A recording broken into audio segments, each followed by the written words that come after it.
Hey, yo, what's up out there? Ice Cube. How can I see? That is not good. Get ready to experience the thrill of a lifetime. If you somehow find this offensive, just don't listen. But my guess is you'll be sticking around. Let's do this. It's going down, Jack. Hey, it's Larry King welcoming you to the Opie and Anthony Show right here on Sirius XM Satellite Radio. Oh, this is good radio right here. Y'all are cooler than shit. It starts funny and then gets very uncomfortable. One of the most popular radio shows in the world. Radio journalism at its best. Hello, kids. It's the Opie and Anthony Show. They swear and they're vulgar and they talk about awful, awful things. That's what you like, isn't it? Very flavorful. Yay. That's what you like, isn't it? Please welcome Opie. The show is twisted, I'm telling you. Who's enjoying this shit? That's what you like, isn't it? Anthony I want dick prizes. I love when girls go through that. I'm here for you, ladies. Remember that. That's what you like, isn't it? and Jim Norton. If a pussy could talk, it would say, die. That's what you like, isn't it? Everything you are about to hear is real.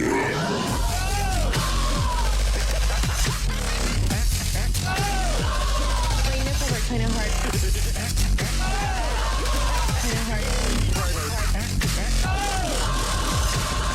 Good morning.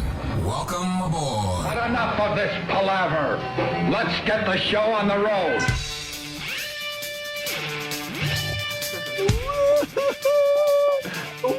Hi, everybody.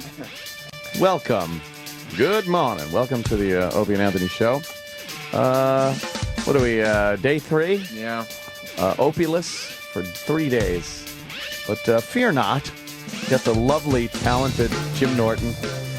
You might also know him as Chip Jefferson. And, oh boy. Of course, Uncle Paul Hargis. Sure. All of the wacky characters will be here Although today. none of them will be here today. Oh! I'm stepping in. I like the characters that are good for one day. Yeah, there are one day characters. It's like, what's your name? Mike. Who's Mike? He won't be here tomorrow. Just a name. Like Jerry Shepardini, I just can't get going. I just No. like, the name is so horrible, and Yeah. it bothers Bob Kelly so much. Jerry Shepardini. Jerry Shepardini. He goes, it's just fun to say. I'm like, I know it is. Yeah, he doesn't like it. He hates it. Well, good morning. I guess we're we in for a little bit of a broiler here in the Northeast today. 97 Oh, fuck. degrees with heat indexes, which I don't know how the fuck they figure out. It has something to do with humidity. Into like a 105. So there's a big heat alert for the city and the Northeast, I believe. I hope the news tells us what to do, because I'm never quite sure what to do in the heat. In the heat, right. Yeah. Go home, what do? Turn the heat on Immediately, yeah, and I'll Yeah. wrap myself in a blanket. and lay outside. I'll open the oven and I'll lay next to it. I'll go, why do I not feel comfortable? It is one of the big stories on the news. They love when there's weather extremes, so they could just make you feel like an idiot. And just for remember, watching them. if you're thirsty, just leave it alone. Yeah, don't drink a lot of anything. No, fluids. never. Fluids. Fluids. Don't drink a lot of fluids. No. And just stay out in the heat for as long as possible with no sunscreen. Does that actually help anybody? Like, does anybody really go, oh, fuck, that's right? Yeah, thank No you. one. Very helpful. Sitting there with a dry throat going, I don't know what the problem is. Yeah. It's instinctual as a human animal. If you're in the heat, you know what to do. You don't want to be in it. It's uncomfortable. So you just you fix it. You get out of the heat. You drink water. What on a sunny day is more pleasant than a cup of ice water? Right. And aren't you looking for it Yes. in the heat? Yes. You don't have to be told. I love a cup of ice water. It really does rule. And the fact Yeah. that they say if you're thirsty, just make sure you drink something. And it's Yeah. Just, it's just wasted words. It's just noise. They're Yeah. just making fucking noise with their mouths. And I guess the elderly, once you get old, regardless if you're dementia or Alzheimer's or whatnot, you just kind of forget that you're supposed to do certain things like drink water and turn on the air conditioner, because apparently, from what I hear on the news, the elderly just blithering idiots in the heat. They really don't drink water and they don't turn on the AC and they just drop dead. So you have to constantly check on them in this hot weather. Please check the elderly. There's a 90-year-old woman watching the news, and they're like, drink lots of water. And she's like, oh. And she pulls her own shoe out of her mouth. That would explain. I remembered it was something, but I didn't know it was water. Sitting in front of the radiator. Yeah, they turn the heat up. I best turn the heat up so it doesn't seem so hot when I go outside. There's some elderly logic to it. With earmuffs on. The dunce. If I balance it out. Yes, if it feels hot indoors, it won't feel so hot out of doors. Out of doors. I'm watching my stories in the blazing heat, and I can't feel the left side of my body. Old people can really smell. When I was I guess I was 13 or whatever, or 12. I got maybe 11 actually, or 12. I got with my friends. I got arrested. Because they were smoking pot, and I didn't smoke pot at the time.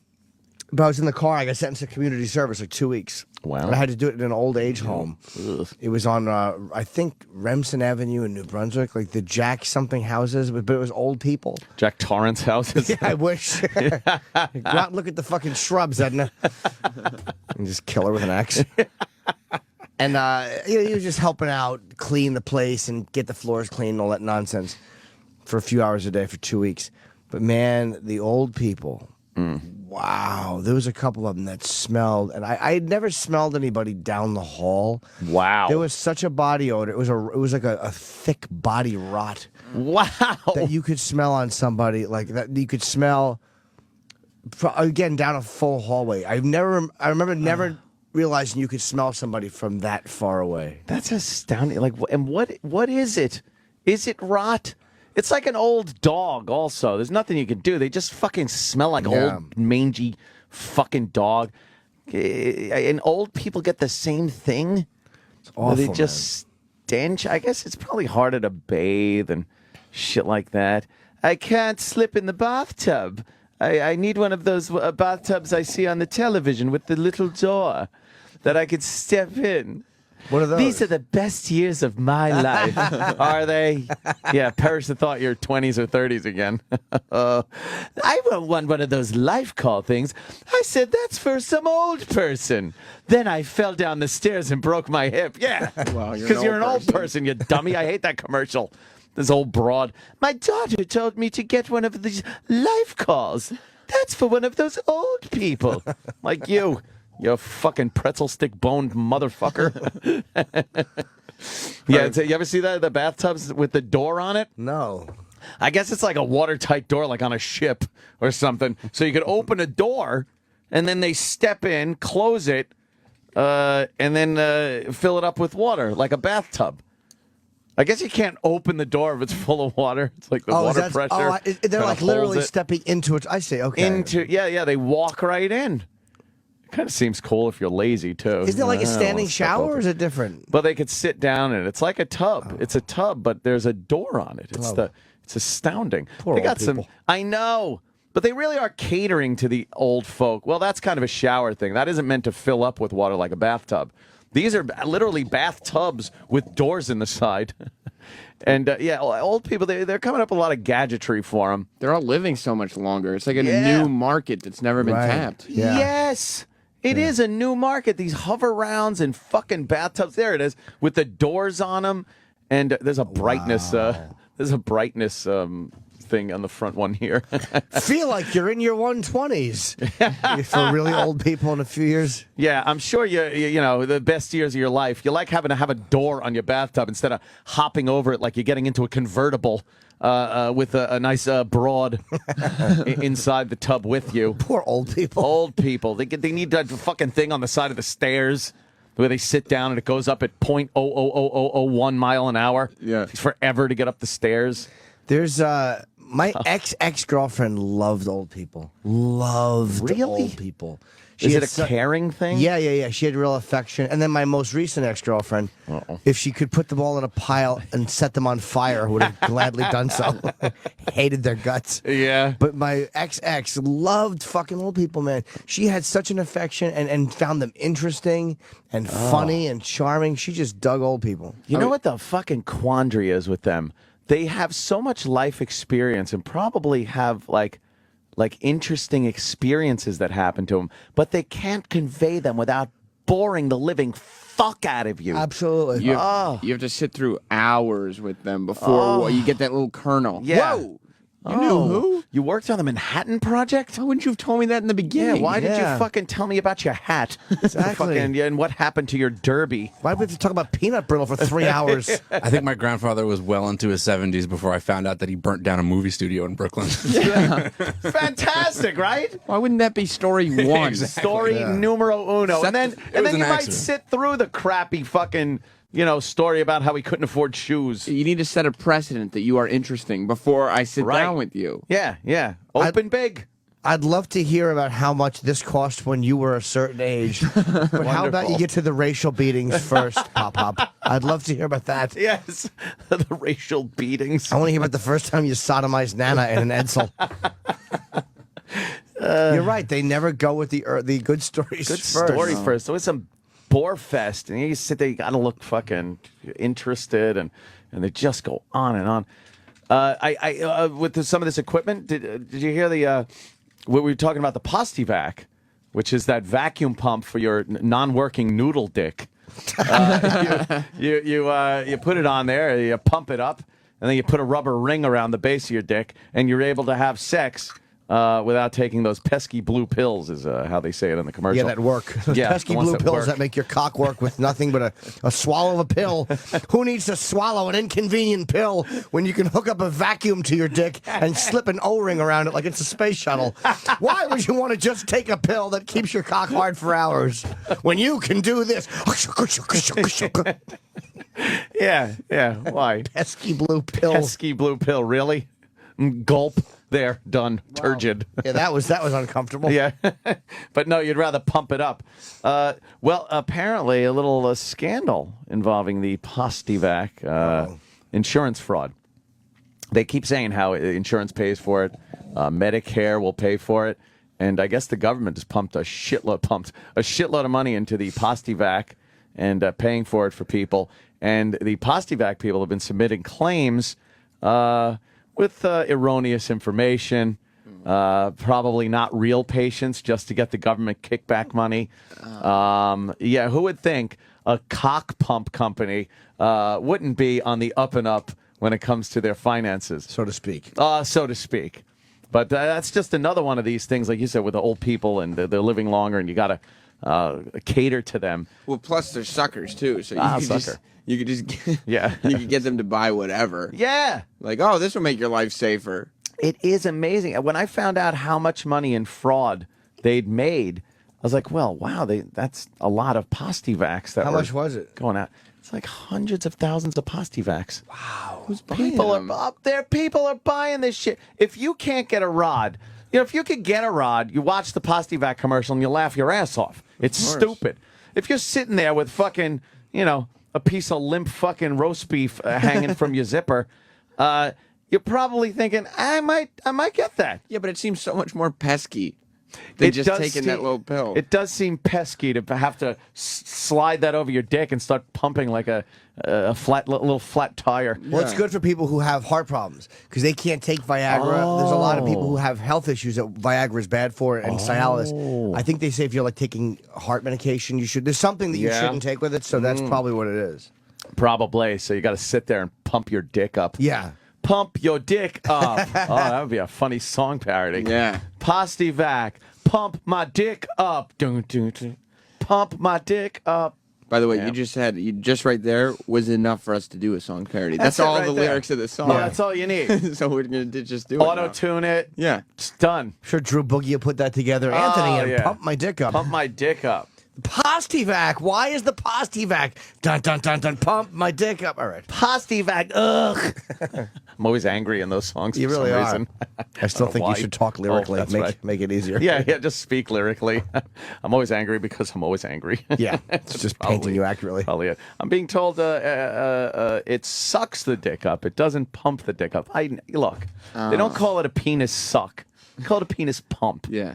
because you're pumping your dick up. I really want to try one. I guarantee it's going to feel awful. I won't like it. Really? Yeah, I won't like it. Aren't those typically masturbation machines like the dick pump? They were always posed in the back of those magazines as a penis enlarger.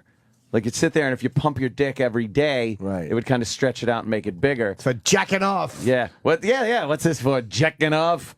But I don't know. It seems like it's a beat off machine.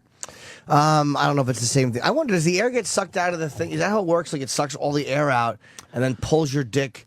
Because they have those, like a lot of guys send me these videos, like they know that I like big pussies and clits. So they send me these really puffy clits, but they've been vacuum pumped, which don't turn me on. No, they take a big thing. It looks like a respirator mask for your face. An apnea mask. Yeah, an apnea mask.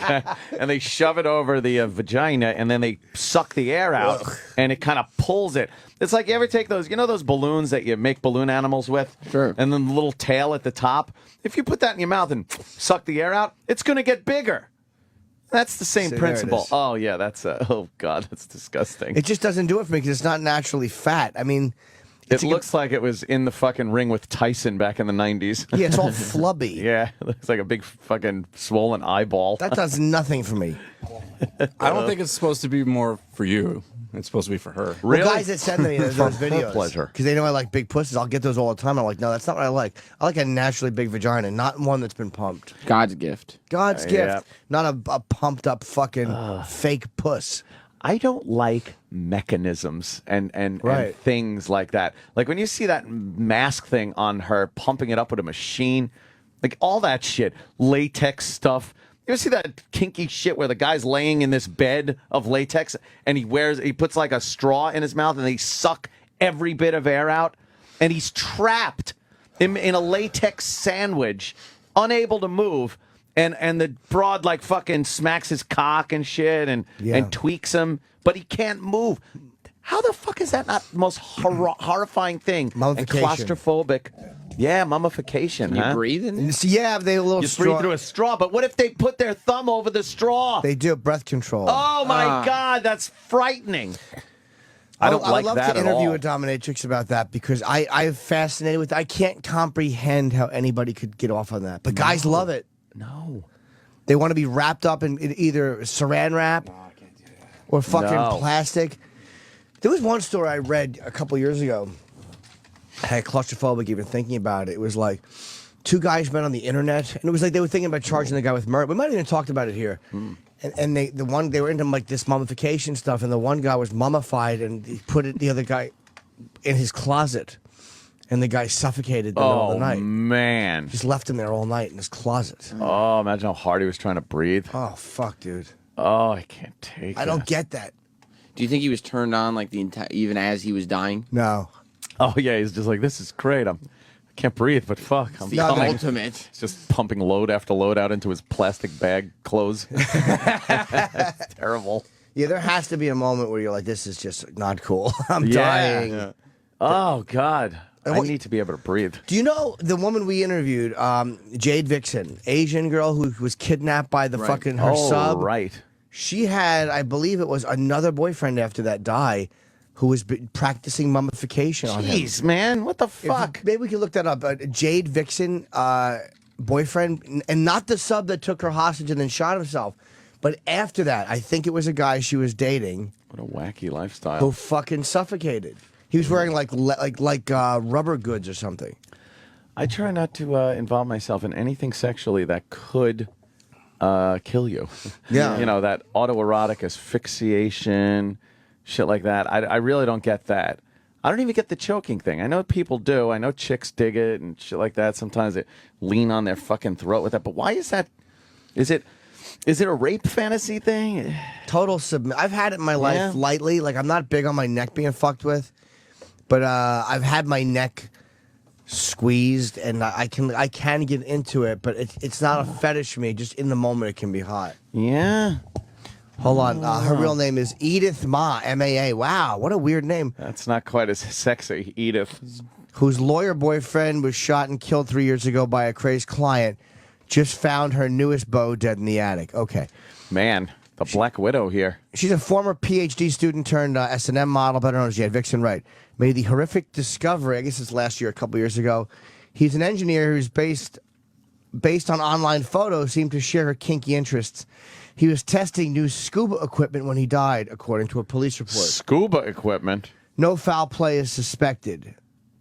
He was a heavy rubber fetishist, said a source close to the couple, who said Ma, a new New York native, specialized in oxygen deprivation. Holy shit. She could not be reached for comment. Wow. I wonder if she... Because she was a cool girl when she was in... We should talk to Lainey and see if we can get her in or on the phone. But I would love to, unless she won't talk about it. Yeah, only to talk about this shit. Yeah. I would love to talk about this rubber good shit. I don't get the attraction to what guys get off. Like, what do you jerk a guy off while he's like that? Does he... Yeah, and he's like fucking trying to breathe. But was she... Now, she wasn't involved with that? She just found him dead? Found him. She's an oxygen deprivation specialist. And he died of oxygen deprivation. And he's a rubber goods... Wow, Yeah. when is that Tyson clip from? Sorry. Oh, That's now? Spike Lee to direct Mike Tyson's Broadway debut. Wait, did we try to get him in? We just can't get him in. He's not doing... He's not up here at all, yeah. Oh, okay. I mean, would love to talk to him. That's the clip I think that's going around. He was on the Today Show yesterday. Oh, yesterday. Because, yeah, he's doing, he started doing a one-man show, Tyson. Oh, he is? Yeah, he's just about his life. And is he doing that on Broadway? Yeah, and now he's coming to Broadway with it. I think he's just doing like a week or something, though. Spike in Lee? August. Oh. In August, he's doing it. Him and fucking Spike. I would love to talk to Mike Tyson, man. And Spike Lee's directing it. Win me a Tony Award. Yeah. Yeah. Holy okay, shit. so that's a clip from... Yeah, they're showing it on Imus. He sure still looks fucking dangerous. But look at that. Why do they take up so much? I don't need Today exclusive. It's half the screen now. It's half the screen. What the fuck are they doing? Is taken up with fucking drivel graphics. Holy mackerel. That's insane. That's what Spike Lee. Spike Lee just looks weird. He's looking funny these days. Yeah. Well, I love Spike. Even though Spike Lee is like really kind of radical and he irritates people, I love him. He really is irritating. Yeah, I know. Tyson said he was inspired by Chaz Palminteri doing a Bronx Tale. Oh, by one-man himself, show. yeah. A Bronx's Tale. And then Tyson was like, "Oh, I got to get involved in this." I'm inspired by Rich Voss's appearance with A Bronx's Tale. Oh, God. Wow, he is a fucking... Looks like he's having fun, though, man. Devastating looking motherfucker. He was talking about prostitutes there. Yeah, he's Oh, probably really? talking about rape. He's just having fun. He's laughing. You wanna with hear the clip? Spike. Yeah, it's just going to make me love Tyson. Yeah. I just love Mike Tyson. I just want to hang out with him. He is great. The times I've met him, he's been great, man. Yeah. There may be, I think I told you that, there may be video of he and I kissing the same girl in Vegas. Really? Yeah. Oh, right. Wink, wink. Wink, wink, girl. Not at the same time. No. Tyson, you think he's into that? I don't know. Or No, into anything? I don't know if he knew because it was public in front of a lot of people. How do you not know? You know, with Vanity, it's hard not to. I saw that picture of Vanity.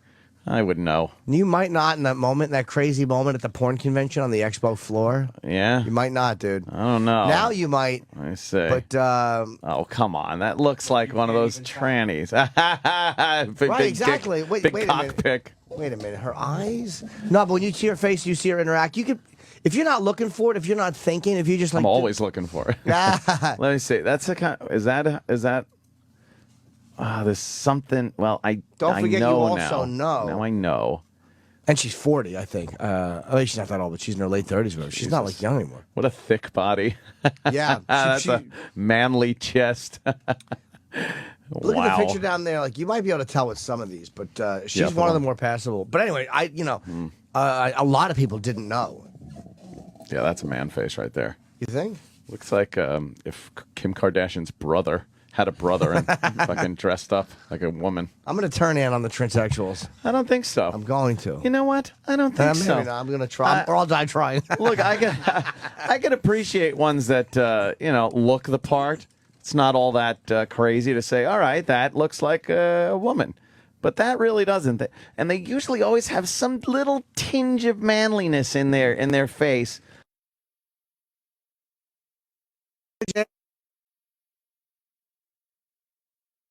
Oh, I agree. And the voice is fine with Bailey. It's not this crazy, but there's just something there. And I know you can't really be objective when you know. I had lunch with her and her husband last week. How did that go? Fine. We just met for lunch. It was Yeah. like literally just the three of us sat down and just bullshitted. We just all eat sausage without chewing. Slide it down. I like pelicans.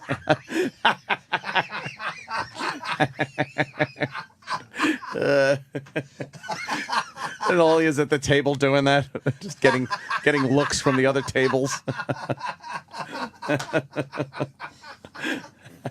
Laughing. Oh, that's funny. We didn't do that, but I wish we had. There. Well, that face is kind of feminine. She said she's had no work done whatsoever. Who is that? Who is that one? I'm just trying to find That kind of looks like a chick. good ones. Blonde. It might be Photoshop too. Sometimes they could be. Photoshop. I don't know. something. Wow, that's that's some Facebook magic right there, where she's looking up at the camera. Yeah. That elevated view. What does that fucking view do to girls? I don't know, Where man. when the camera is up high and they're looking up, it makes their eyes. What wonderful website is this? Jumped into. Wow, there's some fucking attractive ones on this site. Oh. Come on, that wasn't one. Go back. That's I a think dude. you might be surprised. Holy shit! All right, their faces are kind of looking very girly-like. Someone's changing their tune quicker than I expected them to. Well, yeah, I'm sounding a little too excited I here. didn't expect my victory to be so. I'm just extremely surprised at the amount of trannies that have girly faces. Yeah. It's fucked up. A lot of them do. Well, all right, that's a dude. Jesus Christ. Yeah. It's like my Uncle Looks like Joe. Sebastian Bach. Okay. Jesus. Doesn't even look. Yeah, I'll find Not some even- awful how'd that ones. make the site? What site is this? Let's give them plug out. Best-shemales-ever.tumblr.com. Wow. Oh, boy. It's amazing how many websites I don't know about. Yeah, right? Well, Danny seems to have found one that has a lot of ones that kind of look like. I don't fuck around when I come to my she-males. Yeah, like that one on the left you can tell. There's one there that's got kind of I wish I had her pecs. What a little dick. Oh, God. This made up one. Oh, Jesus. It's very funny, but that's how you know Anthony's about to take the plunge because he went, ugh, what a little dick. Yeah. What do I want? A nice fucking plump one on these she-males? What the Anthony's fuck? a fucking size queen. Come on, you piece of shit. I turned into in one fucking minute from being like, to a size queen. I don't think so. Oh, come on. Look at her cheekbones. Where's the cock, for Pete's sake?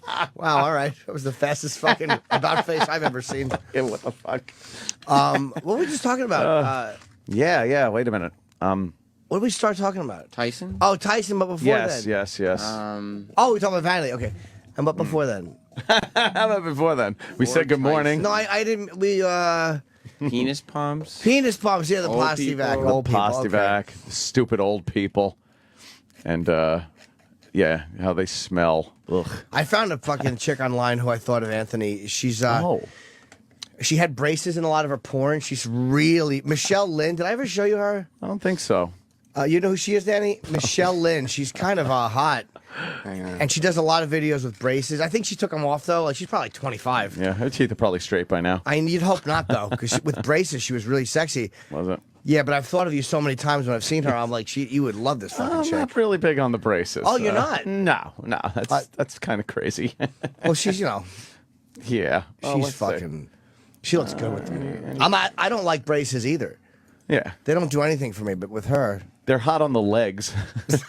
I like a good polio fuck. Yeah, really.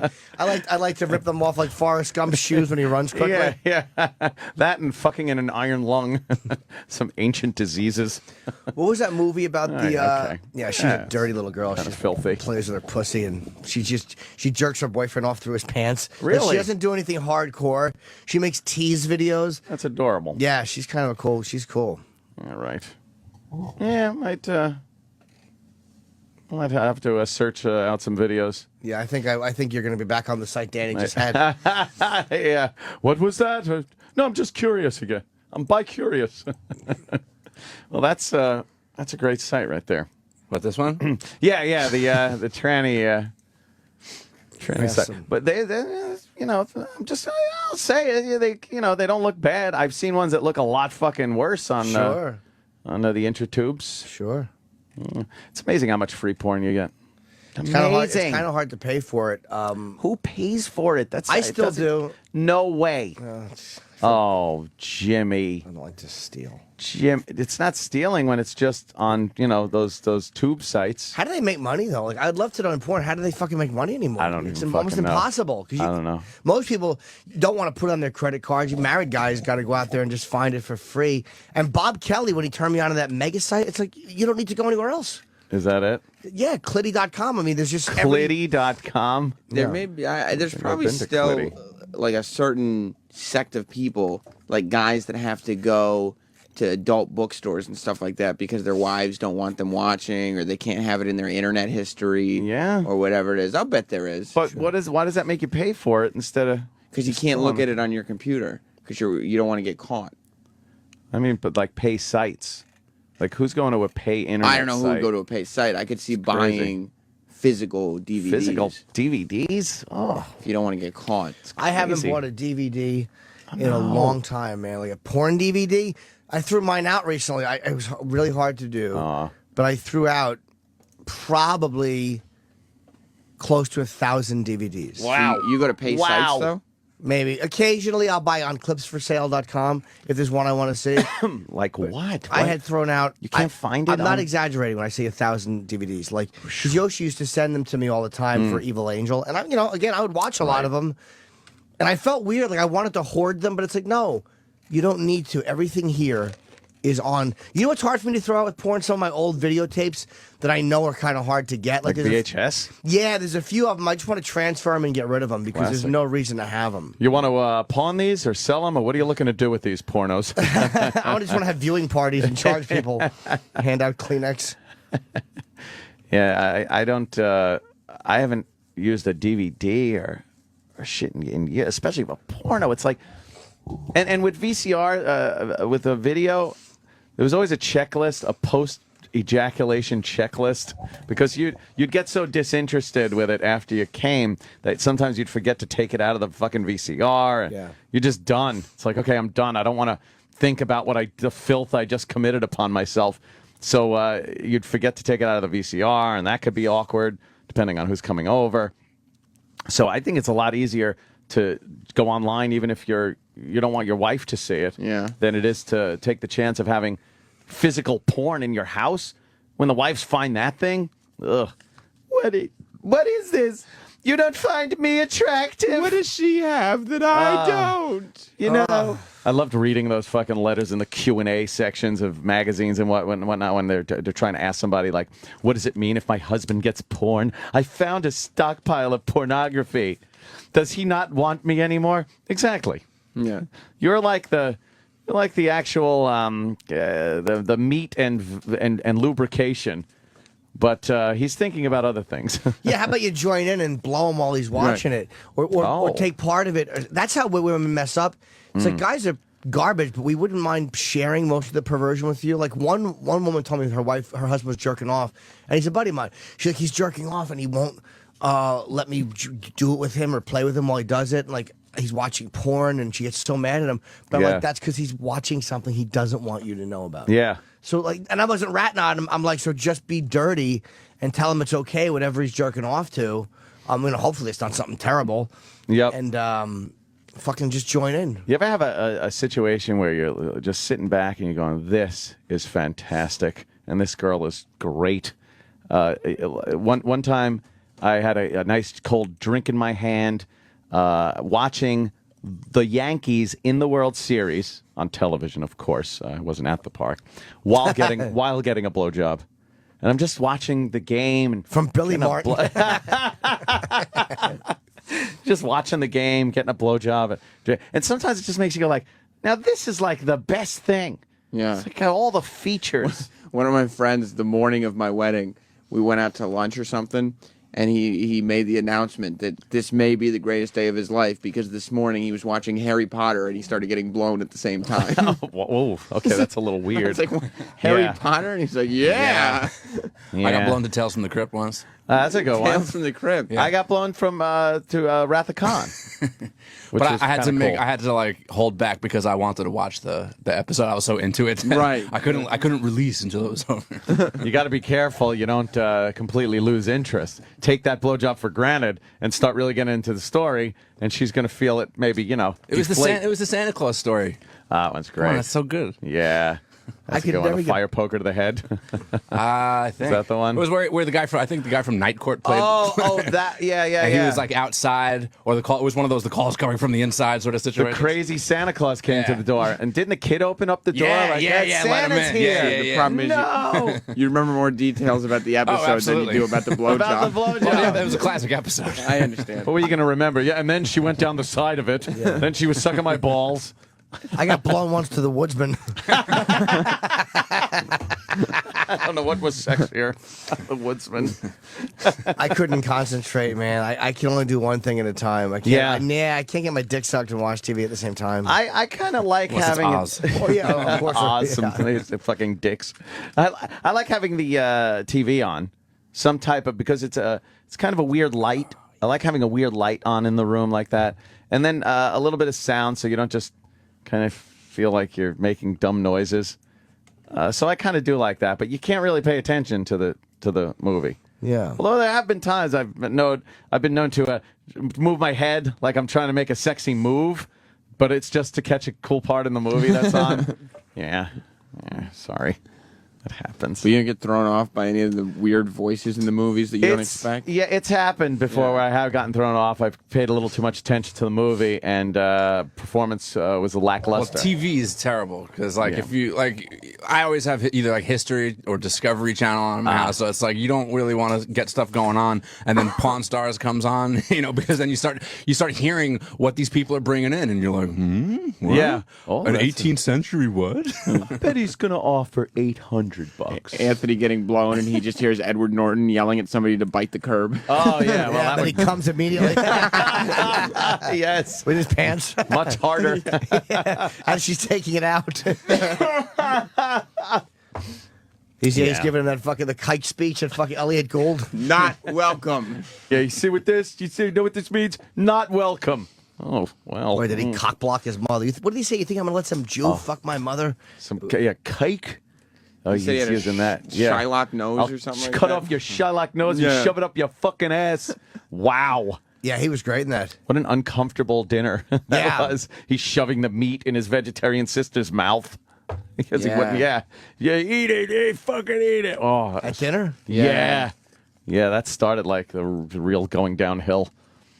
Then he went to jail. Yeah. Well, he got fucked in the ass. Oh, yeah, he did. That was a great fucking. I just didn't like that part of it, I didn't either. because I'll tell you why. Because they had to PC it up in a way for Hollywood. Like, oh Yeah. look, the white supremacist gets his comeuppance. Yeah, by and the he gets- white guys. and he gets fucked in the I'm not saying it doesn't happen, but it's like, did you have to go that way with this? Couldn't he find redemption some other way? He made friends with the black guy who wound up saving his life in the prison. And the white guys turned on him, and the white guys fucked him in the ass. I don't know. I don't see that. That's Bizarro prison. The best fucking look is Edward Norton glaring at Elliot Gould as he talks. Oh, when Elliot Gould asked him a question like, "Do you really think that's the way things should be?" Or he asked him something, and Edward Norton looked up at him and kind of made a. It was something about the Rodney King thing. Yeah, it's yeah, like, yeah. So you think he deserved? You deserved it, and it's like, And he was looking like, yeah. Well, be careful. That made Elliot Gould go like, "Oh boy, Yeah, oh boy." He was so good in this, though. He really.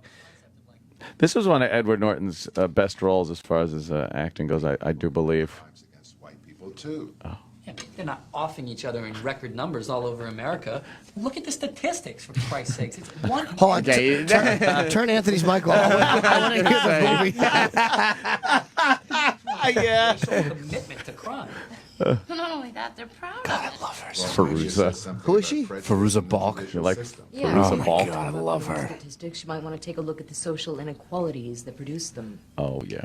Yap. You know what? That's exactly what I hate. Because what you're doing, Davina, is taking one thing and calling it something else and just, alleviating the responsibility that these people have. Exactly. Oh, what? You know, it's like saying Chiming in. it's not a riot, it's rage. I do like that Aunt can watch this movie and Edward Norton would be like, well, that part's okay.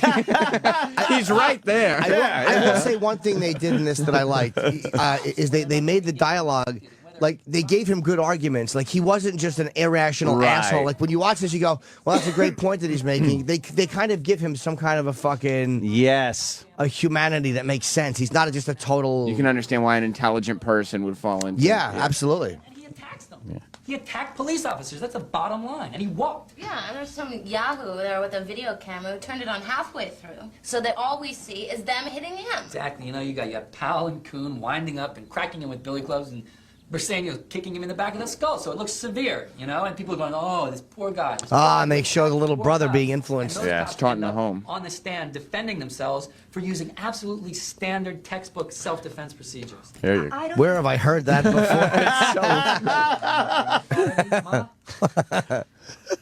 All we need to do is to have fucking Bobo interrupt this fucking dinner with a phone call. We have the show. I think say was excessive. I think it was totally appropriate. I think they're in a better position to make that judgment call than you are. In fact, we as society grant cops a certain amount of authority to make those calls. Totally. Acknowledge that their job is difficult and dangerous. You know, unfortunately, very few people respect that authority. Look who's talking about respect here, Mr. Junior KKK. What? Davina. You know what? You want to go to college, Derek. Davina? You should learn to listen. Derek. Okay? And say, Derek. I acknowledge a cop's authority. I don't respect any laws that let monkeys like Rodney King back on the That's where the dinner turns a little. Yeah. Disorganized bunch of rednecks like the fucking KKK. Please. So take your head out of your ass. I mean, you've gotten off the point. His girlfriend's cracking up. Yeah. I had a point. He's I don't hilarious. have a point. Do you have one? What is your point, Derek? All right, think about this. Think about this. If Danny had been walking across the street that night and Rodney King had plowed into him... Can we just drop this Rodney King thing? Dropped in the pool. Oh, boy. Uh-oh. Elliot Gould. Why would she bring him home for dinner? I know. Bad idea. Who would like some dessert? Oh, look at her trying to just keep the dinner I would like together. some dessert. I would like to just... What do you want? The swastika cookies? Yes, before my skinhead son hits my Jewish boyfriend and my liberal cunt daughter, I would like to have a little dessert. Just trying to hold things together. What the fuck? She knows the son's got a giant swastika tattoo on his chest, yet she brings home a Jewish guy. That was a terrible decision. Very bad decision on part of mom. But then again, when you look, she's still smoking with bloody fucking cough lungs.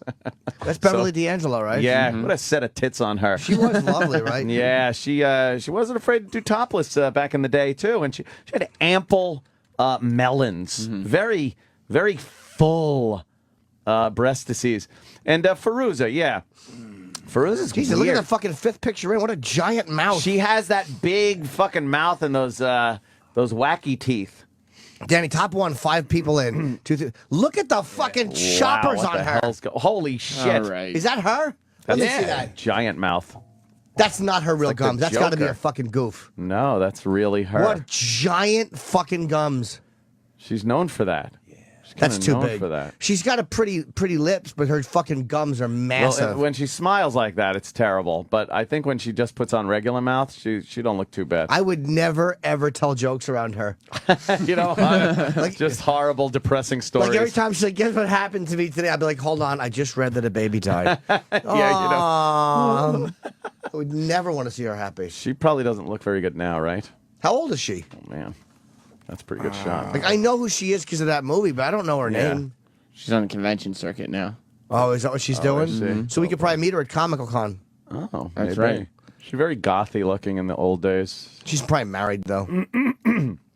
What does that matter? That's close. Like That you don't have was a last shot? Oh, Oh, that that's was a last Joker. year? She looks Yeah. good. How old is she? Like That ain't 34?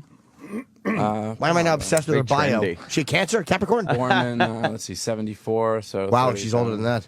Wow. Yeah, okay. 38. Jesus. 38? Yeah. I don't care. She's hot as fuck. You still Oh, yeah. found You that? kidding me? Well, for the story, too. I'd fuck her. Yeah. I got a full rod right now. I never really read any stories about her fucking or no scandals or anything with her. So. She seems the type that would have that, you know? Then she doesn't. Not bad. Alec Baldwin is my favorite person alive. Yes. Oh. I really. Oh.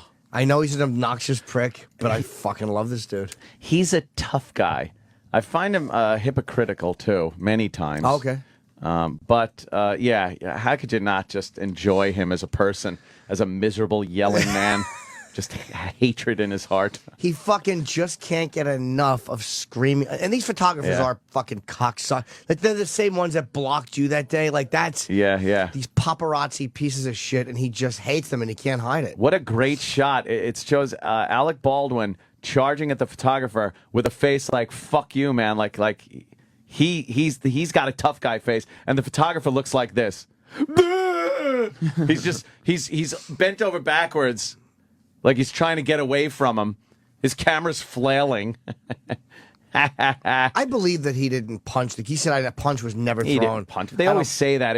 If the guy's hand touches him, he was punched. Guarantee there's a lawsuit. They all want you to hit them so they can sue you. It is considered assault, I do believe. Oh, of course it is. If you even touch them. I think there's even a battery a type of battery where you don't even have to touch somebody. It's a weird fucking thing. If you kind scream of in their verbal face? thing. Yeah, I don't know. Front page of the Daily News. Yeah, that's a big one. And then he did that out on Park Avenue, was it? On Park Avenue. Is that what that was? Yeah, I believe so. And then he took a sheet from the hotel he was staying in and covered himself with a sheet or a blanket and walked down the street the rest of the way until he got to his car with a sheet over his head. Really? Looking like a complete lunatic. Are there no photos of that? Yeah. I didn't see it. Yeah, that. That's how he walked down the street the rest of the way so the photographers wouldn't really get his picture. He had a hotel sheet over his head walking to his car with his assistant holding his suit and various paperwork His for him. suit? Where's his suit? Oh, there it is. Okay. Yeah. Wow, that's a fucking rough job to be Alec Baldwin's assistant. Yeah. Oh, wow. Yeah. Got to put out a few fires, I believe. I never met him. We said hello at a Paul McCartney concert. Like, I don't think he knows me. I said hi to him as a fan at the Apollo. Or? Yeah, one of those two shows. Oh, and that's my only interaction with him has been just seeing him there. So I don't know what he's like as a guy. Judah Friedlander loves him though. He works. Really? Yeah. So he's great. Yeah. Well, if you're a guy and you're hanging out with him and stuff, I'm sure that's no problem. But if you're a photographer or his ex-wife, or daughter. I've made an ass. No, you've made an ass. No, I've made an ass. Ass. E-Rock, do we have that? Why don't we have that, E-Rock? Why don't we have that? should have that one. That's a great clip. Oh man, ugh. Oh, that guy. Yeah, he's been in the news a few times saying some shit that's gotten him in trouble. And I guess he gave up on his Twitter. But then he went back. Didn't he go back? He went back, but it was never as big as when he first started because he was saying some shit. He's just volatile on there with his lib talk. Oh, here it is. Alec Baldwin, phone call to daughter. Hey, I want to tell you something, okay? And I want to leave a message for you right now because again, it's 10:30 here in New York on a Wednesday, and once again, I made an ass of myself trying to get to a phone to call you at a specific time. When the time comes for me to make the phone call, I stop whatever I'm doing and I go when I make that phone call at 11 o'clock in the morning in New York, and if you don't pick up the phone at 10 o'clock at night, and you don't even have that goddamn phone turned on, I want you to know something, okay? I'm tired of playing this game with you. I'm leaving this message with you to tell you, you have insulted me for the last time. You have insulted me. You don't have the brains or the decency as a human being. I don't give a damn that you're 12 years old. That's the best. Or that you're a child, or that your mother is a thoughtless pain in the ass, who doesn't care about what you do as far as I'm concerned. You have humiliated me for the last time with this phone. And when I come out there next week, I'm going to fly out there for the day just to straighten you out on this issue. I'm going to let you know just how disappointed in you I am and how angry I am with you that you've done this to me again. You've made me feel like shit, and you've made me feel like a fool over and over and over again. And this crap you pull on me with this goddamn phone situation that you would never dream of doing to your mother, and you do it to me constantly and over over again. I am going to get on a plane, and I'm going to come out there for the day, and I'm going to straighten your ass out. Wow. I see you. Do you understand me? I'm going to really make sure you get it. Then I'm going to get on a plane, I'm going to turn around, and I'm going to come home. So you better be ready Friday, the 20th, to meet with me. So I'm going to let you know just how I feel about what a rude little pig you really are. You are a rude, thoughtless little pig, okay? To replay this message. I love when he was like, yeah, I know you're 12. It's like he was talking to a grown woman. I know. Just lambasting her. And the only line that makes him look awful is "you're a little pig." Yeah, Up yeah, until yeah. then, he's fine. Just a parent yelling, and I was like, ugh. Yeah. But he was that cunt ex-wife of his. Bad mouthing the ex-wife to the kid. But you That's know, never she does good. it too, and she wanted so much money from him, probably in a divorce. Yeah, Because he was yeah. fighting all that divorce stuff. And Kim Basinger has fucking money. Yeah, yeah. She's not maybe not as much as him, but she's not some poorhouse, fucking broke woman. I love how his South Shore, Long Island trash fucking accent comes out when he's yelling on the phone, though. I'm going to be in New York. He doesn't sound like he does when he's doing his nice, deep announcer voice in commercials. But when he was doing that, all I'm hearing is fucking the guy from Glengarry Glen Ross. Oh, man, yeah. That's a fucking great movie. Put that coffee down. You think I'm fucking with you? I am not fucking with you. That's He the was best a cameo ever. prick. And that was pretty much him, I guess. Yeah. He had to just play himself, and not a stretch. He really was a mean asshole in What that a film. fucking bastard. Should we take a little break and eat? Yeah, we got our food here. Yay! Harvey Weinstein is in today. I'm very happy at 9:30. And I'm just getting a text. I think Mike Baker's coming in today. Oh, is he? He's not on the list. Oh, well. Yeah, Roland just texted me. Wow. What time is he coming? Mike. I think like 8 o'clock. Oh, okay. That's cool. Okay. Tell some fucking secret agent stories. All right, we'll eat and return. Yeah. Sirius XM. You're listening to Opie and Anthony. Whether or not you're paying attention is another question.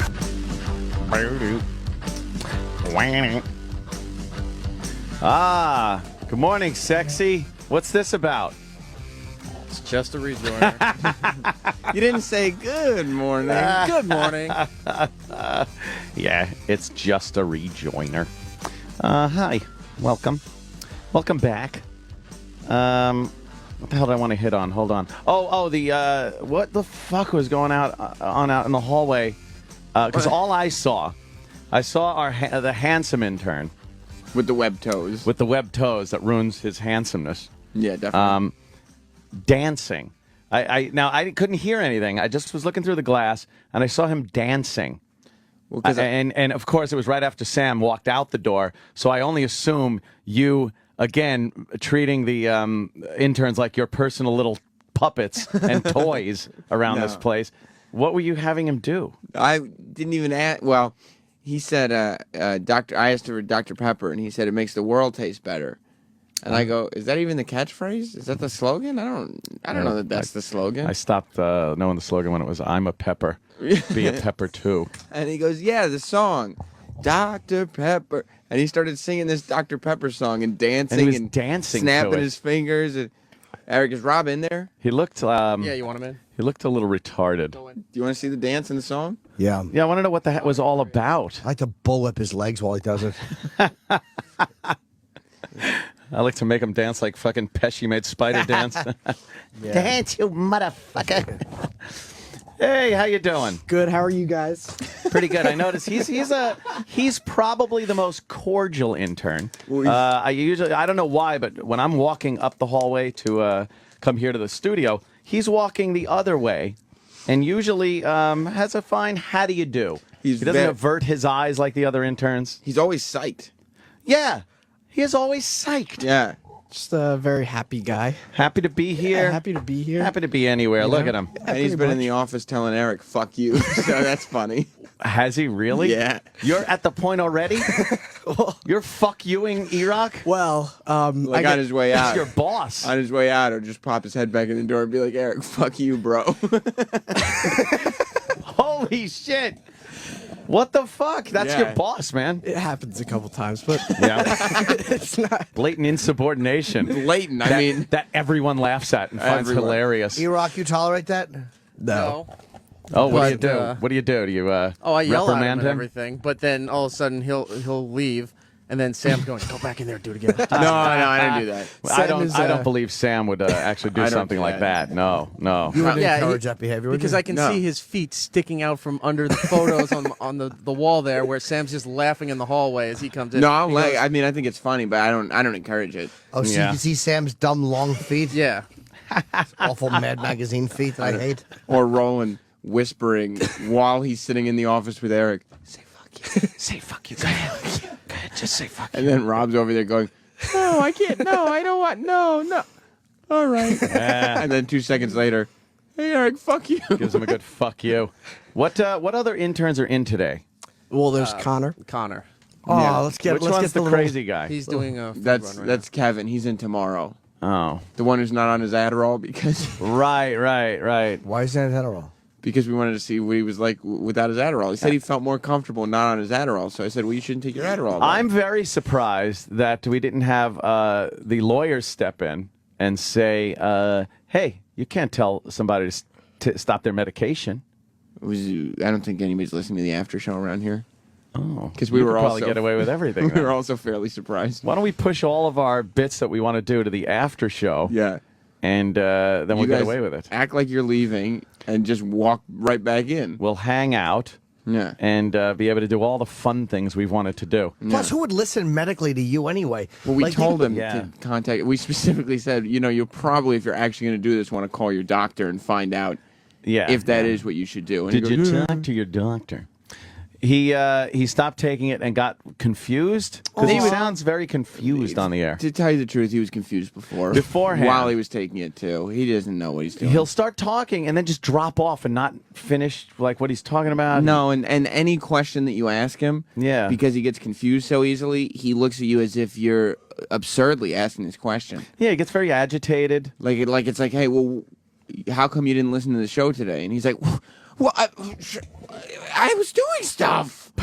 And you go, well, no, it's. First of all, that doesn't answer the question. Second of all, it wasn't an absurd question. The worst part was he doesn't seem to want to be here or do radio. No. Like he said, he doesn't want to be in radio. He doesn't care about radio. And he's just here because it's here. Then he does kind of belong here. Yeah. We should hire Ironically. him. What is he doing here? He's not sure. He said That's he's so trying to weird. figure things out. He said he's confused. He said at one point he's 20, I think, and he said earlier he did want to do radio, but now he thinks that he's not good at it. What does he want to be, a fireman or an astronaut now? Fucking kids. Don't know what he wants to do. Rob, do you want to do radio? What about you? Yeah. I want to do something in the radio or television industry. Yeah? I bet television, right? You want to do what? Radio or television. Radio. Yeah. Radio. What the hell is that? Yeah. Radio. I thought it was a slip up at first, but no, he says it like that. He's probably more cut out to just be a model than some. Oh yeah, just Probably Abercrombie and Fitch. Yeah. just fucking. Maybe go hang out topless at the store. a Yeah, couple do blocks that, away. right? Yeah. Spray Right. cologne on girls and they'll giggle and take the picture with you. Yeah. How many times a day do girls just walk up to you and say, "Could you fuck me, please?" Right? Happens all the time. A bunch. Right? You do good with That's what girls do to handsome guys. Yeah. I do okay. You know. Until they see those feet of yours. Oh my Oh, god. I forgot he's got those awful tootsies. Just keeps fucking shoes on when he goes to fuck. Yeah, Just nothing rotten- on but shoes. Rotten duck feet. It's the duck-footed stud. Girls get thrown by that. Not really. I mean, it's really not noticeable unless like they stare at my feet. So it's like whatever. Yeah, maybe a little 69ing, and they look down your legs and see those feet and just go, "What the fuck?" I feel like there's fucking scuba gear on. Why don't you take your scuba feet off? Flippers, paint your feet blue like fins, swimmy fins. So you want to do radio? Yeah, I think so. And what would you want to do in TV? Anything behind the scenes, be on air. Well, that's a big difference. At all. Yeah, how about like- a lighting tech in the ceiling, cover everything. I'd like to do behind the scenes or in front of them. Behind the camera, in front of it, above it, below it. The camera, inside the Next to camera. it. I'll be a mechanism of some sort. Yeah, it really did cover all ground. Yeah, he's all over the Well, place. I'm not sure yet. I mean, I want to still learn and everything like that. How old a gentleman are you? 21. Oh, 21. I remember 21. Full of piss and vinegar. And ready cum. to go out and conquer the world. No, I wasn't really. I didn't care about anything.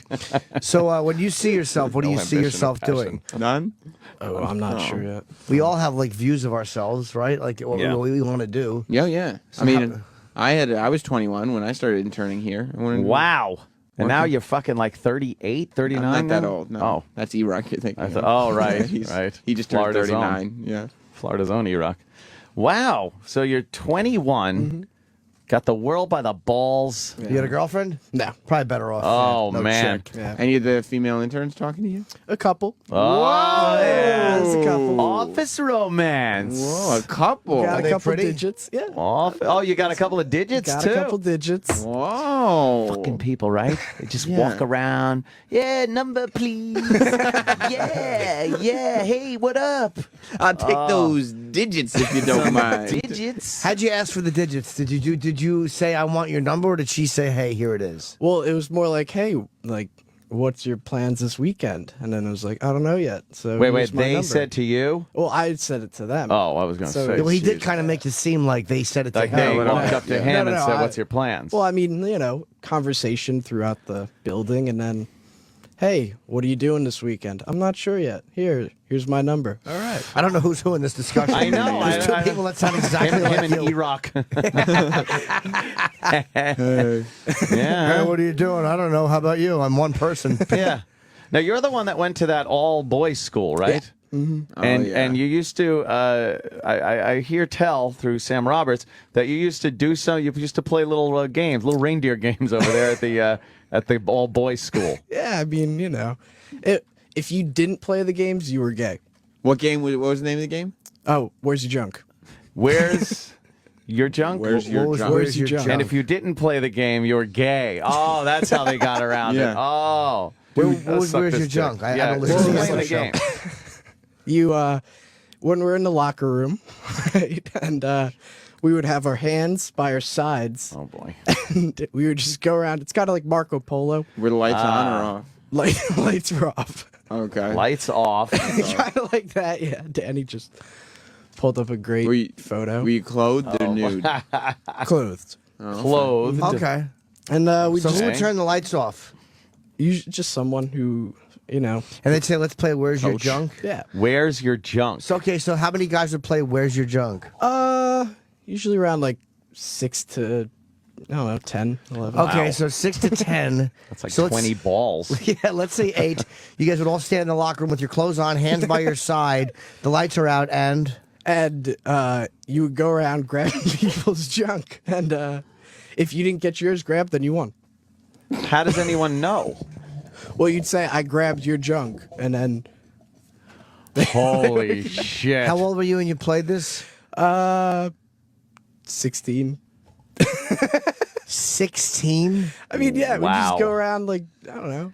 And you I still don't get how But it you was know like- if somebody didn't get their junk Who's grabbed. the genius who conceptualized this? Oh, man. How do I grab his cock, his cock? Right, and- right. Aha! I want a room full of dick to hold on to. How can I swing this? And whoever doesn't do it is a fag. All right.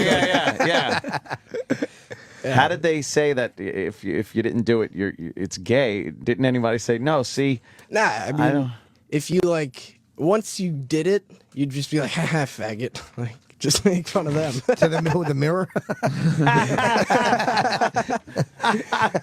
wow, that's So you'd have to be on the honor something. system pretty Yeah. much, though. Oh, yeah. Oh, Yeah, so it's like, hey, I didn't get my junk grabbed, and then everyone went, oh, poor guy. Did you and ever grab one that they'll was suck hard? His dick. No. Come on, they were never hard. Did you ever never. grab one that felt bigger than the other Oh, ones? yeah. Though? Oh, yeah.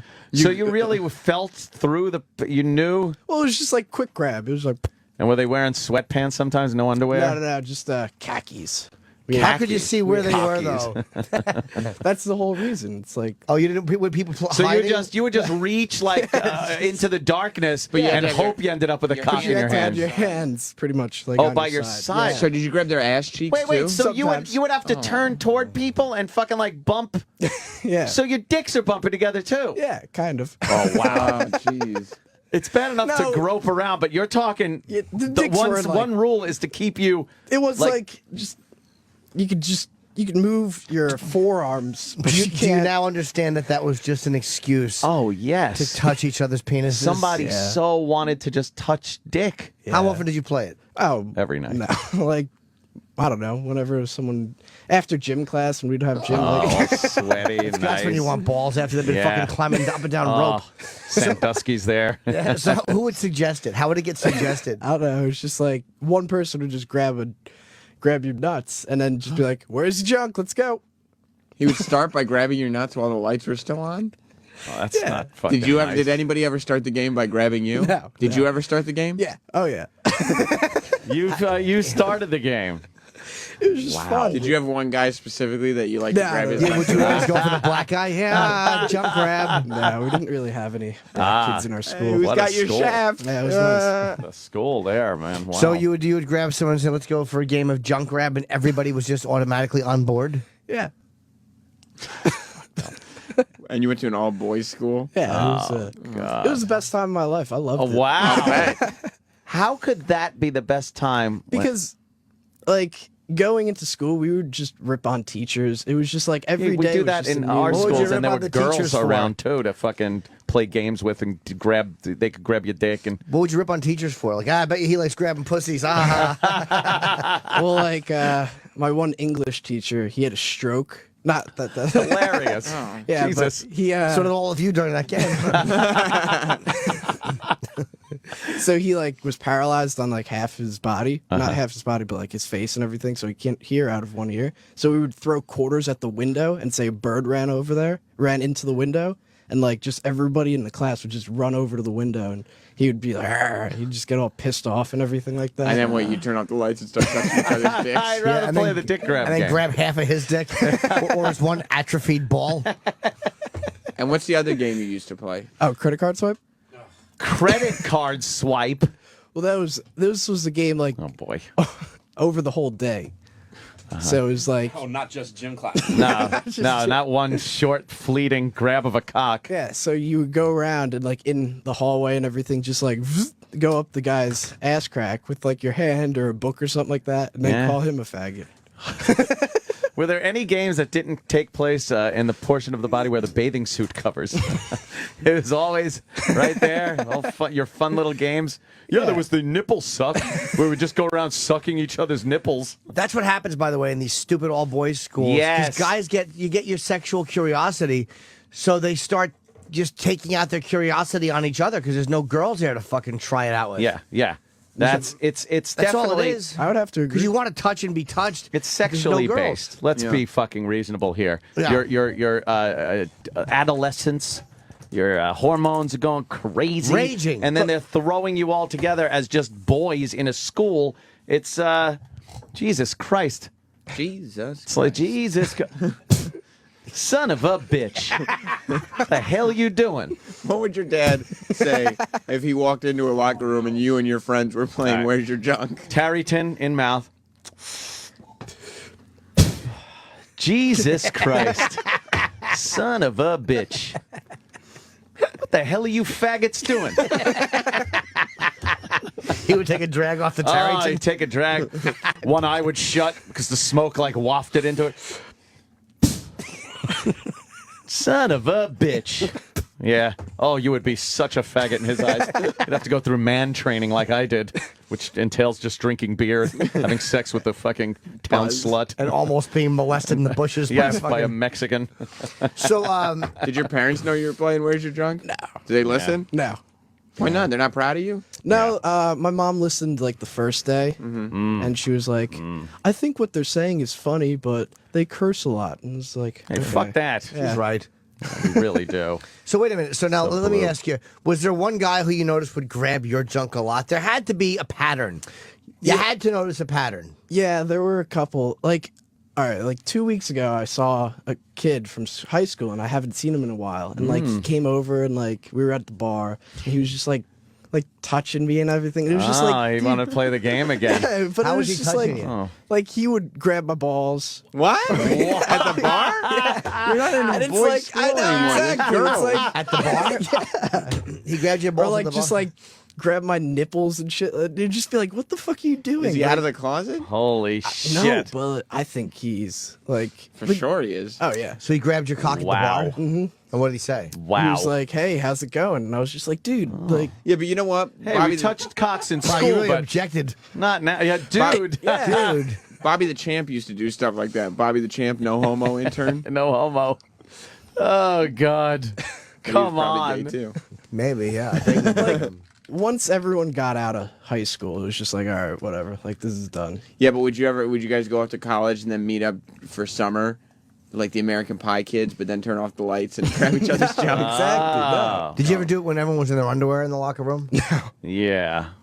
Any of that? No. No? Unfortunately not. Any bare ass but gym shorts. games? Any snapping the towels in the locker room on the asses? A horseplay? Yeah? No. Horseplay like in Oregon? Isn't that where they fuck the horses? Yeah. Washington. Oh, whatever. Sorry. Gym shorts, though. Pacific Northwest, I'm Yeah, sure they're gym fucking them there shorts. too. You know. Gym shorts, yeah. Mm-hmm. Testicles hanging out of the fucking pant leg. So there was one Hot guy day. that would just probably always go for you. Who was the one student, that, without his last name, but who was the one student that would always go for you? Joe. What would Joe Wow. do? He would just, and he was big. He played football. Of He was course he Betty did. did. right. Yeah. He played in college too and everything. Oh, did he? Yeah. Mm, It was don't just ask, like- don't tell. So what would happen? Like the lights would go out and Joe would just beeline for you? Yeah, pretty much. Yeah. It was, Wow. It was weird at sometimes. So how would Joe grab it too long? Yeah. Did anyone ever grab it too long? Like a really good grab? Yeah, and Did then someone it's ever grab you until you came? With their mouth? Once, Wow, Now, man. how long would they grab you for? just like a quick second, not even. But would you know if Joe was grabbing you? Because Yeah, Joe yeah, would leave yeah. his hand there. And you could feel his big, beefy man hands, his linebacker hands, Oh, God. sweating. How did you get girls if you After wanted school. them? I mean, like After school.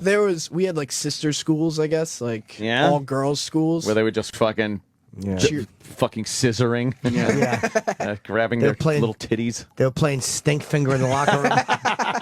That's what you'd hear. The lights would go out and you hear giggling and Stink finger. Holy shit. Oh, man, that sounds like you were having a blast over there at that school. It was a good time. And this guy that touched your dick, how did that whole thing end in the bar? You buy him a drink? No, Glory hole? What happened? no, I just like it was in front of girls too, and I was just Aw. like, get the fuck away from Hey, me. let's do this in front of men, Yeah, not in front of the girls like this. You're crazy. You're not helping your case here. yeah, you objected like, dude, what the what dude, the fudge? Dude, come Well, on. it was at least just a awkward. Kiss It's like, hello what- first. What the hell? Yeah, Were you in theater when you were in high school? I did a little production. Oh, boy. I did Oh, a little bit, but boy. not. It was like 8th grade. What type of musical? Mm-hmm. What musical was it? It was Bye Bye Birdie. What did you play? B.I. What did you play? I was Conrad Birdie. You were Birdie. I was. Of course, starring role right there. Oh yeah. Can you sing? Not really. What's a musical? What'd you have to sing? Like It's one of the classics that you sang. Yeah. I've never heard it. I've got a lot of living to do. Oh. There are chicks just right for some kissing. He gets right into it. What's the song? There are chicks. He's trying to lower his voice and everything. How I'm does it go? grabbing cock in the dark room. It's like I got a lot of living to do. Sizzling steaks. Oh, It's terrible. Sing it. What is it? What it's is this? horrible. Well, come on. Oh, I forget the words. No, you though. All right, so sing you the know Dr. 'em. Pepper song you were singing outside. Dr. Pepper, yeah. You make the world taste better. You make the world taste better. He's dancing like a He starts dancing yeah. when he sings the song. son of a bitch. You're dancing around like that for? What are you, queer? Are you I'm just homosexual? Bud. No, not at all. No, have you ever experimented? Nope. And don't with lie. anything further I'll than- smell it on you. Everyone says that there's always this experimentation thing, but everyone denies it. No, Yeah. honest, What happened? Well, how do you know that you're What not happened at the then? school? because I don't get hard when I'm around guys. Oh. Never. Never. When's the one time you did? Come on, don't lie. Talking to a room full of guys, we understand. Exactly. Let's turn the lights off. Yeah. Grab each other. What was the time that you wound up getting a rod around a guy? No, Yeah. I've never really. Had to be. I've gotten like random boners in school, but that's it. Yeah, Like, yeah, They random. were, you know. Looking at somebody. Did you ever get a random boner while you were playing No. Grab Your Junk? No. How about this? You're at school. You got some porn videos. You ever watch porn videos with your guy pals? Yeah, we had laptops in school, so like people would just always watch porn. Little porn, and what? You ever jack off with your buddies watching some porn? No. You never jacked off with another guy in the room? Nope.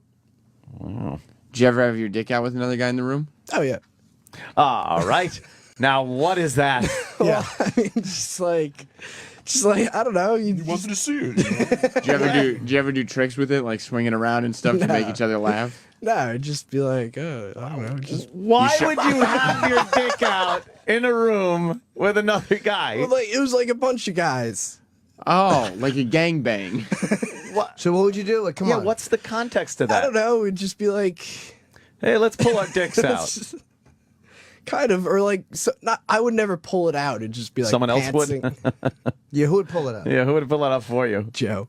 What would you do, and how would It would all just- the dicks come out? I don't know. It'd just somehow come out. No, it doesn't work that way. It doesn't just mosey out. It has to be taken out. It would just, I don't know. It would just kind of. Like, what would you guys be doing? You'd all be hanging out in the room watching what? Or talking or doing what? Drinking?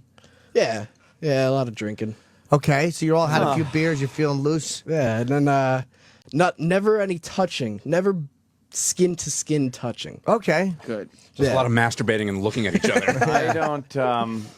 I don't get it. Well, hold on. No skin to skin don't touching. get it. So what would happen? What would you guys be drinking? What happened? Walk us through it. And then like I don't know, you just like flash them your dick because it's like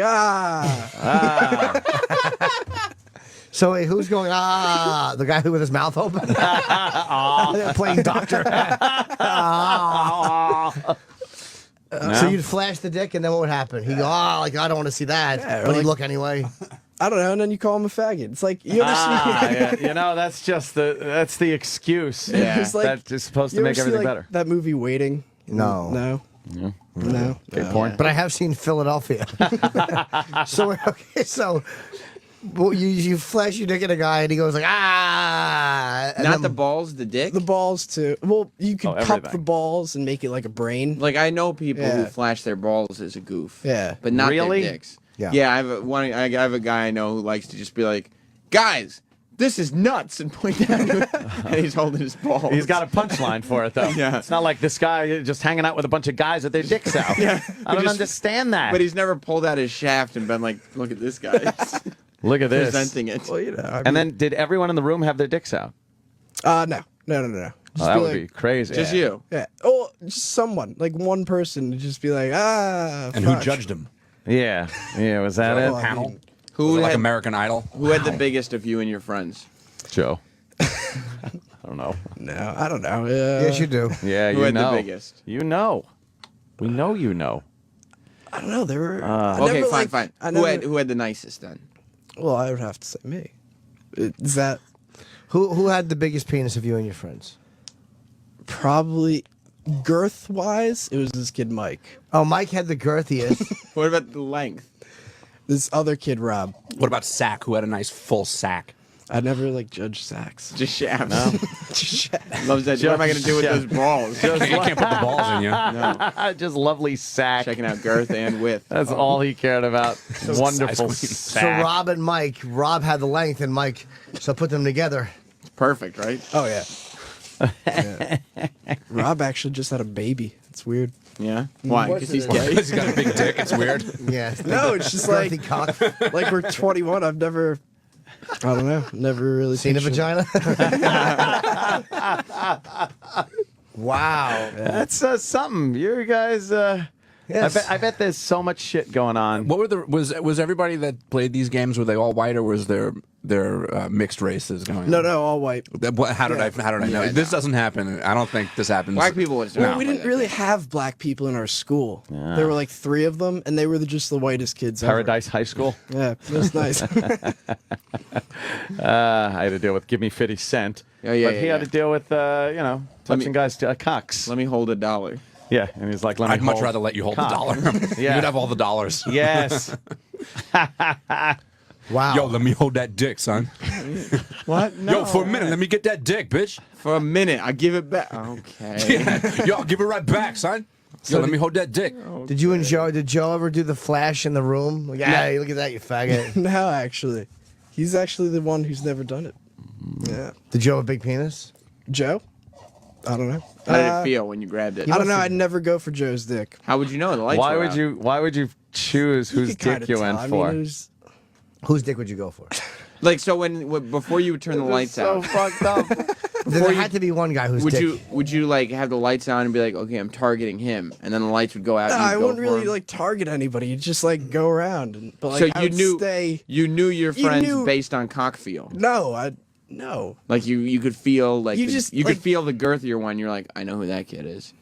Well, it wasn't like dark in the room. It was like 'cause the windows. You can still make eye contact. Just enough to see the goodness. So you would. Now, who would you normally go for if you had to target somebody? You'd avoid Joe. Yeah, I'd avoid Joe. He was a little. Yeah, Frisky. Yeah. a little. He liked it a little too much. Hey, not that there's anything wrong with that. Of but- course not. Obviously not. Yeah. I just don't So get who would it. you target? I don't know. There were just a bunch of people. This kid Mike, another kid Mike, not girthy Mike. Girthy Mike. He didn't like the girth on Mike. It was intimidating. He liked Yeah. the other Mike, who was just average. He liked to hold the entire one. He didn't like Mike because he couldn't wrap his little hand around it. Yeah. I just don't understand this whole thing. You know? Well, Don't I mean, get it was just like No, it wasn't.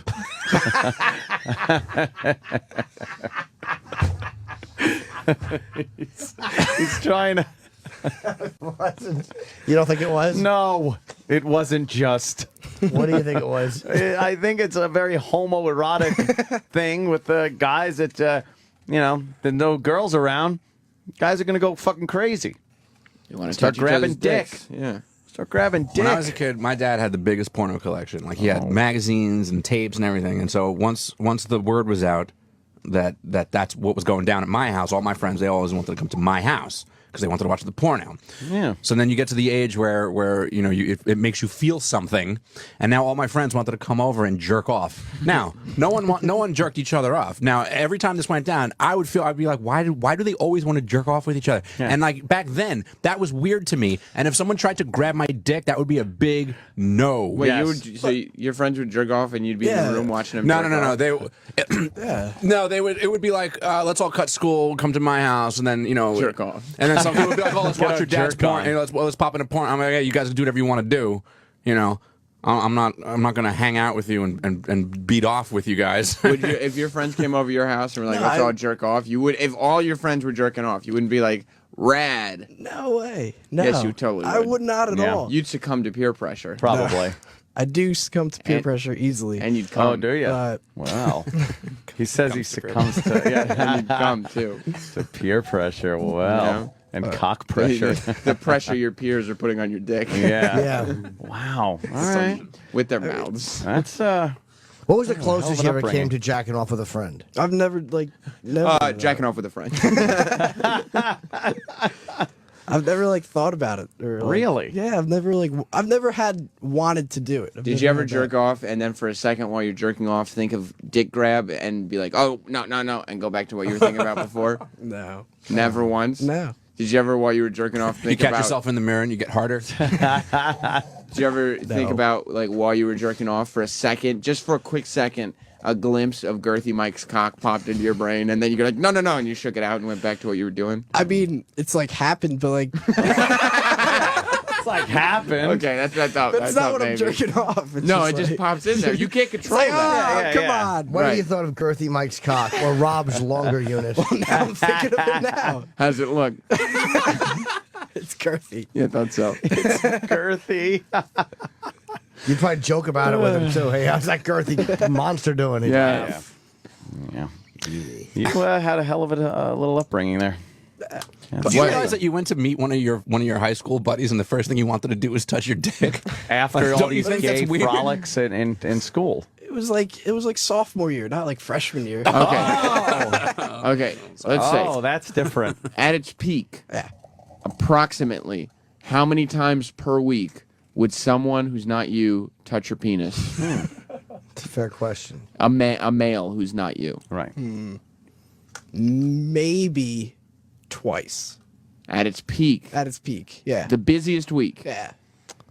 So only one game of fucking cock grab a week? I don't think that's I don't true. buy Crazy. that. That's a, No. Once you find a fun game like that, you're going to want to play it. Play yeah, it. of course.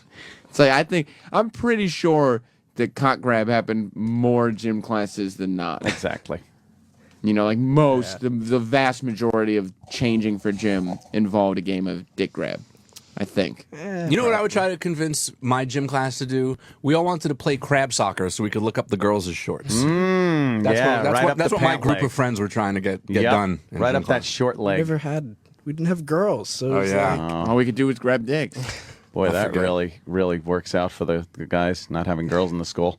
It's a great idea sending your fucking boys to an all-boys school. Yeah. Amazing, shit like this goes on. Yeah. The last thing you'd want is those girls to be a distraction. Right.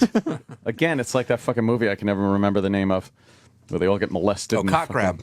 Cock Grab. No, Sleepers with Kevin Bacon and You Lived Sleepers. God, Brad Pitt. That's a great fucking movie. Yeah, that's fucking sick De Niro's shit. in that? Yeah. Fucking everyone. Yeah, De Niro is the... Which celebrity, name 2 celebrities that you would like to play dick grab with that you think would be fun?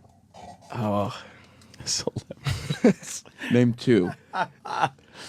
well, I'd have to say Brad Pitt. Brad Pitt. But he's got a little one. It'd be hard to play with. Oh. See, I would play with Vanilla Ice. I've seen the Pumps and Bump video. Oh, no. He is out. Does he have a big penis? Yes, it's monstrous. Vanilla Ice? Not Vanilla MC Ice. I'm Hammer. sorry. Did I say Vanilla Ice?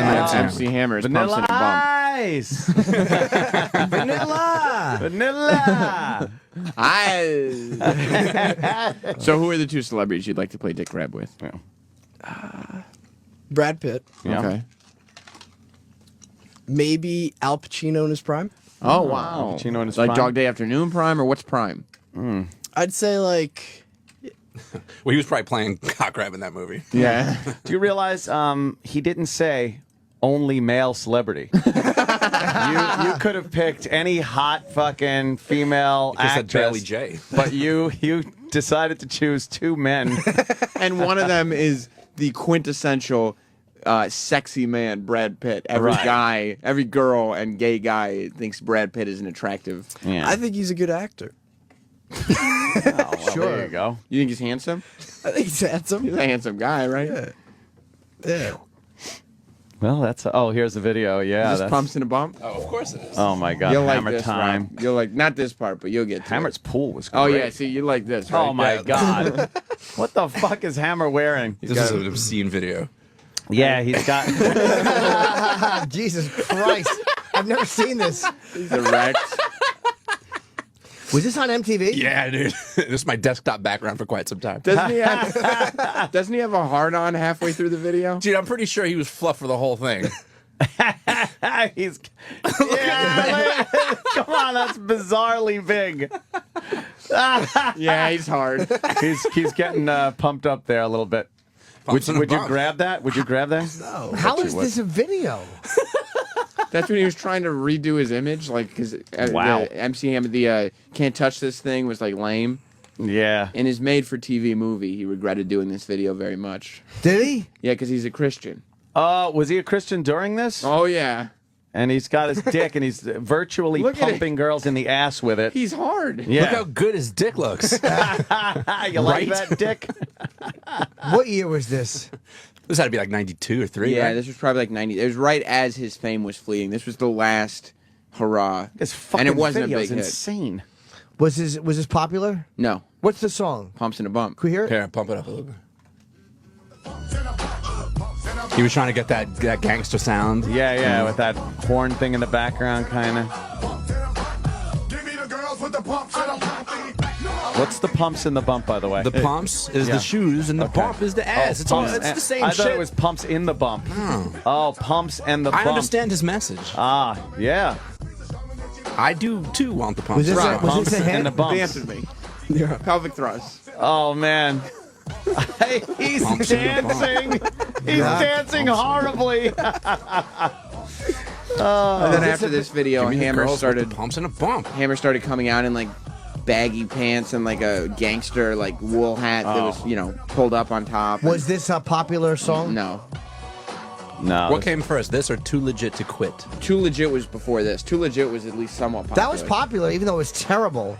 Too Legit and Can't Touch This. This was like the follow-up after he Can't was Touch fading This was out. his giant hit. He was trying to reinvent himself. Did he start to fade in 92? Yeah, 92, 93. Whatever yeah. year that was. When was Can't Touch This? That had to be like 89, 90. 90-ish. Yeah, because I was still in I was still in elementary school. I remember that. Elementary school. Yeah, I think that was about 5th or 6th grade. Damn, can't touch. Don't you feel like having sex to this song? Yeah, with a guy.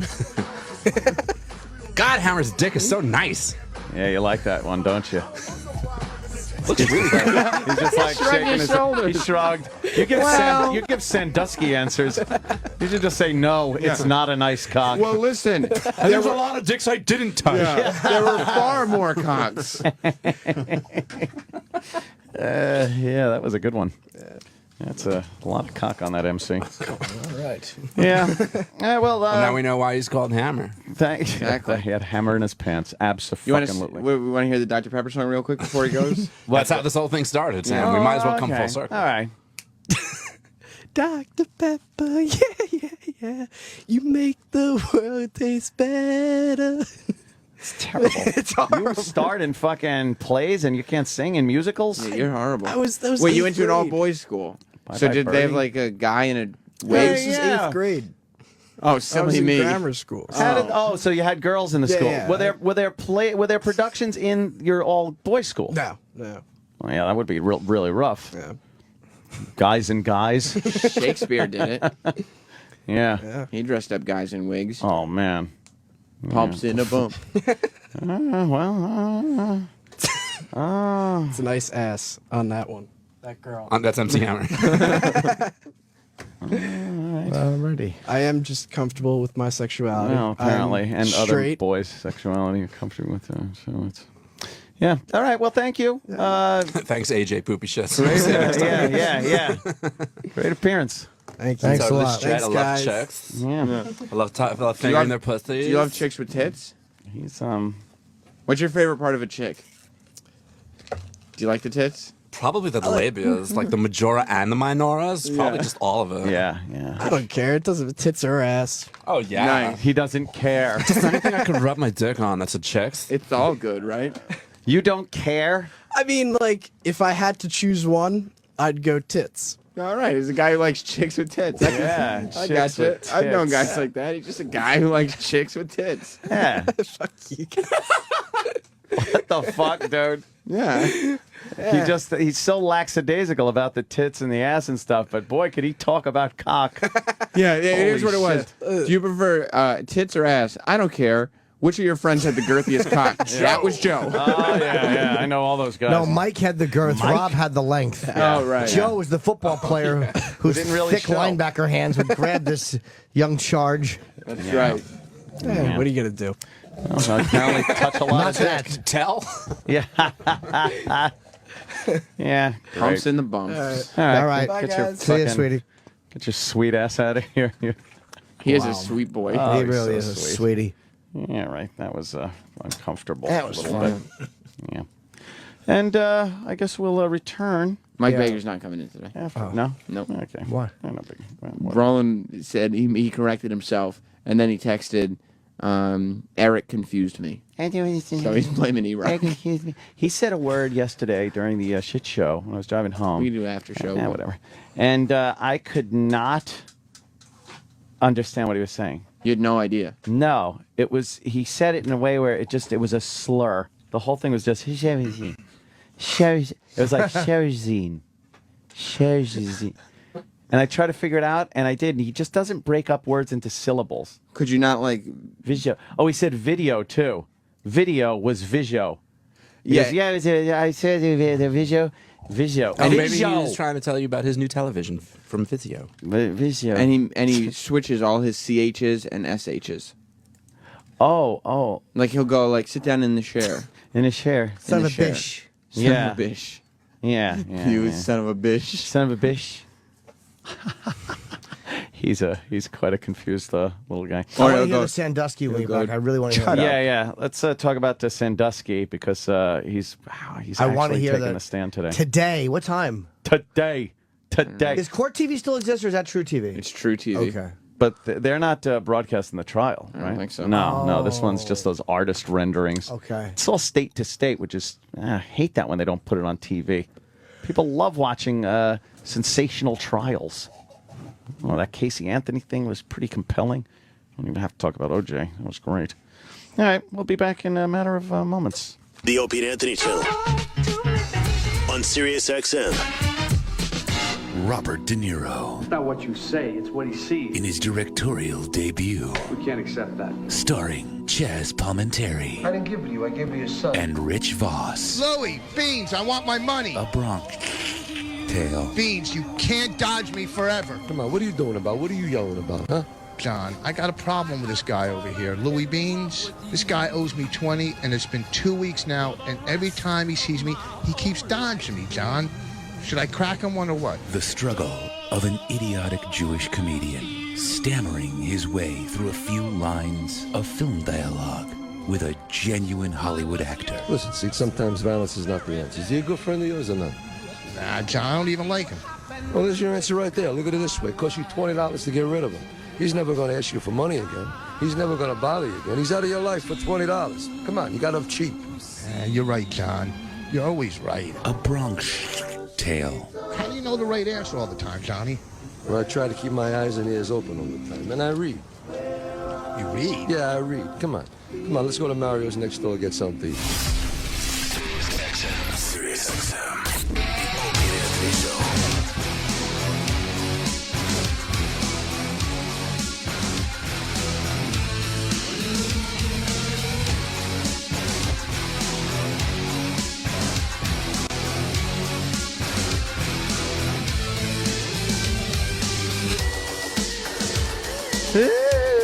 Thanks, E-Rock. In the middle of a discussion. Couldn't give us another couple seconds? Here in the middle of talking with Managemente. To be fair, I did ask for a long rejoiner, hoping that he'd play something with like a nice 40-second hook, but it's pretty good. This is What what I at least got the instead. song. This does work. It's cool. I like it. What would you Great think song. about somebody that would get a tattoo of the guy that wrote this song's name on it? Probably a couple of things. Handsome. Oh. Funny. Fun. Awesome. Cool. Son of a bitch. This is a good song. Is it? Living Dead Girl. Oh, I know. I like this. I do like this song a lot. I like Rob Zombie. I like Rob Zombie very much. Yeah. He's doing a new movie about I don't care about his movies. hockey. What? Hockey? Yeah.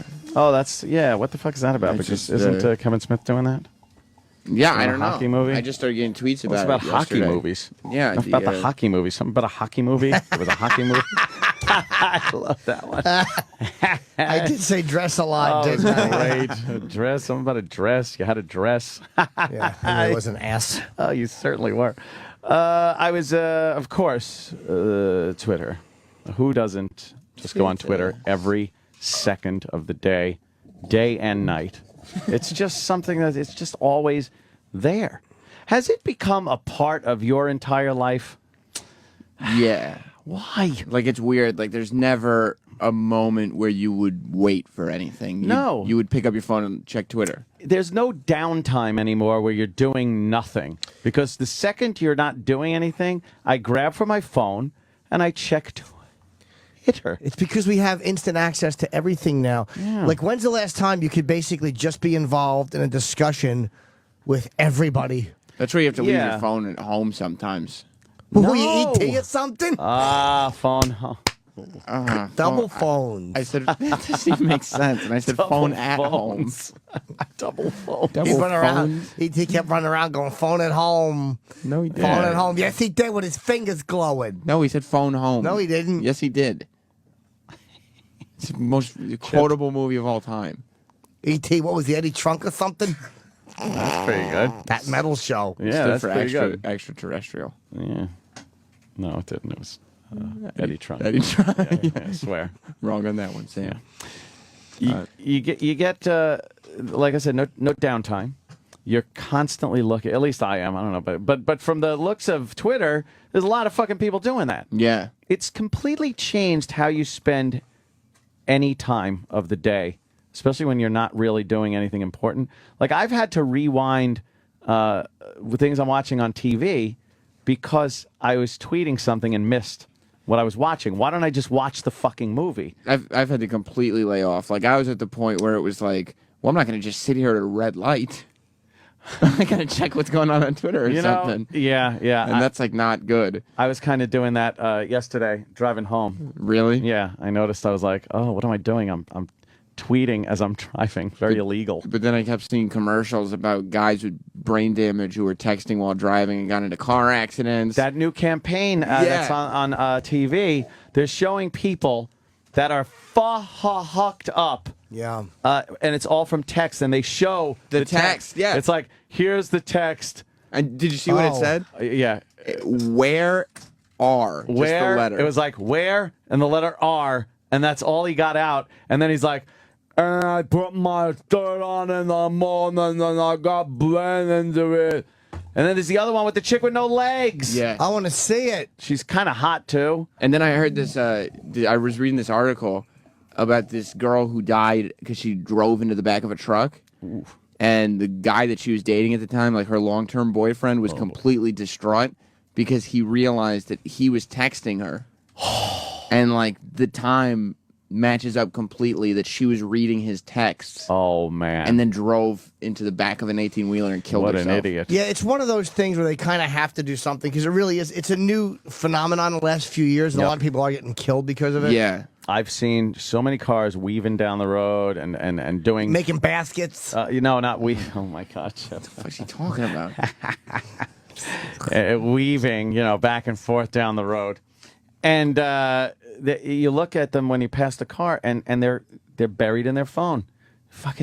It's so dangerous. It's so much worse than I even think drinking and driving. Wow. And it's way worse than calling. Like, being on the phone is so much safer than texting. Yeah. Because texting, you have to look down. You're taking your eyes completely off the road. Yeah, not only is your attention gone, but your eyes are physically not looking anymore. Yeah. Wow, this is fucking pretty graphic spot here. You're 23 times more likely. See, it's easier because I drive in the city, so it's a little bit... It's not safe, but it's a little bit... Yeah, but what an asshole. Even if you got into, like, a fender bender, you feel like such a dickhead because you're like, I was texting. It'd be a nothing text, too. Yeah, this is a good commercial. This fucking... Wow. This is a close-up of a fucking mock car accident. Oh, T-boned. Damn, there's a lot of blood. Yeah. What the fuck happened? We just texted.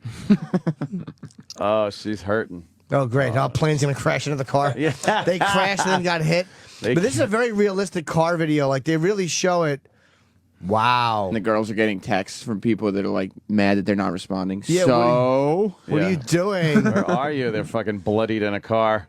Sending emoticons. Man. Are these really nice pussy picture? It's well worth it. These are actual photos from we're looking at just basically fucked up cars. Yeah. How do we know these are all from texting and driving? They could just be taking... Now they're showing fucking... Look at that. Bodies from The Godfather. That's Sonny getting shot. Sonny at the top. Oh, man, that is fucked up. That car was under the front of a truck. Sonny got out to read a text, and that's what happened. I've seen that truck one before. That truck one is definitely from texting. Well, I mean, I think it's from texting. Yeah, with the truck just kind of crunched up on the fucking car? Yeah, there's like a sliver of a car on the front of the truck left. How'd that person do? Are they okay? No, they passed away. Oh, were they going quickly when they hit each other? I think so, yeah. Oh, okay. Sonny got a text from fucking Talyashire. He's beating me. LOL. Oh, I don't want to say who has a full boner. Oh, no. Why do you have a boner? Those girls were cute in that car. Oh, is that it? There's a part where they get hit, and then they stop and look at each other, and then a car comes and... T-bones them, yeah. Yeah, that was a fucking pretty realistic video. Pretty though. good. You guys never try to leave your phone alone? No, why dude, would I I should, do that? though. Why? Where did You I go should. without my phone recently? It's the greatest. I went out to eat or something, or I went to the cellar, and I was like, should I go back for it? And I'm like, no, leave it alone. Yeah. Really? And you did? Yeah. I need it with me. Like, next time you leave the house, just throw the phone down on the couch and walk out. No. Yeah. I can't do that. I need to have it with me. Why? Because what if something happens that I need to know? Nothing will happen what? that you need to know. I don't know, a message. Guess what? You'll find out about it later. It'll be all good. I don't know. There's life to be lived. I do, but I live it with my phone. That's like when I was in Cleveland, and it was me, Roland, Troy, and Eric at dinner. And the whole time, Troy and Eric are texting. The entire time. And I've like, seen what are that. we doing? I try not to do it at dinner, but I will pick it up and check some things if there's a lull. I mean, in the conversation. Troy was trying to get something going with one of those strippers, so I can't be too mad at him. Well, you know. Oh, he's always trying to get something Oh, going. that's why he's on his phone all the time. Yeah, he's a He's always networking. working on something. Doing that, posting Instagrams of him skateboarding. Is his Instagram good? He is. I mean, he's a good Instagrammer, but He's got a lot of things. A lot of pictures of him skateboarding. A lot of activities. He's always out clubbing and skateboarding, and he's Is he like, really? "Hey, here's some people painting the Brooklyn Bridge because I was just downtown, fucking wandering around the East Side and stuff." Like he's always out and about. He thinks he's healthy, but he doesn't realize that he's going to die young because he doesn't sleep enough. Oh, he needs some sleep. Yeah, yeah. Is he always out and about? He's always out and about. I'm never out and about. He is. He's a man about town. I'm in with chagrin. Boo. Yeah, he's from his Instagrams. He's always like in some action. He's like, yeah, he Instagrams something, and he's like, and it's hashtag longboard, skateboard, sidewalk, urban, cool. Fuck, man. Boss. Ew. I don't know what the fuck it is. He doesn't say boss. I don't know if he does it. On hashtag anything. Just like, here's a picture. This is me. I'm holding a gun. Yeah, of course. That's what it is. Hashtag gun. Can we hear Sandusky, please? I'm dying to hear this audio. Yes. I've not heard it. We have an hour until Harvey. Sandusky. I'm dying to hear this. Let's hear. This is the clip that NBC cut out. Yeah, that's the one they got cut it out. right here. All right. This is from the Costas interview. Yeah. Yes. So it's entirely possible that you could have helped young boy A in some way that was not objectionable, Young boys A. while horribly taking advantage of young boy B, C, D, and E. Isn't that possible? Well, you might think that. I don't know. In terms of my relationship with so many young people, I would guess that there are many young people who would come forward, many more young people who would come forward and say that my methods and what I had done for them made a very positive impact on their life. And I didn't go around seeking out every young person for sexual needs that I've helped. There are many that I hardly had any contact with, who right there. I have helped in many ways. How did they edit that out? That was the big part right there. He fucking admitted right there. NBC? Who the fuck is in charge over there that is the piece they edit out? That's like, we got to edit for time. Let's edit out the part where he pretty much says that he did fuck some of them. What shitheads? Dummies. Wow. That is a great boy. The fact What a that lousy he's- job. You think he's guilty? Yeah. That looks bad, dude. The fact that he's going to testify at his own trial, it has amazes to. me. He's terrible. He has to. He has had for a guy who's like a pretty high-profile job with a pretty high-profile college football team, he has had zero media training. No. He has no idea how to answer questions. Doesn't know how to fucking Why would talk you to do the somebody. interview? Yeah. Because he probably thought he could talk his way around it or out of it. And he really did not have... He must be so used to people looking the other way with him that he doesn't realize that he completely incriminates himself, and the people are just so obsessed with college football that they pretend not to realize what's going on. And do you honestly think that the prosecution's going to be easier on him than Costas was? They're going to fucking slam him, ask him questions about everything he said, and he's going to have to explain what he meant by that? Fuck.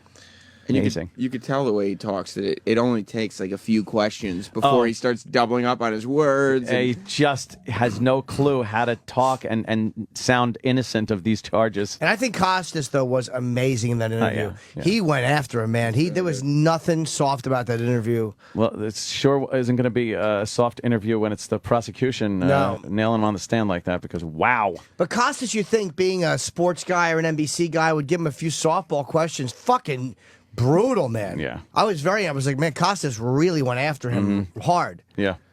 How must his lawyers have felt after Sandusky did that interview with Bob Costas? Horrible. They're putting him on the stand. If that interview was good, he would not be on the stand.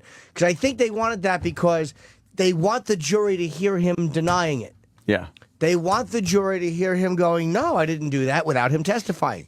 So they get it into evidence, however they do it. He stunk so bad. It's too damaging. Yeah, there's no way that those words can represent him in that trial. And they may not have counted on the fucking amount of damaging testimony from these kids or these guys now from when they were kids breaking down. It's really hard to counteract grown men breaking down on this. It's like there's something inherently that that man is telling the truth. Like when you see a guy bawling and saying like, yeah, that guy fucking did what he did in the shower. Bloodied my hiney. Dude, that's really hard to pass off as a fake. Yeah, yeah. That's a guy crying because guys try not to cry in the, And even though it's your job and everything, like, how are you okay with yourself as that guy's defense? Like, how can you really muster up, defending him with all your ability? It is amazing that there's never been a case where a lawyer will not defend somebody. They always, no matter how despicable it is, they do have a right to legal counsel, and people will represent the most disgusting fucking dirtbag. Well, they have to. In fairness to lawyers, if they don't provide an adequate defense, I think they'll be sanctioned or whatever by the judge. The judge will move to have action taken against them if he feels that they're mailing it in. That's the vigorous defense. You have to, or the judge will come after you because it undermines the whole legal system if you're not defending your client. You have to defend them. It never looks good when your fucking lawyer quits. Yeah. It's like, well, we're leaving. We have different ideologies. He's guilty, and I don't want to defend him. One time I was in a case, right, and my lawyer just freaked out, and he told the judge, you're out of order. This whole trial's out of order. That's from a movie. It never happened in real life. If it did, it's not. I was on trial. You've never been on trial. Fuck you. Yes, I have it. No, you haven't. Fuck you. You're out of order. The whole trial's out of order. No, they didn't say that. That didn't happen. Chip trying to get into the conversation. But It happened. Chip's way into the conversation is like he has to be cooler than anybody else. He's talking. He's got to have the best story. Yeah, the best. Sandusky is in fucking trouble, man. He's going to be in trouble. This son of a bitch is really... Yeah.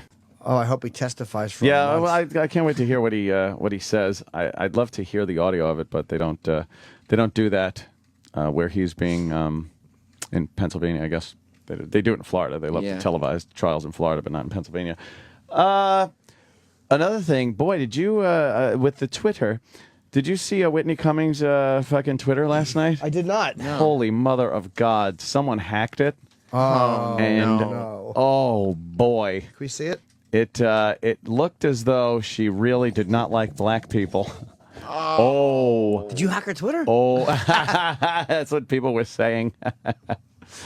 And it just amazes me how dumb people are because she was getting people that were retweeting and saying, you're terrible. I can't believe you're such a racist. Like not knowing she was hacked. What's this say? That's not one. That's bad. Oh, okay. Yeah. Did they clean them up? They might have cleaned But still them got to be all up. out there somewhere. Yeah, I'm looking. Like, why would Whitney Cummings do that? Yeah, yeah. And somebody fucking completely hacked her site and just dropping N-bombs. Oh, and yeah, that's not Whitney. Fucking, yeah. They really, really twisted it, though. I've never seen such a great Twitter hack in my life. Really? Oh, because they were brutal. Like, it went right from her, hey, I'm just hanging out, having some dinner. And then it's just like, oh, and she apparently hates black people. Whitney's Twitter account hacked. Did it make the news? Any of the news sites? I did see that, yeah. When I saw it last night, I was just like, oh, boy, somebody's got to fucking report on this. Yeah, there's got to be somewhere. Is there any callers that might know? Retweets and stuff. Probably some retweets. Here we go. There we go. Oh, there it is. Thank you. Let's see some of these. Whitney Cummings, let's see. What's tweets? Oh, but wait, she's saying it there's a couple of IL, what does that mean? And then there's one, are niggers considered class, all in capital letters? Yeah. And then, it's the hashtags. Yeah. Raztab, at Raztab, whoever that is. And then the hashtags are thank niggers, and then Clan VR, CLAN. I don't know what that's a connection to something. Yeah, that's a website. That Okay, and Brock, these are not really good because they're not. They're not really going off, but yeah, what are you going to do? Well, I'm not blaming you. I'm just saying that this is whatever's on the page. Yeah, she. That's obviously that's She not was her. hacked. And then I finally saw one that said, "Oh, I've been hacked." So she got it back. How'd she get it back? I don't know. They took over. They replaced our picture with like their little emblem for hacking. It's like one of those little hacker organizations. You must have to contact Twitter and then help. How do you contact them? She's verified in a celebrity. You so have she to probably send knows. them a letter in triplicate. It's got to be written and mailed. Regular posts. You're That would verified, take a right? long. That would take a long. I am verified. I'm now. not verified. You're not? No, it seems like a big pain in the ass to do. Dane Cook helped me. I want to get verified. For what? Oh, yeah. Who would pretend to be you? There's been Not Sam impersonators. There haven't been. Yes, there have. I really honestly don't. There's too much work behind it. What do you have to do? You got to like write in. What do you got to write them a letter? I don't know. I think you got to know somebody like a Mason. Is that it? Yeah. Oh, you got like being. Why are you going to be member of making bricks? No, See. Freemason. See. No. It's not Mason. If you. Oh, is that her regular tweets, or are those the hacked ones? Oh, that's the regular ones. Yeah. Yeah. People are saying that her hacked tweets are more interesting than her regular tweets. Some of the people on the. They're horribly. I don't racist. follow Whitney, so I don't know what she does on Twitter, but Yeah. I know it ain't that. Some of the people on the phones are saying that NBC edited it out because it wouldn't have been a fair trial. if On they- the what? On the phones. Oh. Yeah, what we are have those? phone callers. Let's grab Oh one. my God. Okay, Let's try go it to in. Joe. Here we go. You want to go to Joe? I and wondered Aaron? if that was true, but I don't think that they worry about that. Let's go. This is the caller test. Yeah. Hey, Joe from Maryland. Hi, Joe. I was just playing devil's advocate. That might be a possibility that NBC edited that out because there'd be no possibility you could get a fair trial and then handed it over to the prosecution that, hey, there's an admission here of guilt. I think I know what you're saying, but I don't think NBC News would give a shit about that. They No, the never press- care about the- that. You're probably right. You're probably right. The press doesn't have to edit themselves because it might taint a jury. They never do that. The legal department. But you're playing the devil's advocate. Ah! Yeah. Put lifts on little boys so they look like teenagers. Some lifts. But there might be a legal department above their news department that says, hey, you can't air this. No. Yes, you can. If somebody goes on TV and admits No. guilt, you should allow. I mean, There's no reason. The press doesn't have to edit themselves in any way, shape, or form because they think it might be a biased trial. Yeah. Oh, well. That wouldn't be NBC's fault. That would be his fault for saying it. Stupid caller, but not a completely off. But it wasn't annoying. It didn't make me mad taking that call. It wasn't a bad caller, but he was totally wrong. Yeah. Let's try Eric in Jersey, since we're just pounding the phones now. Okay. Yeah. Eric. Hey, Eric. Yeah, good morning. What's up? What do you got today? Well, this is the second time that they screwed up. They screwed up with the Zimmerman too. You know, with when he was online with the 911 operator. Really? I Yeah. didn't hear that. Really? Come on, Anthony. Where have you been? You know what? He's saying about the editing. They fucked up the edit. Yeah. With that, and they did fuck up, and they edited this wrong too. And MSNBC just edited something with Mitt Romney talking. The Romney talking about Wawa, and you know. Do we have that? Wawa, I didn't hear that. But that's all under the umbrella of NBC News. And, Yes. man, they better stop fucking around with that stuff. They have no credibility at all They're getting right a now. terrible reputation. They're a completely horrible, biased fucking news organization. Yeah, the Romney thing. If you remember, he was talking about Wawa. Yeah.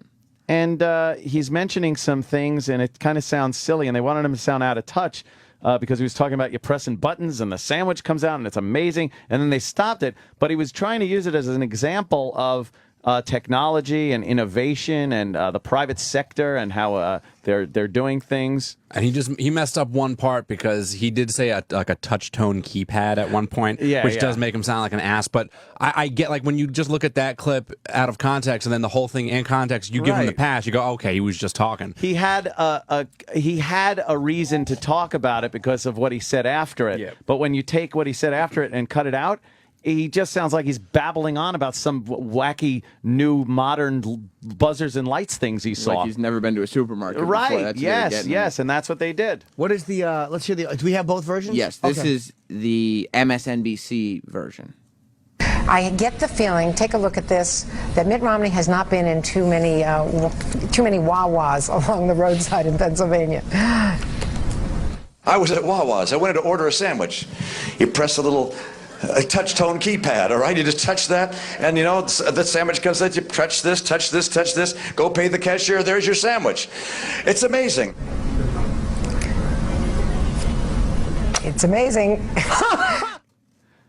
So See, they're they cut laughing it at off, it. and then they just start laughing.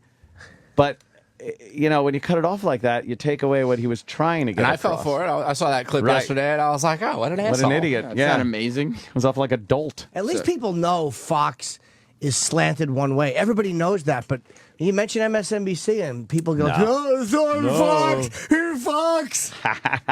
Let's hear the original This version. is the full version. It's- This it's is a taped much on longer, a, by the way. On a cell. I cut it down, but it's taped on. Oh, a cell you phone. edited it. I did some edited editing. by Sam See what Roberts. Sam did to it. Just the heads and tails. I was at Wawa's. I wanted to order a sandwich. You press a little touch-tone keypad, all right? You just touch that, and you know, that sandwich comes out. You touch this, touch this, touch this. Go pay the cashier. There's your sandwich. It's amazing. People in the private sector have learned how to compete. It's time to bring some competition to the federal government and to get it smaller and have to respond to the customers, which are you. I gotta interrupt. That it wasn't a good editing job, Sam, because he used that Wawa thing as a point of how there's a lot of different sandwich. There's a lot of different places to get a sandwich. Yeah. And so what sets maybe Wawa apart from everybody else is that they innovated, they took it to the next level, and they made it a lot easier for Right. the customer. And he was trying to make a point about just consolidating and trying to make something easy when a lot of the departments of government make things difficult. And he was just Right. trying to boil it down to like, if we can Yep. get it this easy in a fucking sandwich shop, how come we can't get Right. it this easy in government? And that's the point he was trying to make. But when and you it cut just that and then it off- just got condensed down to Wawa's cool crazy. I like the buttons. So they edited Sandusky. They fucking purposely edited Zimmerman Yep. to make him look like a racist. And then MSNBC purposely edits Mitt Romney Yeah. to make him look stupid. Amazing, right? It's fucking embarrassing. That's embarrassing. It really is. But Terrible. they continue to do it. I don't know why they have any credibility Or at why NBC News. why they're allowed to come get the same freedoms that news organizations are allowed to get. Yeah. You can't even say anything about MSNBC doing this, because the minute that you bring up, well, look what they just did, and then they'll go, yeah, well, Fox does it too. Fox. And for some reason that makes it okay. Yeah. So it's like, okay, well, let's pretend like it didn't happen simply because they all do it. Yeah. And I've seen a fuck of a lot more liberals being able to come on and give their point of view on Fox than I have conservatives be able to give their point of view on MSNBC. It really is amazing. What are you going to do? Hey, I'm going to visit the boys' room. I'll go with you because I got to All piss. Oh, let's play a game. Oh, what are we going to play? Where's your junk? Let's all touch our cocks. I like to sit on the toilet when I know Anthony's going in, and then hopefully he's like a woozy and he doesn't even know, and he accidentally sits down and shits on my cock. Remember when that happened? Yeah, a couple times. All right, you asses. Be right back. The Opie and Anthony Channel. Sirius XM.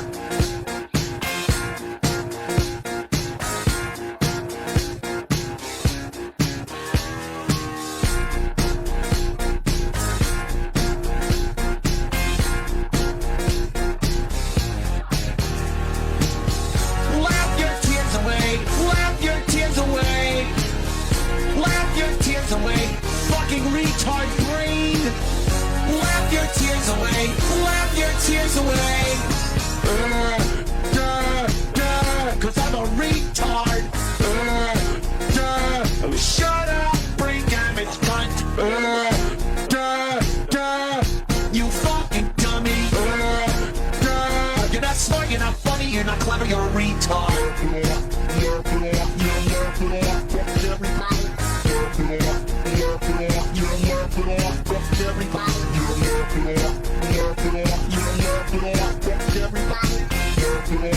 Laugh it off, fuck everybody. Laugh your tears away, laugh your tears away. Laugh your tears away, fucking retard brain. Laugh your tears away, laugh your tears away.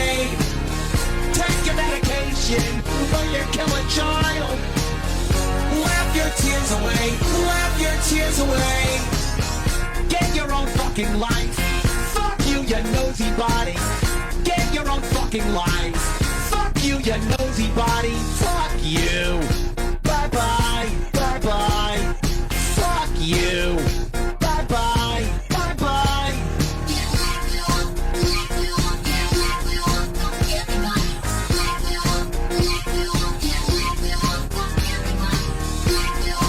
Laugh it off. Fuck everybody. Laugh it off. Laugh it off. Yeah, laugh it off. Fuck everybody.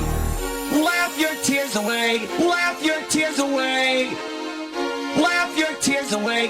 Fucking retard brain. Laugh your tears away. Laugh your tears away. Take your medication before you kill a child. Laugh your tears away. Laugh your tears away. Get your own fucking life. Fuck you, you nosy body. Get your own fucking life. Bye-bye. Bye-bye. Laugh your tears away. Laugh your tears away. Laugh your tears away. Fucking retard brain. Laugh your tears away. Laugh your tears away. Take your medication before you kill a child. Laugh your tears away. Laugh your tears away. You're listening to the Opie and Anthony Show. The Opie and Anthony Show. Sirius XM.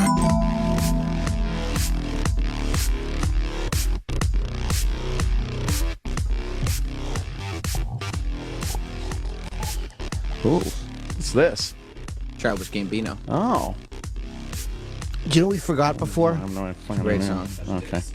No, wait, I never forget to touch dicks. I Touch just make those myself dicks. wait, like a treat I'm looking forward to. A treat. There was a texting case, somebody reminded me on Twitter in Jersey, of somebody who was twittering her boyfriend and he killed somebody texting, and they injured the person, like they lost a leg or something, so they tried to sue the guy, Whoa. obviously the driver, and the person texting. Well, you knew, which you can't do. You just can't. Oh my God! How many fucking degrees of separation you got to go through? That was there. They can't sue. Wow. Because you could say, well, I thought he was going to check the text after he got there. Yeah. And No matter what, you just can't sue someone. It's not your fucking problem. No. Yeah. I've been guilty of texting while I'm driving around. Yeah, me too. I don't like. Both of you got to stop. I worry it's about you. scary. It is scary when you do it. You Yeah. know? You're like, I don't want to take my eyes off the road too long.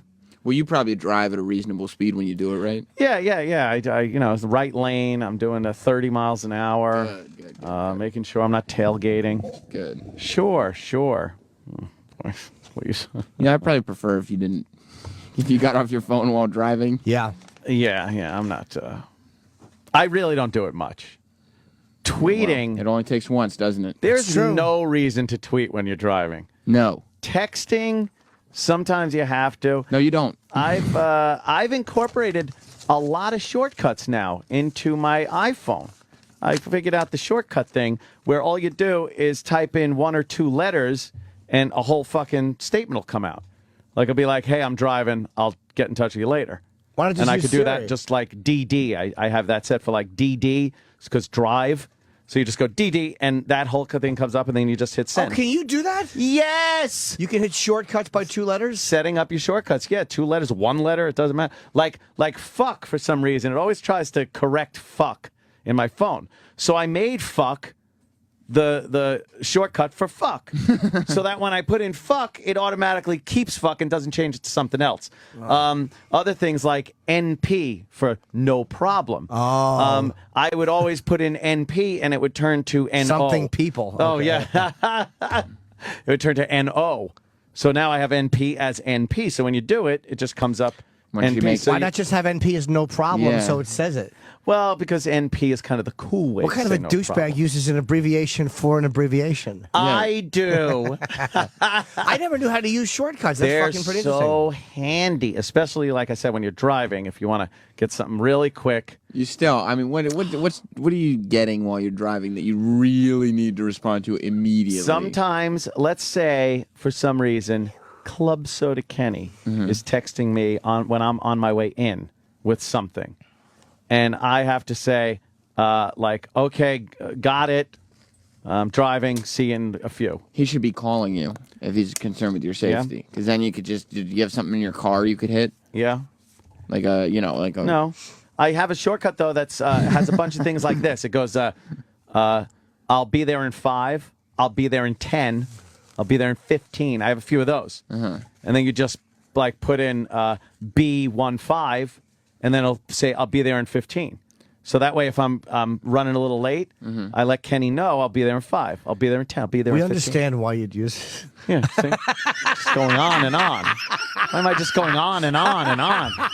Fuck. Shut up. It's called a shortcut. How about a shortcut for this conversation, Anthony? Jesus Christ, what an idiot. No, I don't mind. I didn't mind you saying B15 and B20. But first of all, you listed 3, and then you're like, and then there's be times where I'm running late. So we understand why you would tell someone you're running late. Oh my God. What's wrong with me? Oh, I'm thrown from that bathroom visit. What happened? Oh, you don't want to know. Yeah. No, it was Jimmy shuts the lights out on me. By accident. No, it wasn't accident. It was such a force of habit. I forgot Anthony was dutying in the. No. You always shut the lights, right? Every time you're in the bathroom, any bathroom with Jimmy, when he leaves, he will shut the lights, and now you're just sitting in the dark. Was it pitch dark? It was pitch black in there, and then somebody, because there's no windows, because then somebody walks in and you hear him go, "Where are the lights?" Like they talk to themselves. Why are the lights out? And they get their junk grabbed. Yeah, and then I grab their penis. But they say, "Why are the lights out?" And then you're shitting alone. You're shitting alone in the corner. They probably think you're jerking off. Thanks, Jimmy. That's funny. They probably think you're cranking over there. That's the guy who cranks his dick. I'm yanking it. They look at your shoes. They're like, oh, that's the guy who fucking pulls his pud in the bathroom. I don't like looking at people seeing your shoes and everything like that. Because you don't want them to know that you're the man making that stink in the fucking in the bathroom. Well, that's true. I saw somebody taking a dump in there the other day, and they have, of course, their pants down, and their ID tag is just hanging on the floor. So it's better than even shoes. You're just like, look at that. Bill Williams is taking a shit. Yes. His picture. He's just like, Yeah. Listen to Phil Buttons.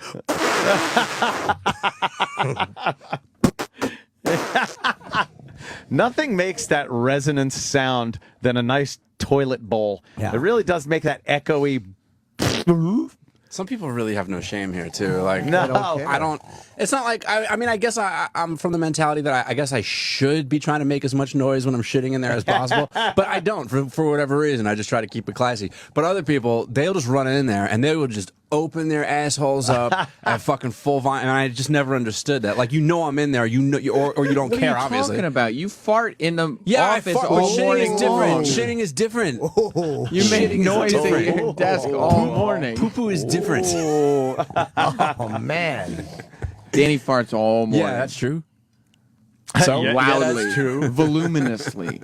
So you don't believe his argument about the? No, doo-doo's different, dude.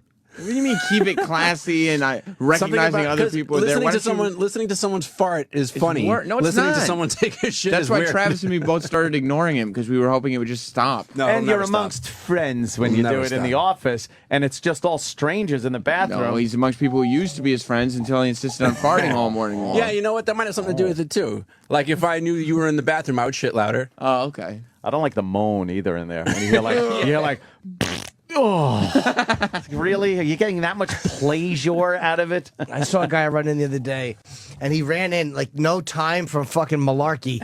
No time for love, Dr. Jones. The door closed. Was it E-Rock? And you hear and you hear the fucking the hurried shuffle of the bell, buckle, clang, clang, and he's tap dancing at the same time. And fucking literally, you knew there was no time for paper placement. Just buckle. And I'm like, he must have been dying for a commercial break. The fastest shitter I've ever seen in my life was Eastside Dave. Oh, back at XM, and I knew it was Doing him his pants. because he always wore Converse All Stars, and he would pull the laces so tight that you couldn't even see. It looked like a scar. It didn't even look like shoelaces. And I'm in the bathroom, and like before, in the time it took for one decent sized log to just come out of my ass and drop into the. He had his pants down, he shat and wiped, and he was out. Dave Wow. was also. It was 10 seconds. It was also a dead giveaway when Dave was in the stall on 57th Street because he was the only one that brought a porno magazine and lube into the stall with Did he him. really? Always. Was he jacking off in the? Yeah. He always Wow. used to take those little bottles of lube that they would send us. Yeah, He yeah, used yeah. to come into our office, get a little bottle of lube and one of the magazines that they would send Steve, and he'd go into the fuck? bathroom and he'd jerk off. Really? Yeah, always. Sometimes he'd go work down to jerk. the third floor because he thought the bathrooms were more comfortable. Well, the work jerk is for the young. Yeah, Dave used to work jerk all day The work long. jerk. How would you get down to the third floor bathroom? I never knew about that. On this, you just take the stairs, you go down, and the doors go all the way to the floor in that bathroom. And he'd be holding the magazine and lube. Yeah, because the doors go all the way to the floor, the stall doors. Oh, very in that private. bathroom. Yeah. Oh, I wish I would. It's amazing. I'm So he'd actually go down bummed and I didn't jerk know off. about that, so I can Yeah. go shit there right Is it now. the third floor? That's Nice where Eric shit. used to get his snacks, right? Yeah, and then they used to set out like tables, like I guess little buffet type tables of like fruit platters and things like that, and Eric and cookies and stuff. And Eric used to go down to the third floor, and he used to steal their like lunch I meats. never knew that. and Yeah, it cold was one of cuts. those offices that they E-Rock. use for architects, but it was always a different group coming in Architect. from somewhere around the country, An and architect. they'd have a whole like a whole spread. So He would go down for 1 his shit o'clock, and he'd come go back down. with a sandwich. This Had sounds sandwiches fucking. and cookies and everything. Oh, just a fucking everything. amazing. What a glutton. Oh, he really is. Just sniffing out food like a pig looking for truffles. Said he's just a pig looking for lunch. Oh, E-Rod. No, I got it, Sam. Did Thank you hear Danny called you a pig as the only Right. Oh, that's thing. right. That was too easy. But you did do it. You called him a pig. Yeah, a little bit. Oink, little, oink. little bit. Fat pig. Oh, my God. That's what you called him, I mean. You wouldn't call him that, would you? No, it's mean to just call him a big fat pig. Oh. That's what Danny did. I That see was what you're mean. doing there. That was mean. I see what you're doing right there. I didn't say that. Huge, enormous, big fat pig. Yeah, that really is uncalled for. Don't do it again, Danny. Yeah, it's something about that seat there. You said that yesterday. Yeah, exactly. How many times did you do the same did he? joke? You got to laugh. You laughed at him yesterday. So he's trying to Exactly. get some Oh, of I that. almost forgot. Good morning, sexy. Oh, I did that. I didn't hear it. Yeah, it was when we came back from break. Oh, what was his thing? It was nothing. He just had a bet on. It's like, okay. Someone's sloughing off. I know, right? He Someone's thinks- on fucking vacation with Opie gone. Opie actually was yesterday, and he said at the doctor's, he went to the doctor's, he was in the waiting room, and he actually shit onto his balls. Oh, man. Onto the back of his balls. Shit onto the back of his balls? That's Yeah. the problem, right? He's shitting everywhere. Is that right? He's been liquid shitting. He has like Wow. a parasite. And She's E-Rock. and it's just been nothing but like butterscotch colored liquid shit. Oh, Yeah. Looks like he's wearing a butterscotch skirt. Oh, that's brutal. That's gross. That is horrible. Man, I could use some soupy. Get some soup What's for the some fucking soup? boss. What flavor? You know what? Flavor. I'm tired of the fucking Turkey chili. Of course you are. And I'm kind of tired of that fucking chicken noodle. Yeah, why wouldn't you be? What else do they got? Vegetable Minestrone? cum. Vegetable cum. They have Some a of the other- toenail Oh, boy. medley. I like the fucking. Everybody's talking about food. I hit that shit real quick. That looks really good, man. My cup of munchkins. Cup of munchkins. They have a couple. Damn. Would you like a munchkin, James? I have a look like- I raging shouldn't hard on tempt you. right now. Really? I'd love to shove it in that munchkin thing. Can I please put my dick in your donuts? Do it. Sure, I'll get more donuts. I'd love to see your dick in these Fucking donuts. Great. What other kind of flavored soups do they have, Kenny? Want me to call the hotline with the choices? Why don't you do that?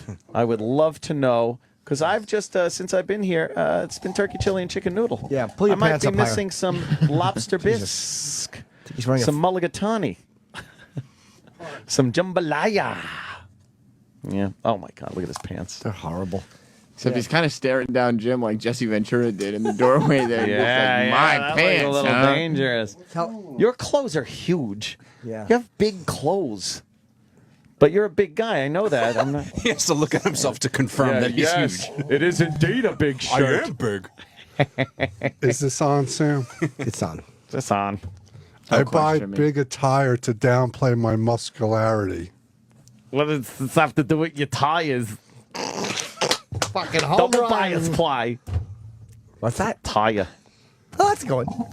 I'm gonna get your soup. All right, Kenny. Thanks, Do you really man. want to downplay your muscularity? Yes. Why? Yeah, you really do wear loose-fitting clothing. Why? I don't have to wear tight clothing. Can you fight better in loose clothing? Yes. Yeah? Move faster? Yes. Don't have to worry about ripping your pants and having the guy go, aha. And you like people to underestimate you. Oh, like maybe you're not as fit as you are. No, I never underestimate anybody. But they might underestimate you. I don't know. It's a good tactic. And you like cheap suits. Yes. You like I've seen some Master Po videos. He wore loose clothes. And Now he liked to there's fight. some muscularity. Is that really good, this video? It's the nunchucks? What is he spinning? It's not nunchucks, is it? Yeah. I think it's just a stick. I think it's just a stick. It's a pointer. It's like what It's the a skewer. It's what the He's gonna conductor. barbecue. It's Is what he the conductor dancing? has. He's dancing. His sunglasses. Opera. He was great. That was nunchucks. No, now he's got two sticks. Those are nunchucks, aren't they? I think they're actually sized. They're but nunchucks. you can't tell because he's moving so fast. Those are nunchucks. Are they? They're He was connected good, though. by, but I don't see that they're connected by Those aren't a nunchucks. chain or anything. I guarantee you they just are. look like Yeah? solid I sticks. think They so. look like size to me. Wait. I think they're just SAI. solid sticks. Yes. Are they? He was an expert swordsman. I'm actually wrong. They were sticks. Swords. Man, was he? I've never seen somebody make more of his own sound effects than this guy. The only person that made more sound effects for himself is probably Hulk Hogan. Oh, did He he? would smack himself to make like impact sounds Oh, and stomp his right. feet on the floor. Yeah. It was ridiculous. Why is in know this what video Macho Master Po just beating himself up with these things? Somehow this is a demonstration. I'm not sure how, but this is somehow a fight He's demo. just hitting himself with the thing and jumping around a lot in front of a. Oh, he just did a roll. I never understood this, and I never understood where he would show you moves like this, but he would have to show you in very controlled environments. Yeah. Like, oh, let me show you all these moves that I can do if the other person is moving in slow motion, letting me do them. To me, that's not a fucking. I don't see how that's a demonstration of anything. And he would He's just, in like, like do slap fast fighting. motion. He's just Yeah. like it's like it's curly going. whoop, It's like if I could stop time, this is how I'd beat you up. Right. Yeah, you wouldn't be able to move, but I can move in fast motion. I do think he could fight, though, man. I I think like that. Yeah, but you know what, Jim? I've never seen one single video of him doing anything. Fighting. Well, Mars said he was good though. Mars said he knew what he was doing. I'd like to know if Mars ever actually saw him fight. Not spar, and not doing that fake. I'm slapping my fucking jacket bullshit. But actually, He would actually fight. It's like fast motion Macarena. He would do. Where's Mars? Mars always vouched I'm for him. They out were good today. friends. Mars is out Is he? today, I think. Right? I think. Is he? I Where don't is he? know. He's probably having fucking anal fissures sewn shut. He's fucking Travis, who's also out. Oh Yeah. yeah, they're fucking. Gay lovers. Damn, that's a good anus. Yeah. Well, I want to hear this Rodney King fiance 911 Oh, God, call. yeah. This is, as they say, chilling. Yeah. It's chilling. There are still people suspicious of her though. Yes, the police are investigating it, but they say that it doesn't seem to be a sign of foul play, but a lot of his friends are saying foul play. Some people were saying that he was going to leave his fiance. Really? That was the plan. She may have caught wind of that. Oh, and shoved him in the pool or That's what something. people are saying. Cracked him over the head, but he's apparently was a swimmer. He swam at night. And Maybe he was drunk, and maybe she gave him succinylcholine like The Exorcist 3. Oh, and then shoved him in the pool. And she didn't go into the pool to get him out. No. She said she tried to wake him up with a shovel. You'll hear that in the call. I guess she grabbed a shovel and poked at him when he's just at the bottom of the pool. I don't think when you're at the bottom of the pool, you're asleep. It's not like you wake up and go like... You're yawning and bubbles are coming out. Yeah. Yeah. Under the sea. Like I'm doing a Little Mermaid reference. Love it. Yeah, let's hear it, man. Yeah, let's hear this 911 call. Please. Oh my God. Is he breathing? Hope not. I've been doing stuff to try to wake him up. Rodney Glenn King, he's at the bottom of the swimming pool. Please hurry up. Please, please, please. What city are you in, ma'am? I'm in Rialto, California. Hurry up, please, please, please. Rialto, California. Oh my God, please. It's a home. What is the phone number you're calling from? I'm calling from 3 hurry up,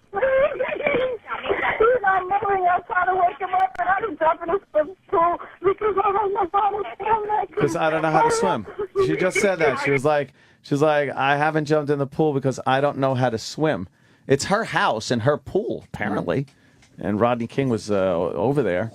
And it's so odd, the thought of having a pool and not being able to swim. Unless it's like having a bear trap in your backyard. Why the fuck would you have this dangerous thing, this pool of water that you can't fucking go in? Maybe to shoot music videos like MC Hammer's. With his big dick. There's a big dick at the bottom of the pool. I'm so glad I got to turn you guys on to MC Hammer's Oh, big it's fat fantastic. His big fucking shaking dick. Yeah, and those fucking leopard skin underpants. That looked great. It was cock like is- a pant leg That for dick it. has been making me laugh for, well, I don't know, 18 years. I'm glad to amazing. share it with you guys. It's an amazing dick. You hear the rest of this call here, 911. Now? Oh my God! Oh, hurry up! Hurry up. I gotta call my mom. I called his mom. This is crazy. Ma'am, how old is he? This is cray. Come on, hurry up, please. What? Please hurry up, please. Oh my God. It's not like they're stopping at fucking McDonald's on their way. How old is he? Rodney King, the guy that got beat by the police. Oh. Okay, how old is he? Isn't that odd? Hold on. Isn't that odd that she had to say that? I think she said, "Who is he?" I thought that she thinks the operator said, "Who is he?" Yeah, she said. She said, "How old is he?" Is he? But I think she said, like, "Who is he?" But why would you just go, it's Rodney King? She's You just know? panicking. She's like, yeah, like, I'm trying to figure out why she's not being rational. She's looking at her fiance at the bottom of a pool. Yeah, why isn't she? Yeah, she's trying to get him out with a shovel. I don't know. Yeah. I think Club Soda Kenny's on with a soup They gotta put update. him Let's on hold. hear. Let's hear. They won't put him on hold. Why won't they put him on hold? Talking to him in the other room. Oh, what is it? What does he have to say? Nothing. Hello? I have the soup choices. Oh, okay. Hi, Kenny. Thank you so much. What are the choices? What are your soups today? Well, if you don't want turkey chili or you don't want chicken noodle, the only other two choices Don't are say split pea. Tuscan grilled vegetable and chicken and eggplant and bean. And you're a cantaloupe. Oh! Tuscany. Yeah. Tuscan what? Tuscan grilled vegetable. Tuscan grilled vegetable soup. What's that, from elephant tusks? You know what? Yeah. I'm going to try that. Okay, coming right up. Thank you, sir. Bye. Oh, Tuscan Raider soup. Oh, yeah? See, it's Star Wars. Yeah. He's not here yet, right? Not Chet. Back to the audio. Okay, how old is he? He's 47 years old. He's not moving. He's at the bottom of the swimming pool. I don't know. I was asleep. He's out now of the pool. He's still in the pool. Yes, I was sleeping. I heard something fall like the table, and then I looked over, and then I went to find him. He's at the bottom of the swimming pool. He's still there. Please hurry up. They're coming. They're already coming. Oh my God. Oh shit. Are you able to go in the pool and get him? No, I can't lift him up. He's at the bottom. I'm going to open the door. Oh, my God. She can't Hurry get up, him. Please. It's fucked up. Oh, my God. Okay, I'm outside. They're coming as quick as they can. They're coming to get him. Oh, my God. Oh, my God. Ma'am, is there anybody? What? Ma'am, is there anybody in the pool to get him? No. How can I get him? He's like over 3,000 pounds. He's at the bottom. I tried to wake him up. He's just floating at the bottom of the pool. Oh, my God. How about you jump in? And I'm trying to...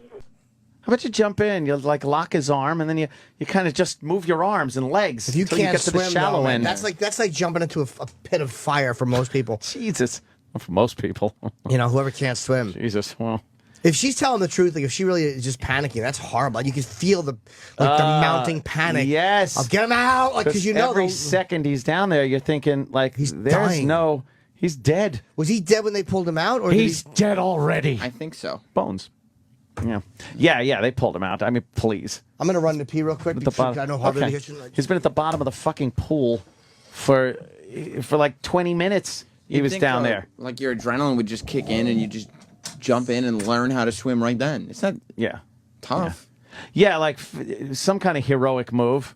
Just She's doggy watched paddle. people swim. And that Yeah, wasn't doggy that paddle. wasn't a big pool. Like what? No, what I what saw a was the picture of deepest it could possibly have been. Yeah, it couldn't maybe have been 8 that feet. deep. Maybe 8 feet at most. At most. And because I mean, you can't have a. I mean, that would be some like in what do they call that? A grade or whatever that the pool is on when it goes down. Because if it's so small, you can't go from like walking in on the stair part to 12 feet in the matter in a span of 6 or 8 feet. Giant fucking fall off. Yeah, it's probably like, and it's probably, a matter of feet of dragging him before you're able to put your head back above water. Yeah. Because it's shallow, Yeah. I don't know. She really was panicky. She was totally panicky. Didn't understand that she should probably jump in, try to get his head above the water. You can't just say, please hurry, please hurry. I hit him with a shovel and it didn't work. Yeah. She fucking poked him with a shovel to try to get him awake. Man, that's fucking panicky. Any more of that left? Yeah. What's the mom? But he hit the bottom after a shovel and something to wake him up, and he's not moving. He's got in the bottom. Oh my God. I can't oh my God. Oh no. We're saying crazy. Fine, I'll tell you exactly what to do next. Do not go in the water unless it's safe to do so. No. I understand. They're coming to you, ma'am. They're coming to you. This is crazy. This is crazy. Oh my God. Oh my God. This is such a Oh, she's losing it now. Oh my God. Oh I think my she God. realizes now. Oh my God. They're coming to you. Oh my God, I can't believe it. She knows now. It's too late. Oh my God. Oh my God, please. This is crazy. I gotta call my mom. I gotta call my mom. Please, I gotta call my mom. I gotta call her family. The paramedics get there, okay? Afterwards, you need a stand. I can't. I gotta She's call my losing it. mom. It's over, Johnny.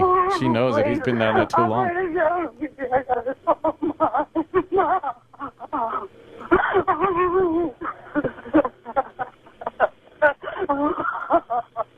They're coming, ma'am. Herman Munster laugh.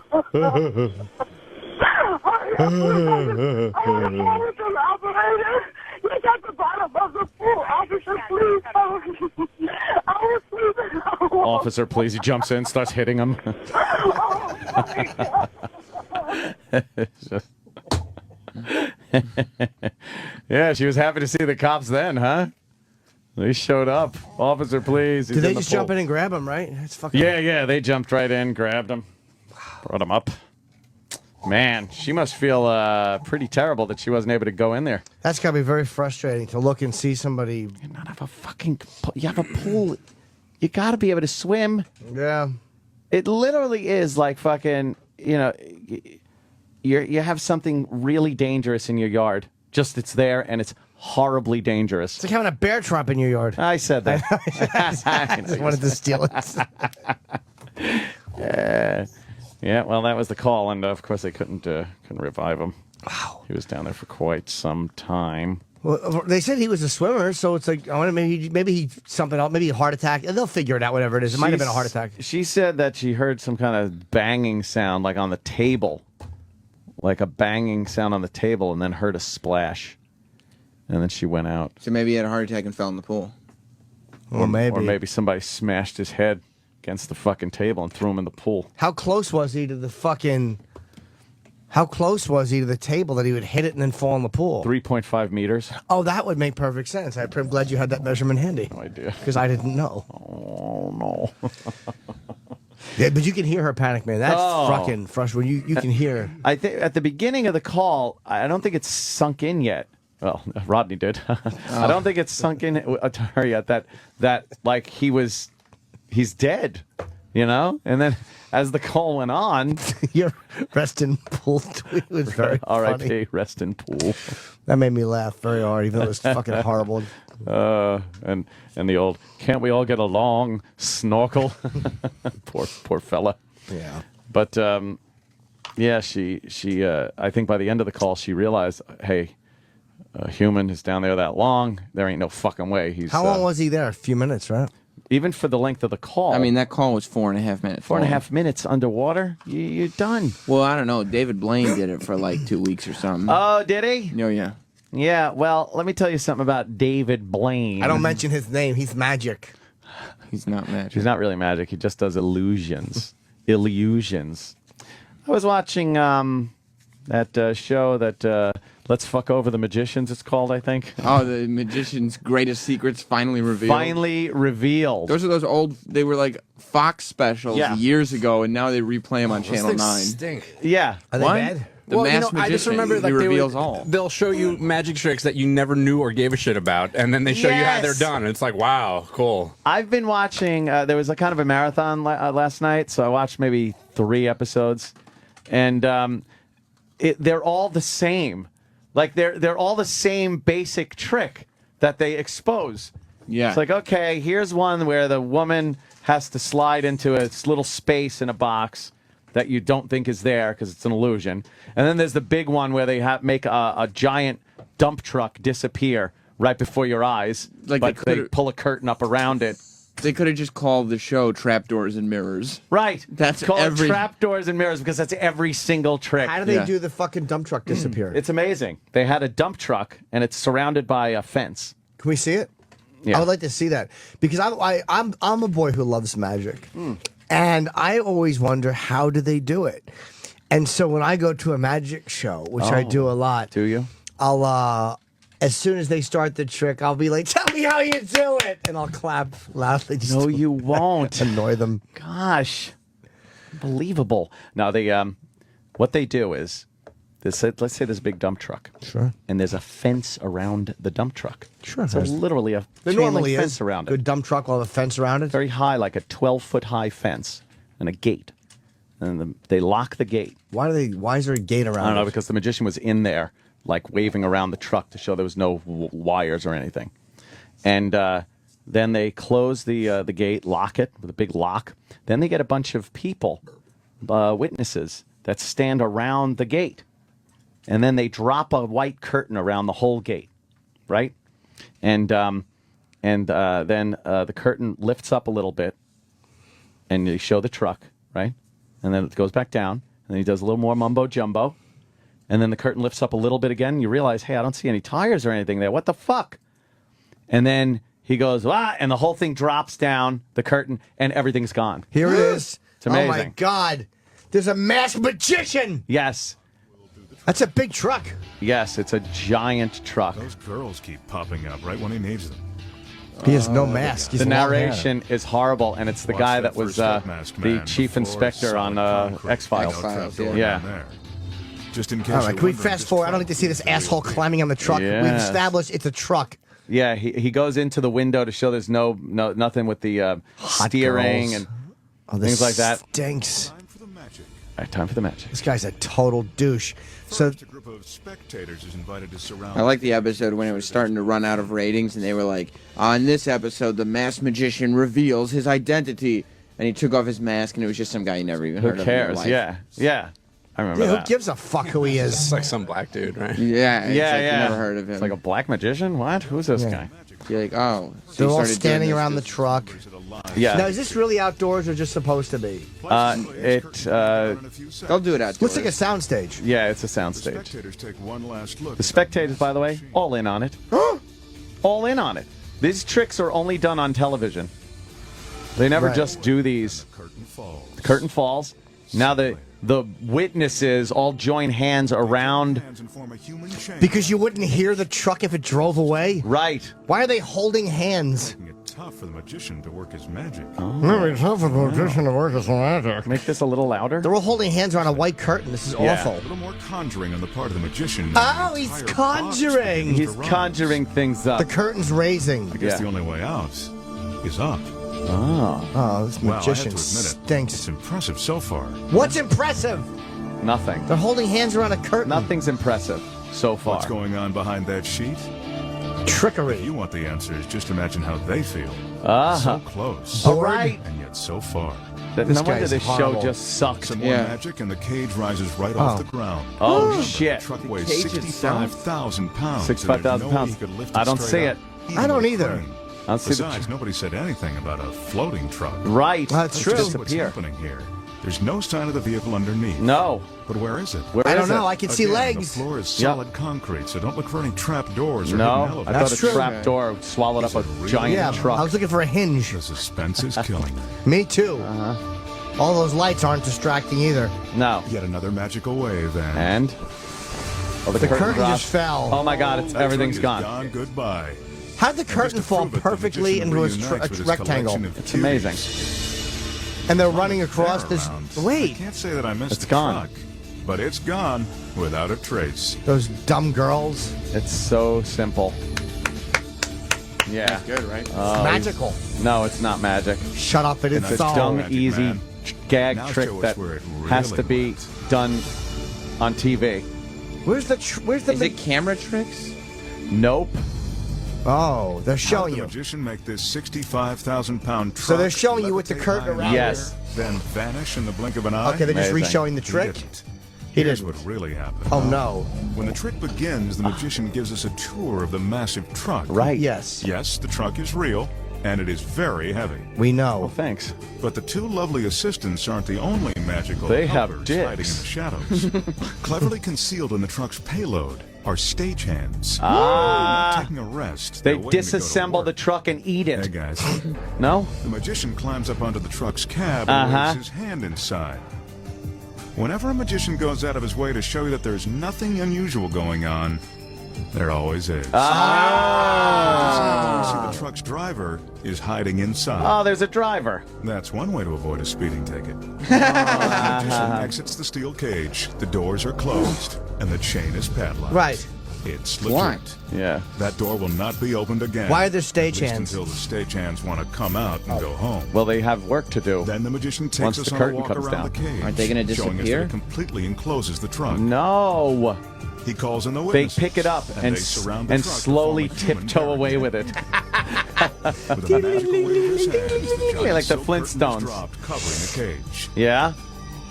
As soon as they are hidden from view, the driver and stagehands spring into action. Oh. Climbing Suck out of each the other's truck dicks. and moving into position around the perimeter of Because the they're cage. loud. Yeah, wouldn't they hear Funny, they them? usually But they're don't all in work on it, as so it fast doesn't when they're matter. being watched. That's the gag. Wait. This guy starts the truck up. Outside the cage, the witnesses move What a in waste of closer and time. join hands Yes. so that nothing can get past Yes, them. but why? But something does. Wait a minute. Why? If these spectators look bored to you, it's probably because they've done this trick many times before. Uh-huh. Although they've been presented to you as randomly chosen witnesses, they're actually part of the illusion. It takes In no fact, skill. They're on the payroll. No. And There's always no help skill. the magician perform It's this stupid. big You're trick. right. It's As the retarded. magician appears to make the silk rise, Oh. inside the cage, the stagehands make their move. Upon closer inspection, you can see that the entire cage is on wheels. Oh. And it is actually welded to the back of the truck. Ah. The movement of Back the that fabric and the bitch swinging up. lights disguise the movement of the truck as it begins to roll backwards. Oh. But how does the cage forgets to move take without this off. taking the curtain with it? Closer examination reveals that the silk drape is not connected Oh to the shit, he's cage going as it backwards. appeared. Okay. It's actually hung from a steel frame supported by beams and lifted by The molds. curtain's, the curtain's not even on the cables fucking are steel painted cage. black and hung from the ceiling high above the truck. See? Okay.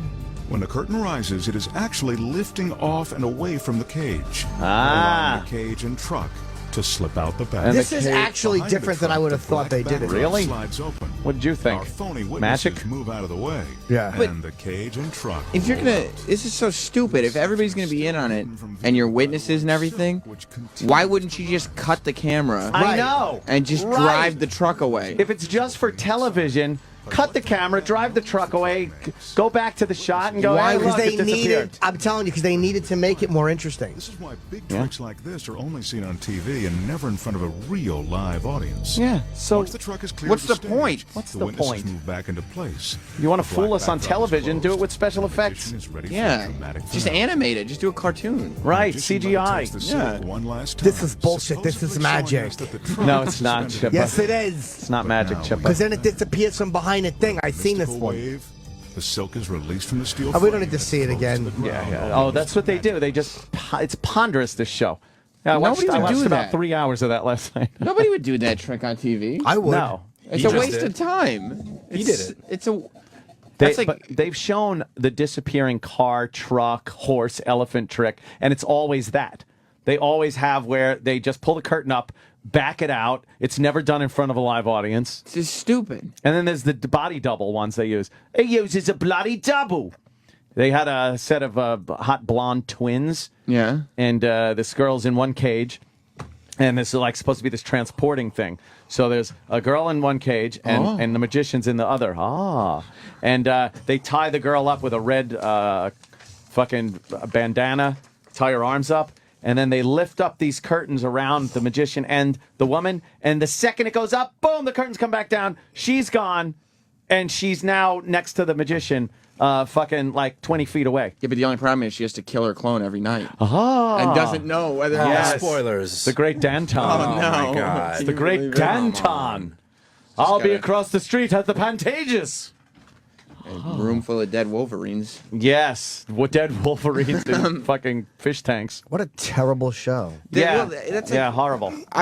Chris Angel's show, like when he was doing the Mind Freak show, like you can't Mind do Freak. What is it, 1985? a magic series No. because you just run out of tricks. Like I remember one, he was walking on water and it was a pool in Las Vegas, and everybody was like, "Well, you know, obviously nobody's in on this," and he's really walking across the pool. Yeah. But you could clearly see that he had simply gotten a clear acrylic, bridge. board that he just put across it, and their trick was that people were swimming under him while he was walking, but they just went deep enough so they went under the bridge. Oh, that's like it was obvious. How do you mean it was obvious? Like you could see that like his foot would make a little puddle, and then there was obviously some kind of surface. You can tell that something is You're a dick, underneath dude. there. Oh, Why is man. that? Fucking giving away his secrets. Just blew up his spot. You're just as big of an asshole as this guy. I want to see that. You're not even masked. You don't like the masked magician, Danny? No, he's an ass. Why would he throw away people's livelihoods like that? Masked magician. That's how Christ did it. Yeah. Revealed. With plexiglass. Yeah. Fully plexiglass. When I was a kid, they did this, but they did Pro Wrestling's Greatest Secrets finally revealed. Oh. And it was the worst show ever. They'd be like, "Did you know the old women that they beat up in the crowd are actually plants?" Wow. And I'm like 13, and I was like, "Yeah, I kind of figured that." I didn't know that. Oh, look at this. Here it is. See, look at this. He walks off the edge of the pool. As if those are just hotel guests.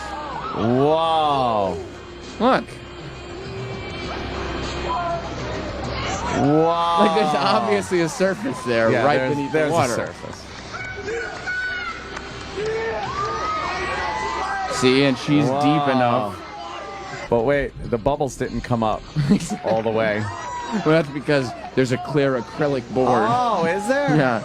See, I didn't know that. I That's thought he not was true. walking You're just on water. hating on him. He's walking on water. No, he's not. Yes, he is. I see it. Like, Jesus. Man.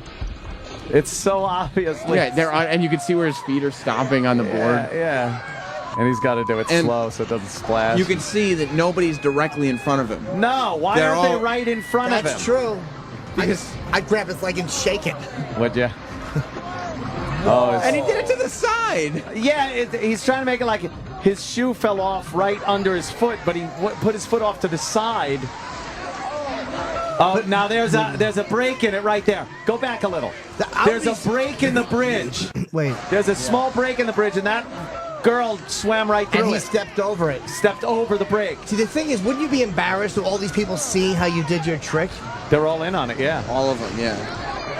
They're all in on it. You ever see when he levitates and they show him levitating real high off the ground? Yeah. He's doing his little levitation thing where he just like stands on one toe and blocks it with his other foot. Yeah. And then the people are like, "Oh, cool."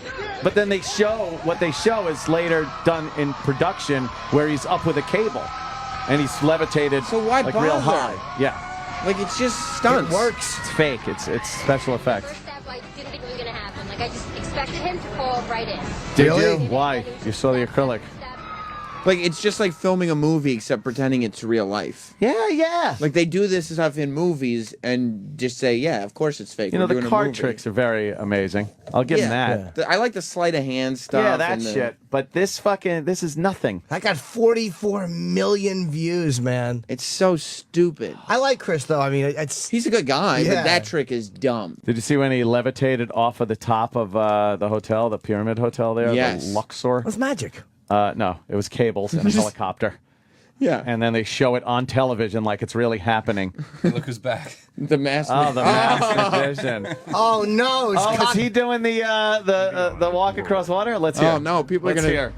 people are gonna think I figured out the secret from watching the Masked You Magician. did. But Take a I good would look look at at the him swimming pool suspiciously filled dressed with, like that for the of course, pool. with Water and innocent spectators. Spectators, my ass. Can we zip through? Spectators, my fucking You don't want to shit. watch every painful minute of this? No, because Harvey will be here very shortly, and I want to get to this. Harvey? Harvey? He is walking on water. Oh my God! I just saw I this. told you this was biblical.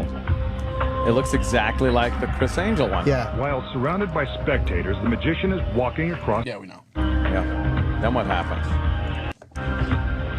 Jeez, do they milk this shit? Yeah. Come on. 44 million views, man. They should just call this show "Fuck You, Chris Angel."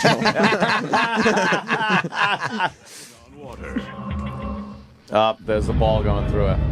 We just saw the masked magician attempt a feat that has Yes, been we written about did. for more than 2,000 years. 2,000? Walking on water. And he did it in a pool surrounded by spectators did. and his beautiful assistants. Ooh. Those whores. So how did the magician create the illusion of walking on water? They're doing it exactly like the Secret Chris Angel lies one. within this industrial-grade clear plexiglass. I can't believe I got it right.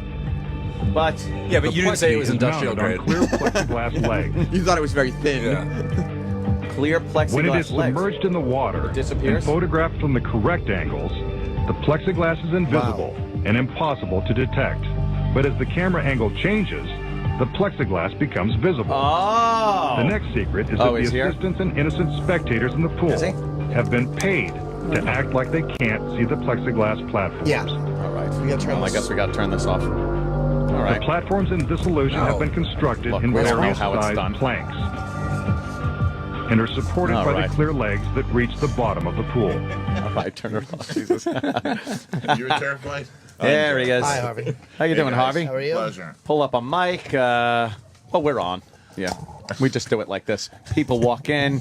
We talk. We were just watching some crappy magician. You know that magician that gives away all the magic tricks on TV? Who's You ever that? see that guy? No. The masked magician. He debunks all the things that we believed were true magic, and it's heartbreaking. Yes. It's terrible.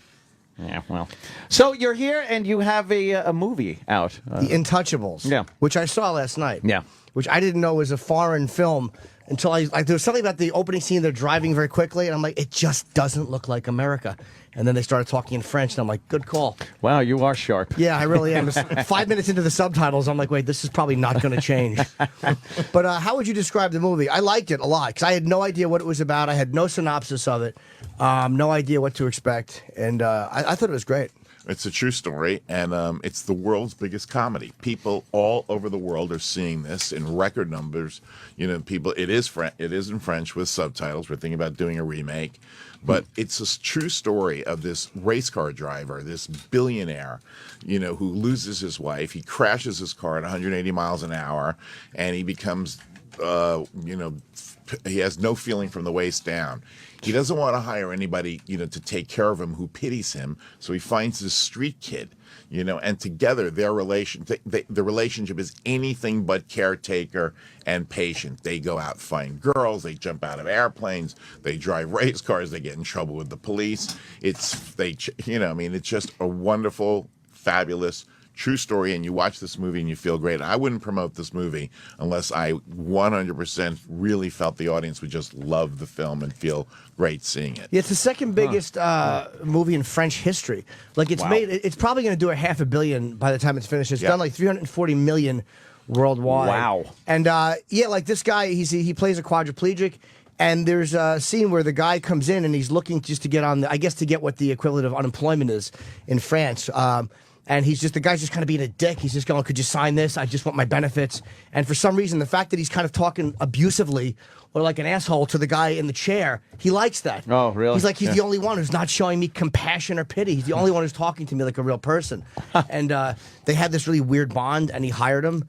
And it was great, man. It was all right. I cried a little bit. Oh, At part- did ya? Yeah, I really hated it too, because I'm like, I know they want me to cry, and I dropped a tear. I was like, oh, you asshole. You did you? I fell for it. Jimmy's a sensitive It's guy. really it's romantic and it's funny and it's a true story. And I'll tell you, the scene where we throw the guys out of the airplane. This in the real movie, you see the footage at the end of the movie. These two guys were crazy. They jumped out of an airplane. The real guys that it's based on, and we have that footage. We used the little homemade footage at the end of the movie. So our two actors, we waited and waited. We shot the entire movie. Last day, we said, "Come on, we'll take you up on the airplane." They figured it's going to be the typical Hollywood. There's going to be 75 stuntmen. That we're just going to shoot their close up. We said, no, we're going to throw you out of the plane. They go, what happens if we die? We said, we've got enough footage to cut the movie together. It's already, and we're gonna dedicate the film to you guys. And we threw them out of the goddamn airplane. That is not CGI. That is those two guys scared shitless, if I can say. Wow, on the and air. they've out of the plane. There's nothing. It's just the cameras on them. There's no cutting, nothing. You're watching two frightened human beings. Wow. Out of an airplane. Now, who would you use in the remake, or do you not know yet? Well, I signed Colin Firth to play the billionaire. Wow. Okay. So he's done, and I got Paul Feig, the director of Bridesmaids. So there's a twist with the girl in the movie. There's a very sexy girl, and then there's a twist on her. So there's a lot of girls who want to play that part. And oh, right. Yeah, the redhead. Right, the yeah, redhead. yeah. She's hot. She is hot, and I think it's anybody from Jamie Foxx, Chris Tucker, Chris Rock. Sway told me he wants to do it. Oh yeah, I bet. I'll do it. I'm not black, but I mean, I can play up any accent you need. It looks like You mean you're willing to leave this show and come to Yeah, Hollywood? right. Well, just and make out with like beautiful women if I cast it. I'll make out with Jamie Foxx or Will Smith if you wanted me to. I'm desperate, Harvey. But yeah, it's amazing when you hear about a remake. It's like you immediately start thinking, who are they going to use? And of course, Will Smith is the go-to guy, but I think he's probably too old.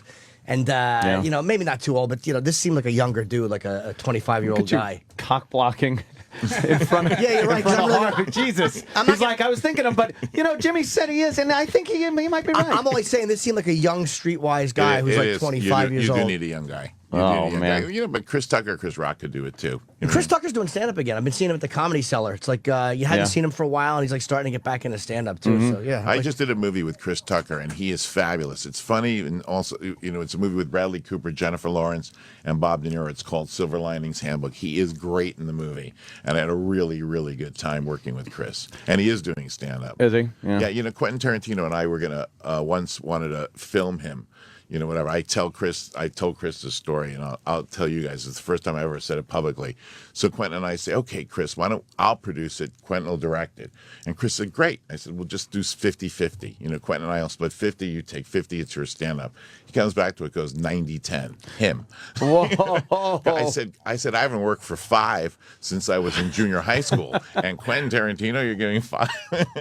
So I've never, ever let Chris Tucker, if you're listening, forget this. Wait, Wow. did he blow a chance to have you and Quentin do his stand-up? Oh, my God. How do you say... Why do you do that?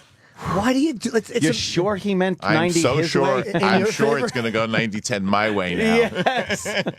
Wow. He hears this radio broadcast. Oh, is that a he'll be screw-up? signing on the dotted line. Wow. Yeek. I mean, you always try to get a little, because they always A get little you more, right? on stand-up. They always get you on distribution fees. That's how a lot of the companies do He it. knows like, every. Oh, Can you yeah. come to work for me after this show? well, I'm in stand-up. Believe me, I've been fucked pretty good. But you get these guys like Tommy Mottola used to be a musician. He run the record company. Jimmy Iovine, whatever. You could come and work for me. Well, what they Can do. we find somebody? Was there somebody you have in mind, or you want to just go solo? I'd be like the hacker who I'll goes just after go other solo. hackers. Do you think they'll pay you his You could salary leave. You too? could just leave me in the dust as you go to Hollywood, Jimmy. My Great, salary thanks. is shite. Believe me, I'm easy to pull away from. No, what they do is like when they say like we'll split the DVDs with you, we'll split it 60-40, But on top of that, there's a distribution fee, which is kind of like a egg comes off the top, which Wow. again is very standard. I mean, everybody does it. So Businessman. Yeah, we just went to You batch. ought to give your card to the entertainers when they're on this show. Yeah. You know everything about, or just open up a law firm. No, but you know what? I would just kind of go in and say that, and they would just find a way to talk around me because we still got fucked on it. They're like, yeah, but we don't change it. Like we knew about it. They said we were the first. I'm the first comic to ever ask about it, and they're like, yeah, but we got to do it. We don't change Yeah, it. but we're gonna still fuck you. Yeah. Yeah, it's almost like when you're going to get electrocuted. You're like, you're going to pull that switch, and I'm going to die. And they go, yeah, that's what's going to happen. And there's really not a whole lot you can say about it. Oh my God! You may, people, they're not going to exactly. I think people are very, I guess, not very knowledgeable about what you do. What is it that you do in the movie industry? Well, I do a number of things. I guess the thing that I do most well known for is I'll find the book. Like this book we were talking about, Silver Linings. A woman who worked for me said, read this book. 5 years ago, 6 years ago, I read the book, loved it. We bought it. We hired David O. Russell, who we also co-produced The Fighter with, to write the script, direct the movie. We went after people. I was involved in the casting with Bradley and Jennifer, and of course Bob De Niro. You don't have to be involved, and you just pray and hope you get him. Yeah. And Chris Tucker, and we put the project together, and we hire all the people. We get the financing. We produce the movie. And it's an art, producing the movie, but it just because, it's tied into money and financing. It does seem very business. And you see 27 names sometimes. I go, wow, produced by 27 people. You don't realize who actually does the work. The 26 other people are the guys who wrote the check. Oh, So, okay. Wow, there should be a distinction between the person that actually has to know the talent, know who's going to work in this movie well, and the guy that's just writing the check. They're starting to do that now. Are with they? the Producers Guild. They're doing a little mark thing. That does distinguish it. Hmm. And then very often, like this, in the case of this, we read the script of The Untouchables. They were making it in France at the time, and we came in. We loved the script. We saw some footage, and we bought the movie for a bunch of territories. So in that case, we're acquiring movies and distributing movies. Have there been any that you, because you're known as a very ballsy guy, like you'll just go out and grab something and you make a lot of amazing, smart moves. Has there been anything that you like Chris Tucker will look back on that and go, God, that was really a bad move on my part? Like, is there anything? Especially when he hears it today. It was not a bright move, and I don't really know him well, but that's the first thing I'm going to say if I ever see him again. Hi, Chris, what the fuck were you thinking? Is there anything that you passed on that you look back on and go, man, we probably should have taken that one? I missed the first 5 minutes of La Femme Nikita at a screening, the French movie that Luc Besson did. Right. And I'm 5 minutes late for a screening. It taught me a lesson for life. Always get there 5-10 minutes early. So I missed the first 5 minutes, and the movie made no sense to me. So they gave it to me on a silver platter, and I said, I don't get it. And then I realized the first 5 minutes is you see what she's screwed up. She's out of her mind. She goes in and robs this store because she's a street person dying for dope.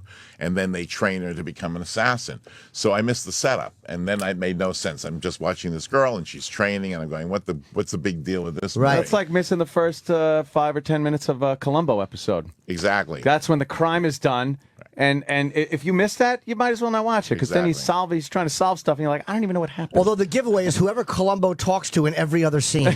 That would be the guy that did it. I missed the first 5 minutes, but he's talking to Johnny Cash for some reason. There's no reason. But he shot his wife. Believe me, Martin Landau isn't here as an extra.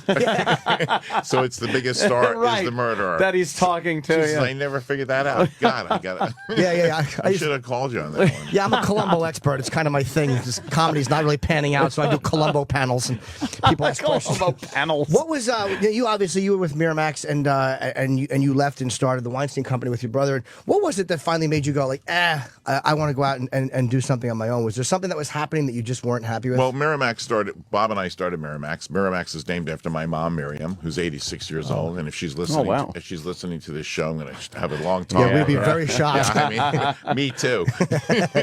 and my dad, we lost him when early, but he was a great inspiration to us. We started the company, and then we made we were sold to Disney, then we made a partnership with Disney, and we just had some fights with corporate management. I'll tell you the truth, guys. We made Fahrenheit 9/11 with Michael Moore, and they hated it. They thought it was like, oh my God, they're gonna dethrone President Bush, and we're going to get into all sorts of trouble as a company, the Walt Disney Company, and it just exacerbated. I also brought them Lord of the Rings, which is a project that I developed, all 3 scripts, and they wouldn't finance the movie, and they got pissed off.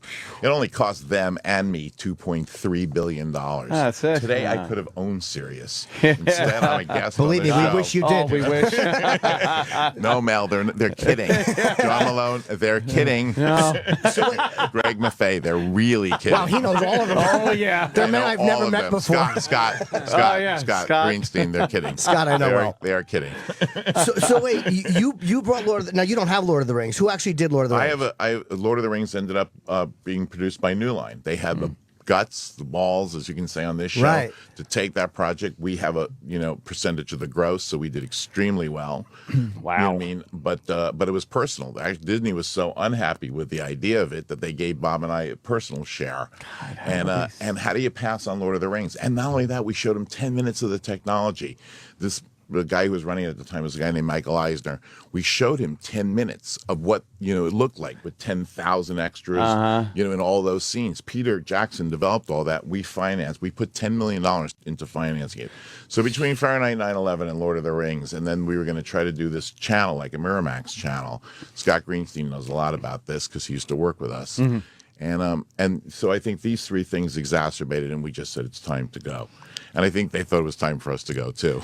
You guys were synonymous with They weren't Miramax, sad. You know what I mean? When we walked out the door, there wasn't like tears and. Did they at least pretend to try to keep you, or they were like the minute you said you wanted to go? No. They made us. They made us a very serious offer to stay. They did make us a very serious offer to stay, but it didn't have the same freedoms that that we had enjoyed previously. Anyhow, it all turned out for the best. But you like the idea that you can just go out and kind of grab whatever you want to grab. Like this is a movie that maybe because it's made 340 million, people would go, all right, let's do something with it. But before that, a lot of people might not see this concept and go, Hey, yeah, that'd be a I great bought comedy. it. It hadn't been released. I read it on a script. I saw footage. The movie had never been in a theater.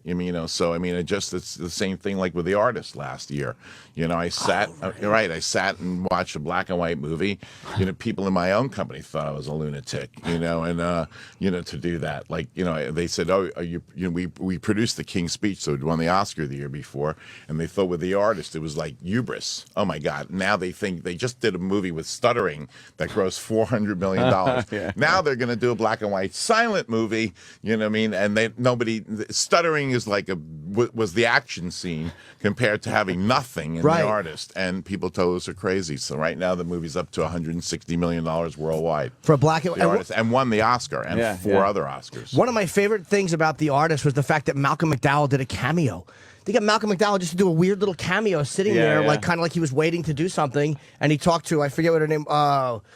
Pepe. Berenice Bejo. Oh, what was it, Pepe in the film? And that was all Malcolm McDowell was in. Yeah. I'm like, what a great thing to get Malcolm. But when you work with the director, the guy's name is Michel Hazanavicius, and I'd seen his 2 other movies. He is a genius. He's like a Billy Wilder. He's a throwback to the great directors like Ernst Lubitsch, Billy Wilder.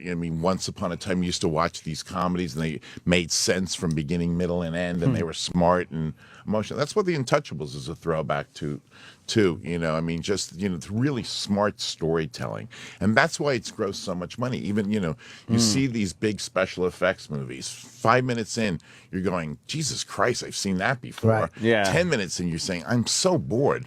20 minutes in, you say, can anybody act in this movie? A half an hour, and you go, who the hell financed this movie? Right. You know what I mean? And you're just going, oh my God, I'm sick of these effects. I'm sick of everything. Can I go now? And The Untouchables is that human storytelling. And, Hollywood doesn't understand it. You make a movie about 2 people who are friends, go through trials and tribulations, and you're laughing your ass off, and you're enjoying it, and you walk out of the theater, and, you can dance, you can smile. It's very rare that you'll get a movie where there is good storytelling, good acting. It's so hard to find these days. And I'm not sure how does that play in America? I really I'm so jaded now with the American public and what they find entertaining these days. Well, listen, if you give it to them, they'll come. This Marigolds movie is not my movie, with Judi Dench and Maggie Smith. It's terrific. What movie is that? It's such fun. It's the Marigold Hotel. It's a really charming movie, but it makes sense, the beginning, middle, and end. John Madden, we did a movie with him called Shakespeare in Love. He's a wonderful director, and the movie's a wonderful movie. I think we market and bombard these big movies because we're looking for a common denominator.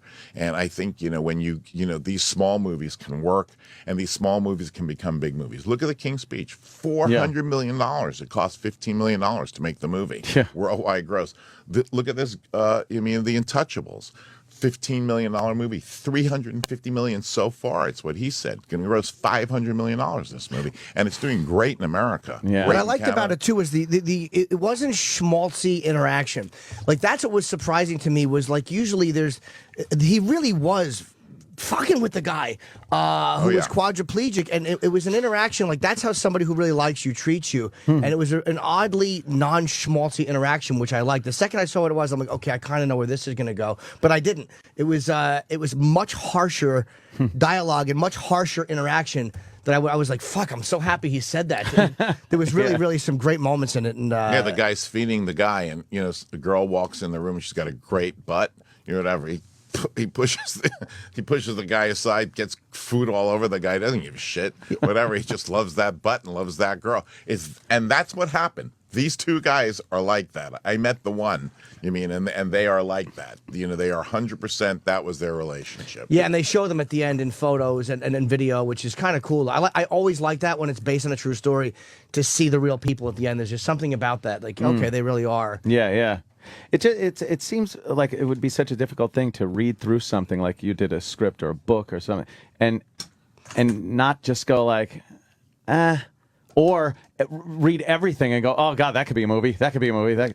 How do you pick and choose? I think instinctively, you just know at this point. Good at this point, and it's just it's almost like reading a book. You say, is that a good book or a bad book? How many books have we all read? You have to look at it in a different way, though. Can it work in a visual medium like that, which has to just boggle the mind, though. Sometimes do you still? And you obviously you have a lot of experience. Do you still kind of mull it over and go like, yeah, it's good, but.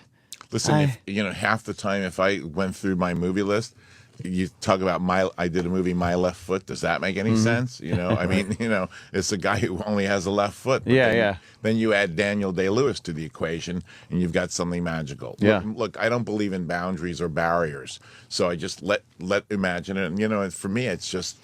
If we like it, we think other people will like it too. And we're not like, oh my God, if we like it, like we're snobs or anything like that. We want people to go to the movies. I love movies. I love James Bond movie. I love good fun movie. But I like them when they're done well. Like the Bond movies now are done well. Because he's amazing. And Judi Dench is Daniel amazing. Craig is but Daniel Craig's really great. Bond. Great Bond. He's great. But the artist, like when you think of something like The Artist, how do you look at that in a script? And know that because this is one of the best scenes, and it's an odd scene. It's a I guess I don't know what the name of the shot is, but it's a faraway shot of them walking up and down stairs, and kind of hustling and bustling and going about their day. And it's kind of a faraway shot of steps, and it was all done in one shot. And I'm like, what a visual masterpiece this is. How do you read that in a script and go, okay?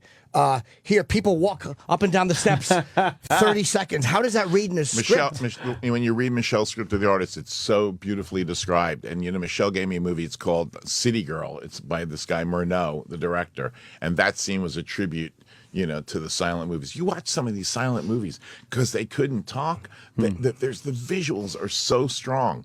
So amazing. Anybody who doesn't, it just on an accessible level, go watch Charlie Chaplin's City Lights. Here, I'll put it to your audience in a way that they'll understand it. I guarantee that if a guy takes a girl and you get that DVD of Charlie Chaplin's City Lights, you're going to score at the end of the night. 100%. This movie is there's 100% guarantee. I've tried the same thing, but with the kid, it didn't work. Wrong movie. At the Comedy Cellar, they show Chaplin's. That works for Sandusky. That doesn't work for you. Exactly. A little horseplay. There was a horseplay. Naughty Jerry. Oh boy. There's at the Comedy Cellar upstairs at the Olive Tree restaurant above the Comedy Club. They show Chaplin films on a loop, and it's amazing that people. While you're eating, you always see people looking up and getting glued into but these they movies. watch 2 seconds of it. Watch City Lights from beginning to end. Whatever. It is so funny, so romantic, and it comes with a guarantee. Man, well, you realize how much too. You realize how much is wasted. And if the girl isn't interested at the end of it, she's not worth it. Get rid of her. She's not worth it. Get rid of her. If she doesn't like that movie, Quentin Tarantino always said to me, the first thing he does is he shows the girl Rio Bravo, the John Wayne movie, and he says if they can't watch Rio Bravo, it's over. He said, Wow, "There's that's no really point pigeonholing." But look at Rio Bravo. You think it's just the John Wayne Western? Angie Dickinson is so sexy in that movie. That's a Howard Hawks movie. The guy who did His Girl Friday. The dialogue. You watch the dialogue again in that movie. Everything she says is the hottest come-ons ever in that movie. That's why Rio Bravo's been enduring. That's the beauty Not of because of the gunfight. You're Tarantino. You can do that. You can go, all right, look, I'll bang you, but you have to like this movie. I take what I can get. I watch what she wants to watch. That's the mistake. You're watching Mistake. Bridges of Madison County. Whatever she wants to watch. I want Golden Pond. Look, I have a heart on. Now I know why Nicholas Sparks has a career. Yeah, but didn't Howard Hughes used to do that too? Wouldn't he kind of like get girls and have them watch certain movies and just kind of make them? Well, mostly he would make them watch serious. I made The Aviator with Marty Scorsese, so he did a lot of research on Howard Hughes. What Howard Hughes would do is he'd make him watch that movie. That movie was called Hell's Angels. Oh, right. He made his his incredible epic of with the, airplanes because he was a great aviator. So over and over and over again, he'd take these girls and they have to watch that movie. That's odd. And wouldn't he buy up their contracts? Like he was, I guess, because he was OCD and he hoarded stuff. I heard he would buy up their contracts and just kind of keep them on hold. He had 26 girls under contract on any given day, and he used to put them all over Beverly Hills. And what he would do is he'd hire drivers who were Mormons, probably Mitt Romney's grandfather, and just a joke. And they would drive these girls because they were, quote, religious and they wouldn't interfere. But of course, some of the guys did. And they would be, sometimes these girls would wait 6 months to see Howard Hughes. Wow. Just sitting there in Beverly Hills somewhere, waiting. Sitting there in Beverly Hills, under waiting. contract. Yep. When you got into what a guy. You got into the business. You probably didn't get into it. Say, okay, I'm going to run a studio someday. When you first got in, what did you go like? This is what I want to do, and it kind of became this. Well, I love movies. I love movies when I was a kid, and I loved baseball when I was a kid. I realized very quickly, that baseball career wasn't happening, and so I love film. I studied film. I went to film school. I studied with this great Dr. O'Grady. And, I just love movies. So, we never envision that it's going to be a studio. You just say, I want to make movies or I want to do something in the movie industry. And I loved to read when I was a kid. I had my eye poked out when I was 11. I was playing some stupid cowboy and Indian game. And coincidentally and good for me was there was a woman next door who was a librarian. She was 72 years old, retired. So I knocked on her door. I said, I'm bored to death. I can't go to school. What do you recommend? And she put me on a reading course. And, she started with these American books and then graduated to international books. And, reading is the key. Reading really is the key. You make a movie every day, guys. Just go read some of these great books. You read Gone with the Wind. You read War and Peace. Those are great, great books. Yeah. What do you think makes a lousy movie? Because, you see a lot of lousy movies. And without even going into what movies they are, what will you look at in a movie and go like, ugh, this is going to be awful? The script. When you hear those incredible lines of dialogue, I don't care if you're Russell Crowe or Laurence Olivier or, Charlie Chaplin. You cannot put crappy lines over. You just can't do it. How does that stuff get through? Like, because like guys see that and like the actors do it. Like, how does somebody not go like, that's cheesy? It's terrible. People are blind. Whenever they read this crap, they think they think as my father would say, they think their S doesn't shine. You know what I mean? Or they think their S shines. It just. They just believe it. And, you know this industry. You probably have this all day long, 6, 7 people telling you how great you are every day. No, Really? No, come on. You must have a cumulatively, posse. if you want to go like in a calendar year, I'll get 6 or 7, but no, a day, no. You're giving me a lot of credit. I appreciate it. What did you think? Because Quentin Tarantino is great at writing dialogue. It's just amazing to watch his movies and watch people just exchange words. There doesn't have to be an action sequence or anything. Just people talking is compelling. What did you think when you first met him? Did he come off as a weird guy? No, not at all. I mean, he came off as a guy who knew movies, knew cinema better than anybody, and his knowledge is so vast and deep. He named his company Band Apart, which is named after a Jean-Luc Godard movie. This guy knows everything about films. He's an encyclopedia. For a guy like me who went to film school, he was film school. He's really intelligent and a really humanistic guy. But his dialogue is a special effect. There's nobody who can write like Quentin in the movie industry. Yeah. This guy can have 5 pages of two people talking to each other, eating a pie, and you're laughing and you're scared shit at the same time. And I just came back from New Orleans, where we're shooting Django, Mhm. you know, the new movie with Jamie Foxx Yep. and Kerry Washington and Sam Jackson and Leonardo DiCaprio. It just people think Inglourious Bastards kicked ass. Wait. Yeah, I saw the trailer for it. Holy It's like it's a throwback to because he does a great job with taking some stuff from the past and bringing it up like he did with what the hell was that, the Inglourious Grindhouse stuff, right? That he did, and this is it's like a throwback to the blaxploitation movies and the spaghetti of the 70s westerns. and spaghetti westerns. Yeah, it looks pretty damn good, and I like Leo. Leo is about the most evil thing I've ever seen. Yeah. You know, he is evil personified. He's brilliant performer. Well, he's not. It seems like Tarantino's not afraid to take like a banal subject and make a real conversation about it. Whether it's gourmet coffee in Pulp Fiction or tipping. And for some reason, the natural flow of the conversation makes it fascinating. And that's what's great, is these guys are talking about tipping. Who gives a shit Yeah. in Reservoir Dogs? But it's Right. an amazing scene hearing guys speak naturally about something. To open a movie with just Exactly. dialogue is amazing. Like, who the hell would think doing But that who without? the hell can write dialogue? Right. Like that? You would think you want Please. an action sequence to capture people. But his dialogue is an action Yep. sequence. Yeah. You're laughing and suspenseful at the same time. Who leaves the tip?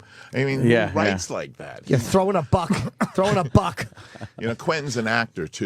You know what I mean? So he's a brilliant director, but he has an actor's ear for dialogue. Mhm. You know, so you can and he can also tell when it's performed right too. You know, it just takes brilliant people to also do that kind of dialogue. Yeah. I mean, I was amazed watching DiCaprio because you know you wonder every time he's new to the Tarantino family. You know, Sam Jackson, he does it in his Right. sleep. You know, Brad Pitt got it like day 2. You know, and just did it great. Got the syncopation. I swear, I watched DiCaprio, and Quentin and I both were like blown away. I mean, the rhythm. He got right into the rhythm of it. You can give that kid a speech, he can talk for a day. You know what I mean? You know, and just watch him talk. Whatever you go, and don't worry, we kill plenty of people in this movie. Sex up the wazoo. You know, we didn't forget where we came from. And in Inglourious Bastards, is it Christoph Waltz? Yeah, Christoph. Oh my God. He's in Django. Yeah, too. he's in Django. Yeah. To play a funny Nazi, there was a charm to him, an odd charm in him being a psychopath. Was that written to be humorous, or did he just grab that and kind of make it? No. It was that he said every word, and he said it exactly the way Quentin intended it. Quentin sees all shades of people, whatever. So he I mean, he is the greatest opportunist of all time, Christoph Waltz. I think I think beyond being a Nazi, he's just in it for himself. That was another sequence that started a movie off, and it was so suspenseful and compelling. You were just hooked. You could not. I couldn't imagine going like, meh, take it or leave it. You would just edge of your seat taken, and there wasn't action going on. It was a dialogue between that father and him at that table, and those little things like the milk, getting the milk for him. Just frightening. This guy's and then frightening later sitting on, there. Christoph Waltz has a scene with the girl when she's all grown up. Yeah. And he's eating a pie, and he turns to the waiter and says, "Can I have some milk?" Yeah. And the milk comes to the table, and then you're reminded of the milk at the beginning of the scene. I mean, you know, who Yeah. does that in a movie? Fantastic, man. That's He's not afraid to let things just kind of sink in. He's not afraid to let things breathe a little Yeah. bit. I hate to say that, but it's what makes his movies great. He's synonymous with Miramax. Like that was a whole And now in the Weinstein '90s. Company. Yeah. He's a very loyal guy. Yep, He apparently really so. is incredible. We've done every movie together Gotta since have. the beginning of it. Since the Gotta have beginning. in the stable. For me, he's like Babe Ruth. He's the house that Quentin built. Yeah. We're the house that Quentin built. I was in one. I believe you guys did Comedian, Seinfeld's movie. Yes. And I had one line. This is why I love the Jimmy. Weinstein. This is why, because I had one line in that movie. I was on stage when Sherrod was going to bring on Jerry, and I got a full day's pay for it, and they didn't have to give me anything. They just kind of panned by me for a half a second. Really? Yeah. But a lot of people said I was kind of the pivotal point of the film, which I appreciate. Yeah, I said it. And Seinfeld, in his true moments, said it too. You know, when he wasn't thinking it was him, he thought it was you. Can I tell you something? That to me always bothers me, that movie, because that is a really underrated hated movie. Yeah. I mean, the critics liked it, but the audiences, I don't think, understood what Jerry was Yeah. just trying to, to take the process of movie making, of not movie making, Stand-up, of being yeah. a comedian, of stand-up, and just showing it. And you watch it, it's as good as any documentary. I've done the Michael Moores, I've done Errol Morris, I've done some of the, so-called really important, groundbreaking documentaries. But there was something about that on a me personal level. I know Bob felt the same way. That was just breathtaking to get into that world. He really got you into that world. Do you think the timing-wise, coming off of a huge show like Seinfeld, people kind of wanted to see Seinfeld? I think that was it. I mean, at the end of the day, you said Seinfeld as a director. Yeah. And then you just, they were expecting. Yeah. It was fantastic, though, because there were so many uncomfortable moments in that, too, where you're kind of like, this is the guy from that huge hit show, and it's like he's starting all over again. Had Marty Scorsese made Comedian, I think the audience would have gone. And you know what? I'm not saying it because I think Jerry did an amazing job. Just Sure, if you would have, I think your theory is right. Substitute Scorsese's name for Seinfeld, and then they look at the movie a different way, then everybody wants to see it. Yeah. It was interesting at Governor's too. Like this is just so typical New York. He's at Governor's and they're talking. And it's like this guy, this is Seinfeld on stage, and he has to scold the audience for talking. I like that he showed that, and that's kind of what comics have to deal with. Yeah. I just don't get on a private plane after I'm done. That's where we kind of part company, but it really was great. Oh, that's where you part company? Yeah, exactly. Maybe many other ways. Well, Harvey's promoting, and it's very rare that you go out and actually do all this promotion yourself. So it's great to have you in. Thank you very much, guys, for having me. And a true contributor you are to films. It's The Untouchables. It's out now in limited release. I don't know where people can find out where it's playing. New York. You're playing, New York, Chicago, Paris, New York, Chicago. It's playing about 50 cities in the country, and it's going to expand even further in July. Is it in? We're heard in Canada as well. Is it in playing Canada? in Canada as well too. It's doing great up there. It's a great everywhere. movie. It is not it's not a schmaltzy interaction, and it's based on a true story of a quadriplegic who is taken care of by this inner city guy who is not a guy who would be likely to take care of him, which is kind of why they made the movie, because who would give a shit if it was just a guy they hired who was nice to him? Now my brother always says, when you hear, it's about a quadriplegic, my brother says, I'm definitely not going. I'm telling you, here, let me do that part. Definitely. Did I not sell it right? Let me do that part. This movie is probably, and I think if you watch it in a theater, it's probably the most uplifting movie. You walk in, forget quadriplegic, any of that stuff. It's just the relationship between two guys from opposite sides of the track, and it's so much fun, and is really an amazing. I mean, you just, like you said, if it can make him cry, just imagine what it does to the rest of the country. Yes. Okay, so my comparison was not going to be good. I was going to say it's like Lethal Weapon meets Whose Life Is It Anyway? Much better. But I'm not. Much better. Much better. I love that it's like meets. Yeah, oh boy. But it really is great, and it's easy to promote a movie that I genuinely liked. And Harvey's track record is pretty good. Tremendous. Pretty good. Yeah. I'll stake my reputation on this movie again. And right? you need to Good. do another documentary about comedians. I'm just saying. Oh. I'm not pitching myself. Maybe a comedian who's kind of out of shape, who likes transgendered friends. Whatever. I'd be happy to audition for that. But I guess we're done for the day. Yeah. Let's let me take off, promote sure. one thing. This Friday, I'm at the Melrose Improv doing one show at 8 o'clock. So if you're out in L.A., come see me Go there. see Jimmy. And The Untouchables is out now.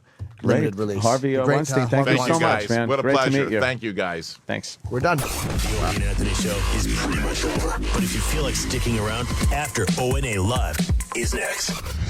Sirius XM. And now, the Opie and Anthony Show continues. This is After O&A Live. Here's your host, Sam Roberts. I feel like you just heard me, right? Because you did, but now you do for real. Now I'm telling you how I really feel on After Opie and Anthony Live. Where's Opie? Has anybody gotten any updates from Opie? I texted him once on Monday, and he never texted me back. I'm afraid he's dying. All I know is what I've heard from Jim. Jimmy, yeah. And apparently he's shitting in his bed still. I heard he had to shave his balls because he got all sorts of Shit. poo matted in the ball hair. That's awful. Yeah, he had to go clean. He shave must it be all so off. stinky. Well, not anymore, because he got it all out. It's like when you get gum in your hair, you got to cut it out. You gotta cut it out. Eric, have you heard anything from Opie? No, nothing. Just the shitting stuff that Jim has told us. That's all, violently. That's right. He said he was shitting all over his balls at the doctor's office. That's horrible. I mean, I'm assuming that he'll be back tomorrow. But Eric, remember when you shit all thought over your he'd be- balls? Eric, did you shit on your balls? Not that I recall. In the hotel? I remember some story. Oh, at my wedding. You shit on your balls. No, I didn't shit on my balls. You probably got some shit on your balls. Nah, it went projectiling out. Oh, Jesus. You know, I should. You didn't dip your balls in it by mistake when you No, sat not down at on the all. toilet? We should share. I mean, there's been a lot of pants shitting stories. Oh, boy. And, I mean, if you want, I could always give you one. You're just volunteering? Well, I mean, since it came up. Well, you know what, Danny Ross, we can never say that you don't contribute. Tell us here at After Opie and Anthony Live about your... I don't think I've ever told this story on the air. Whoa, there's Sway. I saw him on TV last night interviewing Justin Bieber. Holy moly. Go ahead. Did you see how hot it's going to be today? Holy moly. Go ahead and talk to me about... Well, you guys remember when we did the show, when we were on XM, but also terrestrial radio, and we had to actually use 2 different studios because the companies just wouldn't let us use one. Right, we had to walk from K-Rock to XM every morning. So there was 2 completely different studios, and the studio that we had over at CBS, that's where we had to be in the morning. So when we showed up for work, we actually, even though we all worked for XM, we all had to go to CBS to start work.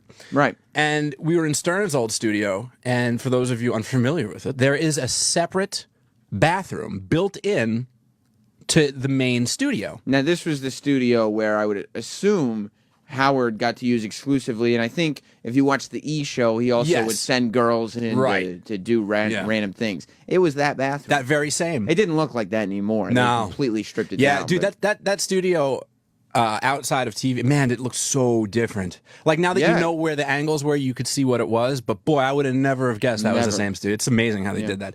Anyway, so one morning, well, one night, I was out in the city, and it got to a point where it was like, okay, there's no reason to go home. It's so fucking late that to go home, you'd only just turn around and come back. So I said, well, I'll just go to the studio and crash there, because at least it's a couch I can crash on. And you know you'll be at work on Right, time. exactly. So and no matter, and I was fucked up, man, let me tell you. Was that the morning that you woke up and you're still a little fucked up? Yeah, probably. I remember. That was the longest day of my life, dude, Because we were sitting there laughing because you were looking, you'd obviously slept there, and you were looking at your computer, but your eyes were not focused on anything. Like you were still obviously in La La Land. I remember it was just so goddamn bright. Like my eyes couldn't deal with it. And, like they were tearing up because it was so bright. And all I can remember was just trying to get the brightness down on the monitor so that my eyes wouldn't tear up. But yeah, you know what day that was too? That was the day that we did that boiled meat barbecue. Oh, that was not the day for that. No, not the day for that. And after that was the infamous meeting with Tracy Cloherty, who is the PD of K-Rock. She didn't like you either. No, she hated. Well, she was a fucking twat. Okay, she just that really, might be one reason. She really was. I mean, look, we can get into her, but she's a whole nother set of stories. Yeah. But that was the same day where she told us that, you know, if we're doing a story about a sheep, we should play little sheep noises, and if we're talking about a cat, we should make little cat noise. Well, that's all. It doesn't matter to the story, but. That very morning, I got up, I shot up from my non-sleep, and I was in the studio, and I had to You slept in the studio itself? on that leather couch that was there, and boy, oh boy, I had to shit immediately. And I got up, and it was kind of like woozy, and I'm like, oh man, I'm fucked up, man. Right. You know? And I get into the bathroom. Now, this bathroom, it wasn't originally a bathroom. It's not like when they built the floor plan, they said, we're going to put a bathroom here. That was after the fact. So this is like in the middle of the studio, there's just a bathroom. So there's no windows. None. Pitch black. It's 2 a.m, 3 a.m. Now, the door closes behind me. I didn't turn the light on. Why? I just, who thinks about it? You just go, and then, you know, sometimes if the door closes behind you, you feel around and you get the light on. Flip the light on. It's pitch black. Like there is no light, zero. And I'm feeling around on the walls. What do you got? Grab some guy's junk? I wish. I mean, maybe if our interns were there, but no, there was no interns at the time. And so I'm in this bathroom, and I got to shit like a crazy, and I'm feeling around on the walls, thinking, obviously, I'm going to get to a light switch, and I don't find one. I don't find one. So I go, okay, let me try to find the door handle to try to just get the fuck out. And I figured if I could open the door, at least I can get some ambient light to come in, and I can see what I'm doing. So you were all fucked up, and your orientation was all skewed because there was nothing visual. Light. Like, you know when it's pitch black, even like You the couldn't even LED, see the- just a small LED light from a piece of electronics that's turned off, but there's just that little red light. You know how that can illuminate a room? Nothing. Not even a VCR Nothing. clock flashing. Exactly nothing.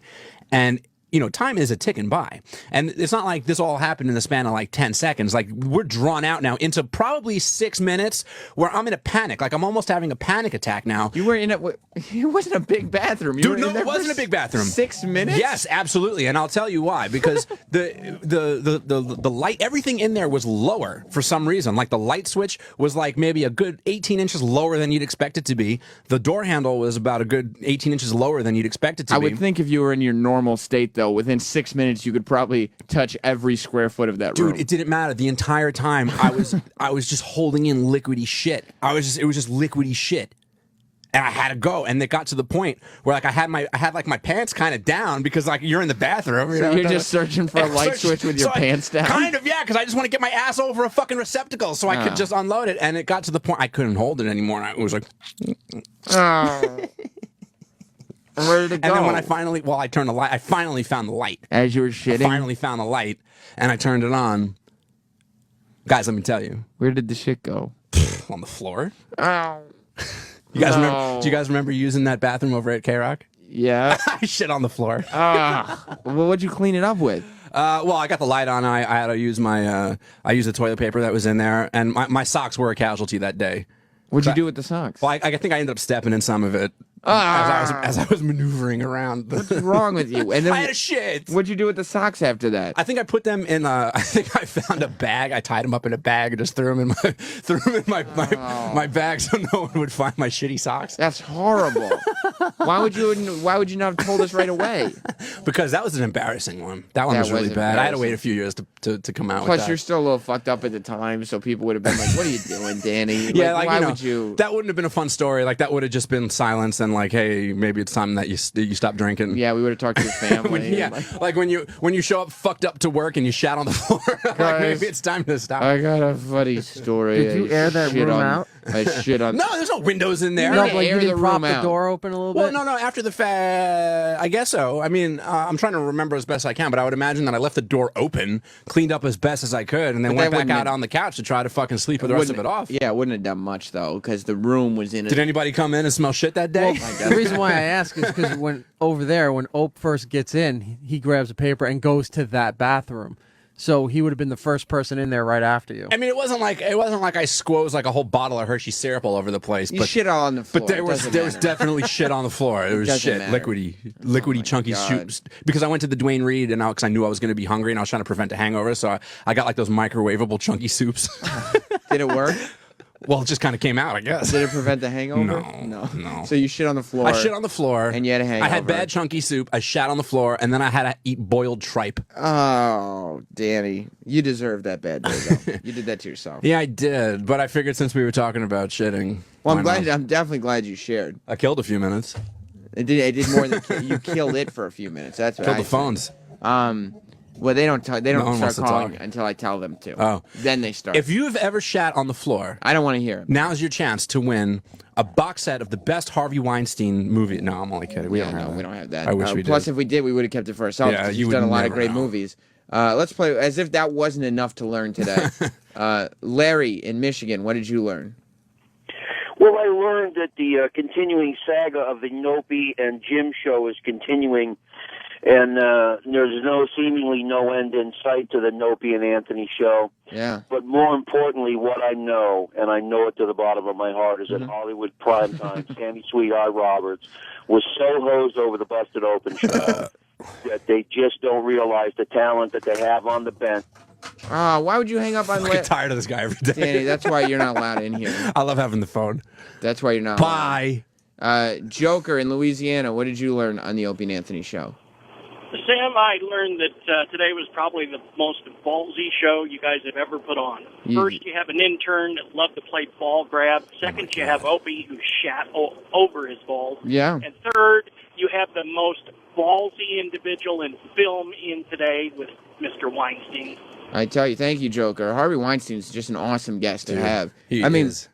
You go over it because, like, you know some of what he's produced. But the guy, he produces all these TV shows that you have no idea he's doing. Like, he produces Mob Wives. He produces all these shitty TV shows that are ridiculously successful, and Project Runway he produces. But did you know Jimmy's trying to bring up Howard Hughes and some little tidbit, and then just nonchalantly, Harvey has to go, "Oh yeah, I know a lot about about it because I produced a movie, The Aviator." Yeah. And then so I read a lot about it. He also does that. The Aviator and Inglourious Bastards and the Nutty Professor he did. And here's a guy, he's the head of a movie studio, and he's the guy coming in to impress. I loved... Amazing. I love that Chris Tucker story. Oh, yeah. I can't believe he's never told that story. Can you... I guess, because I'd heard that Chris Tucker, went nuts when he got successful from Rush Hour and kind of just went crazy with his success, thinking he was bigger than he is, and that's why he kind of disappeared. But Harvey Weinstein said that he wanted to produce a Chris Tucker stand-up special. With Tarantino. And that's who would have directed it. Tarantino is the director, Harvey Weinstein is the producer, and they said Chris Tucker would get 50% of the profits, Weinstein get 25, Tarantino get 25. Chris Tucker came back to them and said, I would like 90% of all profits. Well, guess who was sitting in the studio with us today? I'll give you a hint. It wasn't Chris Tucker. Mike in Virginia, what did you learn? I learned that Anthony may be opening an experiment with some transsexuals soon. He did. How fucking fast did he crumble? He did seem... How fast did he crumble? I've never seen an attract... Who's this? The thing about transsexuals is there are transsexuals who have good-looking girl faces. There are transsexuals with, as they say, nice titties. But the bottom line of everything is they still have dicks. That's what makes them transsexuals and not women. And that's something you just always hold with you. There's no transsexual that's good looking enough for me to forget the fact that there's a dick between her legs. At all. At all. You know? What if she hit it? Like Silence of the Lambs. Well, if I didn't know about it, I really couldn't object to it at first. But once I found it, I'd be like, oh, no! Would you fuck me? No, I wouldn't. And by the way, I think our little Chris Tucker story is going to get some press today. I'm getting a text message. From who? Just our friends over at a really big website. What would Tyler Durden do? Nope. Even better. What website? Oh, a little film website called /film. G-Baby texted you? Oh, yeah. From Ron and Fez. He was in here the other day. Well, yeah, I mean... Eric, are you going to cut that audio and give it to people? Yeah, we'll definitely put that out. Yeah, that's good. That'll be a story today, absolutely. Good. Kevin in Kansas, what did you learn? I learned that little Jimmy loves to say schmaltzy to a Jew, gentlemen. Schmaltzy, something about a schmaltzy, wearing a schmaltzy. I mean, that's how he described the film, but I don't think it was because of the religion of Harvey Weinstein. I don't think that had that much to do with it. Howard in Minnesota, what did you learn? I learned that Sam Roberts is the whole of the O&A show. Now, how do you figure that? Well, he means that you're the whole of it. Like, you're all of the show. Like, I'm the whole effing show? That's what I would say. Oh, thanks. All right, get rid of Well, you were so concerned with Anthony texting while driving. I mean... Yeah, you're right, Howard. The one thing, that's how I bring the show down. I don't want the host to be dead. Exactly. You're right. I mean, I just put the brakes on all the fun. For instance, yeah, that's the last thing, Anthony, that I want you to be dead. Oh, no, you shouldn't do that. Because the mark of a good on-air personality is somebody who's sitting there saying, you know what would be cool, since we're all guys, if you did things that would make you dead. Well, I just learned that on your show. Do you know what is so much fun? Have you ever disposed of batteries in a fire? That is the fucking shit. Howard, are you still there? Yeah, I am. Okay, I want you to do me a favor. Sure. I want you to get... Are you driving your truck? Are you in a truck? Yeah, I'm in a truck. Okay. You driving it? Yep. Okay, I want you to hang up the phone, and I want you to start texting everybody you know. And whatever you do, don't slow down. You do that for me? Yeah, I do it all the time. Just text everyone, where are? Yeah. Just go down the line on your contact list. Every person in your book, where and the letter R, and send it to everyone you know. And one day, I hope to see you on a TV commercial trying to put your shirt on. How does that make you feel, Howard? Does that make me less of a hole? Howard, I want you to suffer brain damage. That's what I want for you. You feel like the old Sam is back? You okay, Sam? All right, goodbye. No, I'm fine. You're the one who's not okay, Howard. I remembered another poopy on the floor story. Anthony just texted me and said I'm not texting. Well, Anthony, then how did I get the text from you? Anthony, He had one of his little shortcuts, probably. listen, I worry about you. It's probably STFU Sam, and then that thing pops out. This shortcut thing does not suffice. This shortcut thing does not put me at ease. I love hearing from you while the after show is on. But I don't want you to be texting while you're driving. I worry so much about you. I bet where R was probably a shortcut to this big old paragraph. But he didn't put the space bar. Yeah. I bet all you had to do is hit that space and it was going to be a whole nother fucking soliloquy of text. I'm not texting. Anthony, you just send me these things to worry me. You need to take care of yourself. Who else is going to, if not you? Speaking of taking care of yourself, Danny, I heard you have another shit on the floor story. Well, I mean, we don't have to go there. But We should. Well, we can. We absolutely should. Well, this one, boy, this one's a long time ago. You know how many shit on the floor stories I have? None. 0 is the answer. Correct answer. You have a tight anus. It works very well. No, my bowels release when I instruct them to. Yeah, but you never get tricked. I mean, that's how this happens. No, I don't get tricked. I got tricked. Sometimes my anus outsmarts me. One time when I was about 6 or 7 years old, I think I had the flu or something. I was a little sick, and I was in my pajamas, and they were the two-piece pajamas made out of like the cotton ones with the red and blue stripes, and the pants matched the shirt. Were they feety? No, just two-piece, no feeties. And I thought I had a fart. And so I farted, and then it was diarrhea all in my pajamas. Yeah, well, see, that's it. And then I went downstairs with my pajamas on, and I said, Mom, and she said, yes, Sammy? And I said, I thought I had to fart, but it was diarrhea. But she cleaned me up. I didn't get anything on the floor. See, now my story is pretty much identical to your story, except I was a little older. Okay, that's the exception I was worried about. It was junior high school. That exception makes it unacceptable. Yeah, it was probably like 7th or 8th grade, and I wasn't wearing anything. You were nude? I was nude. And where were you? I was nude. I was in my house. And I had everybody. I think has one of these friends like where it's like they're your friend. You are the friend, by the way. They're your friend, but when they call you, it's like I don't because I know if this person is calling me, it's going to be 20 fucking minutes on the phone, and it's going to be hell trying to hang up. Yeah. And back in the day, I had the phone, the main phone in my house had a fucking 80-foot cord on it, so you could just walk anywhere you kind of got to go, except for the bathroom, I guess. And so my friend Mike was on the phone, and all I had to do, I stayed home from school that day because I was sick. So, because I was probably shitting all over the place. And then so fucking Mike calls. I'm like, fuck, it's Mike, because he's going to fucking be on the phone forever. And the whole time on the phone, I'm like pacing around. And there's no one in my house because it's like the middle of the day, so it doesn't matter. And no one's home, so I'm nude. I like to be nude around my house. No, that's not. It's fine. It's fine. You just take off your clothes when no one's around? Well, I mean, if that's the case, I'm not going to run to cover up if there's no one home. You're a very sexual guy. I can be. You're just a very. I can be. I use it. You're a very sexual guy. I have a lot of machismo. I guess that's what it is. So, I know that something's happening in me. You have a Scott Hall hairy chest. I wish. I was always jealous of his manliness. I bet you were.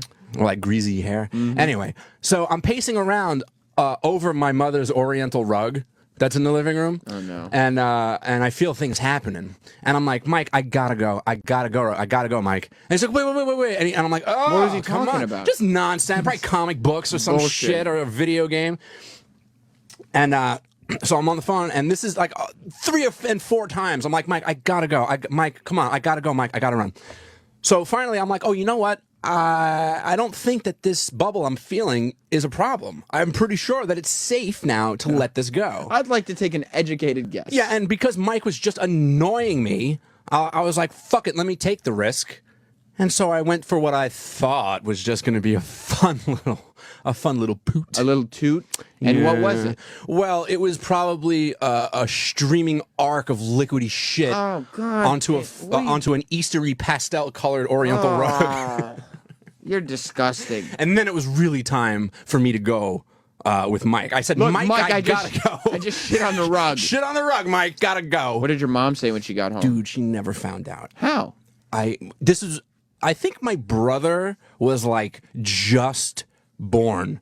So luckily there was like a lot of just like shitty rags, like, the kid shits all over himself, and like not just diapers, but there's like those rags too. You just, the disposable, I guess, you just wipe them up and throw them away. Sure.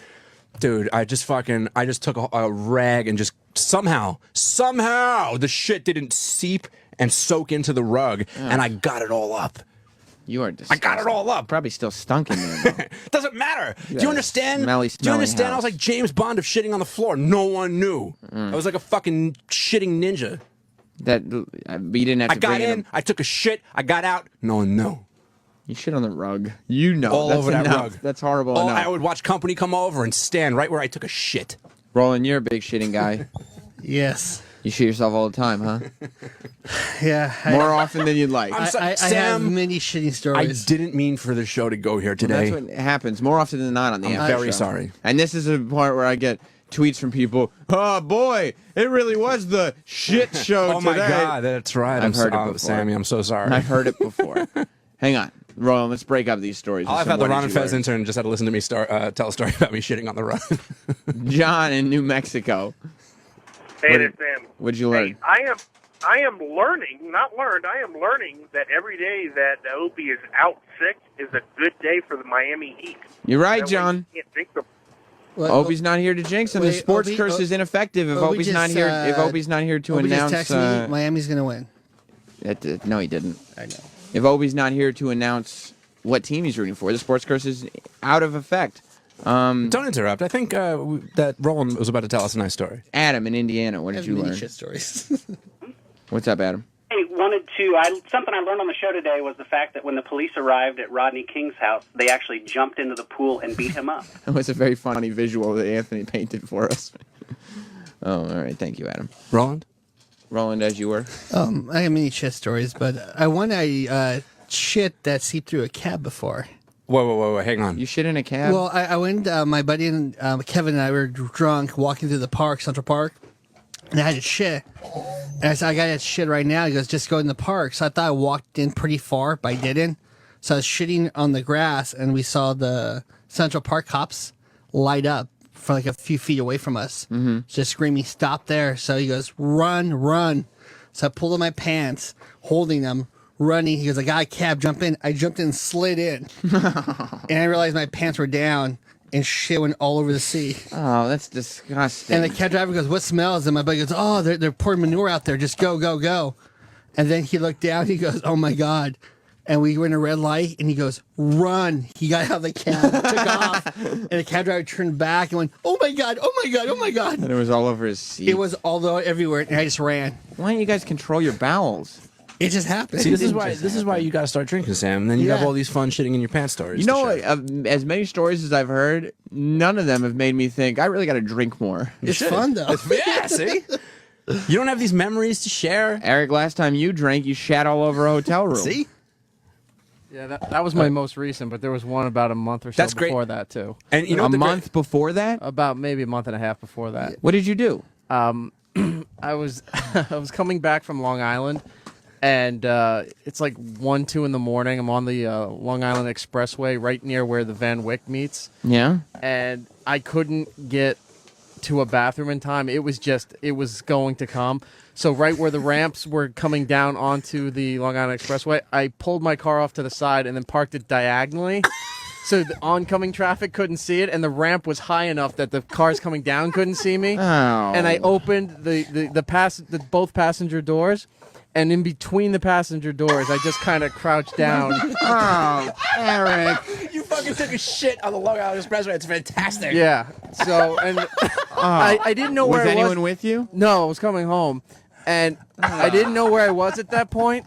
And then, so I did it, and then I'm going through the glove compartment, pulling out like Subway and McDonald's napkins. Yeah. Because why would you have something from like Ranch One or something healthier? So that's the healthiest thing I could think of. What is So I clean up, and then as I'm driving past, I go, "Oh, I'm in Flushing. Look, there's like the World's Fair thing." Okay. Sure. So I was like, "All right, now I know where I was," and so I had to remember to mark where I was shitting at 2 in the morning. It's like burying the took a money in shit where- Fargo. Eric took a dump where Men in Black fought the cockroach. Oh, Eric. And you know, we tell all these stories. Ron and Fez have a lady intern. I'm sorry for Had all she these ever guys. shit in her pants? Did you? Really? Not even by accident? No. She's a lady. I haven't. People control themselves. I don't shit myself. I have another one if you want. Yes, Of we course want you it. do. Eric, why don't you? Why don't all three of you? Your bodies are just at This war happens with every you. week. I'm telling. I just told you all the shit stories ever. I doubt that. Ever. No, I got one more. Another- But it's not that fucking good. another late night driving back from Long Island. Just stop going to Long Island. Yeah, it's not working out well for And you.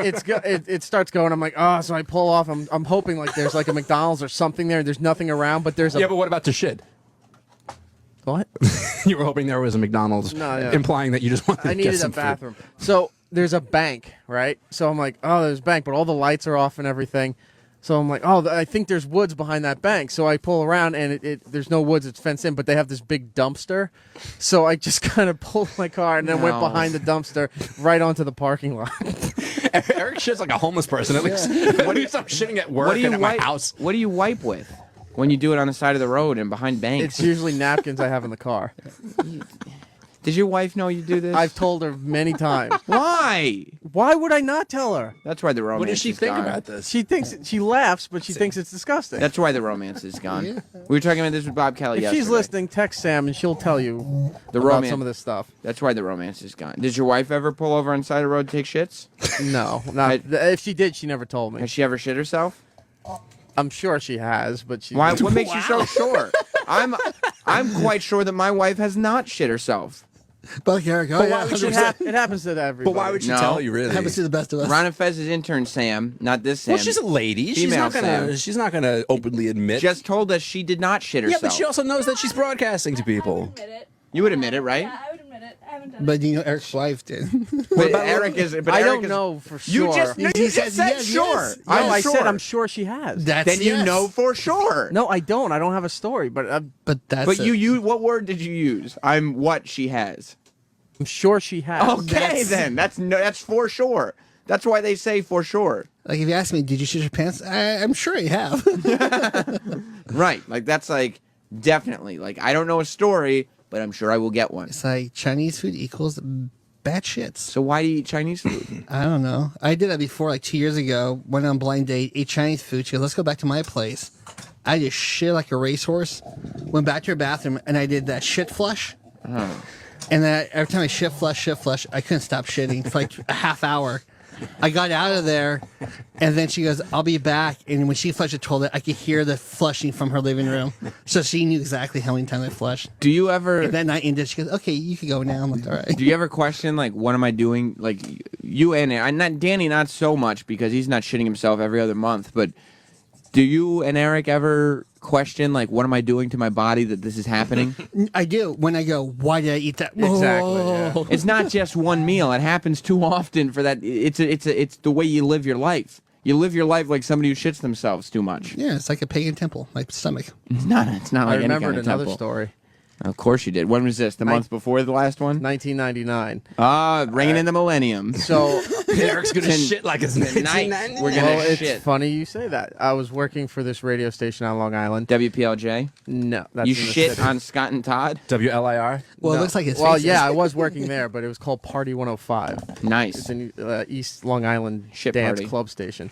So they're doing out east in Riverhead. They're doing their Millennium Mega Jam concert, right? And I'm working there. And at some point, I realized I had to shit, but I couldn't get to anywhere near where the porta potties were. So backstage, behind the actual stage itself, they had these industrial cable spools that were just laying on their sides. So there was nobody back there. I just kind of sat on the spool and just hung over in the circle there. You're disgusting. You're disgusting. I can listen to Eric shitting all day. Like at least Danny, like he shit every time he shit embarrassingly. It was by mistake. Like Eric was like, I'm making a life choice right now. Like for the rest of my life, I will be a guy who shit in this pool of cables. I have a shit. I have one more shitting in my pants. Where's Troy? Bring Troy in here. And I have one embarrassing shitting at someone's house. So I guess you guys could pick which one you want. Anybody have a preference? Both. Well, one time I was kind of dating this girl. Like we were seeing each other, and we wherever the hell we were, I don't remember. We were just out, and I think it was suggested that we go back to the apartment. And I had a shit. Like I didn't make any lies. I was just like, I think we should probably get back to your house. Like as soon as we possibly can. Oh, jeez. And I remember like the cramping, dude, it was so bad that I was driving and like I'm driving around Astoria, and you know how parking is in Astoria. If you don't, it's just non-existent. And I'm trying to find a parking spot, and my stomach is cramping up to the point like where my leg is actually like slowly lifting up off of the pedals, and I'm not even driving anymore. I'm just holding the wheel and idling down the street because I have to shit so badly. So I finally find a spot. Finally go upstairs. I just run into the bathroom. I fucking blew up the entire house. Like, it wasn't even, it was one of those shits where it was concentrated. It was just pure concentrated evil. Oh. And fucking 10 minutes later, her roommate comes home and the entire house just stinks like shit. And she had to explain to her roommate that I had to take a big shit. By the way, Sonny Forelli's already on the phone saying, I wonder why they call this the shit show. There's no way I'm picking up your call. Troy, are you surprised? Have you been listening to E-Rock? Yeah, of course. Like, again, Danny, like, these things happen. It sounds like for Danny it's more of a uncontrollable, Yeah, well, it sounds to I me hate to be like- here. Whereas E-Rock is making choices in his life. Yeah. Are you surprised that E-Rock is in positions where he's shitting on the highway and shitting behind banks and shitting off stage? No, I've seen it when I was sitting in that room with him. Like, he would just have to run out to go shit. Why do you think that is? Because he's putting garbage in his body. Is that it? Yeah. Eric, what do you think? We're going to do this discussion again. Eric, the reason we have to keep having it is because nothing changes. No, but if everyone else has great shit stories, then I understand. But the you, last- it's because what you're eating. But the last great shit story I have was from 5 years ago because I was hammered out of my brain. Listen, Danny's... Your shit stories are because you just had to take a shit on the highway. Yeah. And Danny's were either accidental or because of his acute alcoholism, which we can deal with at any point. It is cute. But again, like Danny said, That's what I thought it was funny. dealing with Danny's problems are going to end up with calling his family and bringing him into a room and saying, look, we all care about you. That's for another time. And Roland skirts out of here. We say the exact same stuff to Roland. Yeah. He's got a horrible Why do you think Roland shits all the time? Because his diet's awful. He puts horrible things into his body. Yeah. All right, so you're not the only one, Eric. But listen, the reason the conversation always comes back to that is because we'll have the conversation with you, and then you'll have a Whopper with extra mayo for breakfast. And then tell an awesome story about pulling your car over diagonally on the LIE so that you could take a shit between your passenger doors. Like, I thought it was great. Do you understand? I'm never going to be able to drive past the fucking Flushing Meadows Park ever again without thinking of you You'll squatting. see that orange ramp coming down. I'm going to see that big fucking Unisphere and just think about your chubby little legs fucking popping a squat in the breakdown lane. I have a great shitty story. I think I've told it on this after show, actually. The one where I drank Epsom salt. Oh, yeah, and you made the sounds and everything. Well, yeah, 'cause Do you I have was- those sounds anywhere in Delette that Eric can play real quick? I don't know. Is Eric, that the do you have same one? stuff that we gave No Filter Paul? Is that the same stuff? I think so, yeah. That was great. I never knew Epsom We salt played 'em could do before. that. Yeah, to your wait, bowels. but that's another thing. Like, you were like, oh, this is a diet or a whatever. it's Diuretic, called. yeah. Yeah, like, this is going to make me shit, so I'll take it. Like, that's like everything Eric eats. And Roland, by the way. And Eric, you're right, I'm being fair. It's also everything Roland eats. No, I don't. Then why are you shitting so much? Why are you shitting in cabs? Because we both eat. It's not good. It's all the grease, all the awful food. I'm eating less of this. I haven't shit my pants since I'd be scared for my life if my shitting habits were like this. Yeah, especially at a young age. Yeah, I'd You be like, should be oh healthy. no, this is not good. Like when Jim Brewer comes in and tells stories about his dad shitting, I shouldn't be relating to it. Right. Like I shouldn't be like, oh yeah, that happened to me. Not the fact that my elderly dad did it, the fact that I did it. That shouldn't be I happening. was sitting back in the office going, I've been there. Yeah, you go, girlfriend. But since I haven't been eating less of that, I haven't. It's changed, right? Yeah, I haven't. Like Troy and I went bike riding. Have you laid off the glutens yet, Eric? No, you're not supposed to yet. If Why? you're going to get tested for it, you're not supposed to change your diet so they can test it. Eric, you don't need to get tested. That's a waste of time. Trust me, I know. You need to go gluten free. Yeah. You know, I saw a funny tweet. It said something about contrary to belief, it is actually possible to eat gluten free without telling everybody about it. Oh yeah. 'Cause that would be that's- nice. That's the new thing. Yeah. But you got to tell people when you're eating because restaurants. There's a pizzeria that's right near me, and they're big as day. Even before you know that they have pizza, it's like we are gluten free, and it's like, well, that's great. What is it? Yeah, but I mean, at a pizzeria, that would be a selling point because it's just more butter though too, so you have to be careful. it is. Well, Eric, It's a more well. you don't need your bowels getting all lubed up with butter, do you? No, Well, he's jumping they're up ready and to down now. go. I'm gluten. You can probably have gluten. You just got to make sure you watch everything you're putting in your body.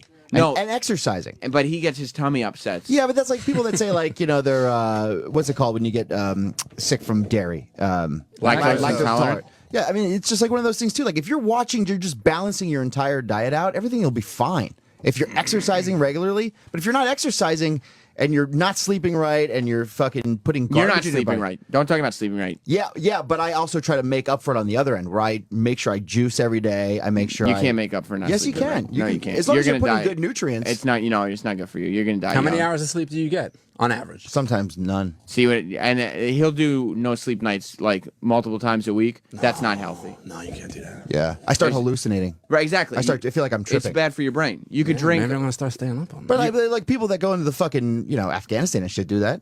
know, and they're not healthy. Well, I mean, you got to do what you got to do. You know. You're not in Afghanistan. You're war, DJing motherfucker. a club. But you got to do what you got to do to get ahead. You know what I mean? Like, what do you do? You can die young. I'm gonna shoot some beats at you. It's not healthy. And Eric, you should remind Troy that next time he's on you about Yeah. his sleep. Your sleeping is no Listen, better than Eric. if I had the salary Eric had, I wouldn't have it to do this. Is that what it Oh my is? god, I'd be sitting fucking fat. Well, yeah, that's what Eric's doing. Eric, but you should watch out the way Troy watches out for you. You should watch out for your friend. Do Troy. people? Yeah, but that's just negligence. He just doesn't want to take it. Negligence. He just doesn't want to take it. Listen, we got to go. Wait. Does out there somebody works for the New York City Department of Transportation. There is video out there, surveillance video of Eric taking a shit on the LIE. Please, somebody find it. I need to see it. We'll get to that. I need it. And the bike story. And the bike story. Well, no time for that today because Ron and Fez are coming up next. We'll be back with more of this tomorrow, Eric Weiss hopefully poo-poos. with the return of Opie. Goodbye, everybody. See you in Austin. Opie and Anthony Show is now over. For real this time. Check out the O&A Show on Facebook at facebook.com/Opie and Anthony. And catch Opie and Anthony live Monday through Friday from 6 to 10 a.m. Eastern. Ron and Fez are next. Hey!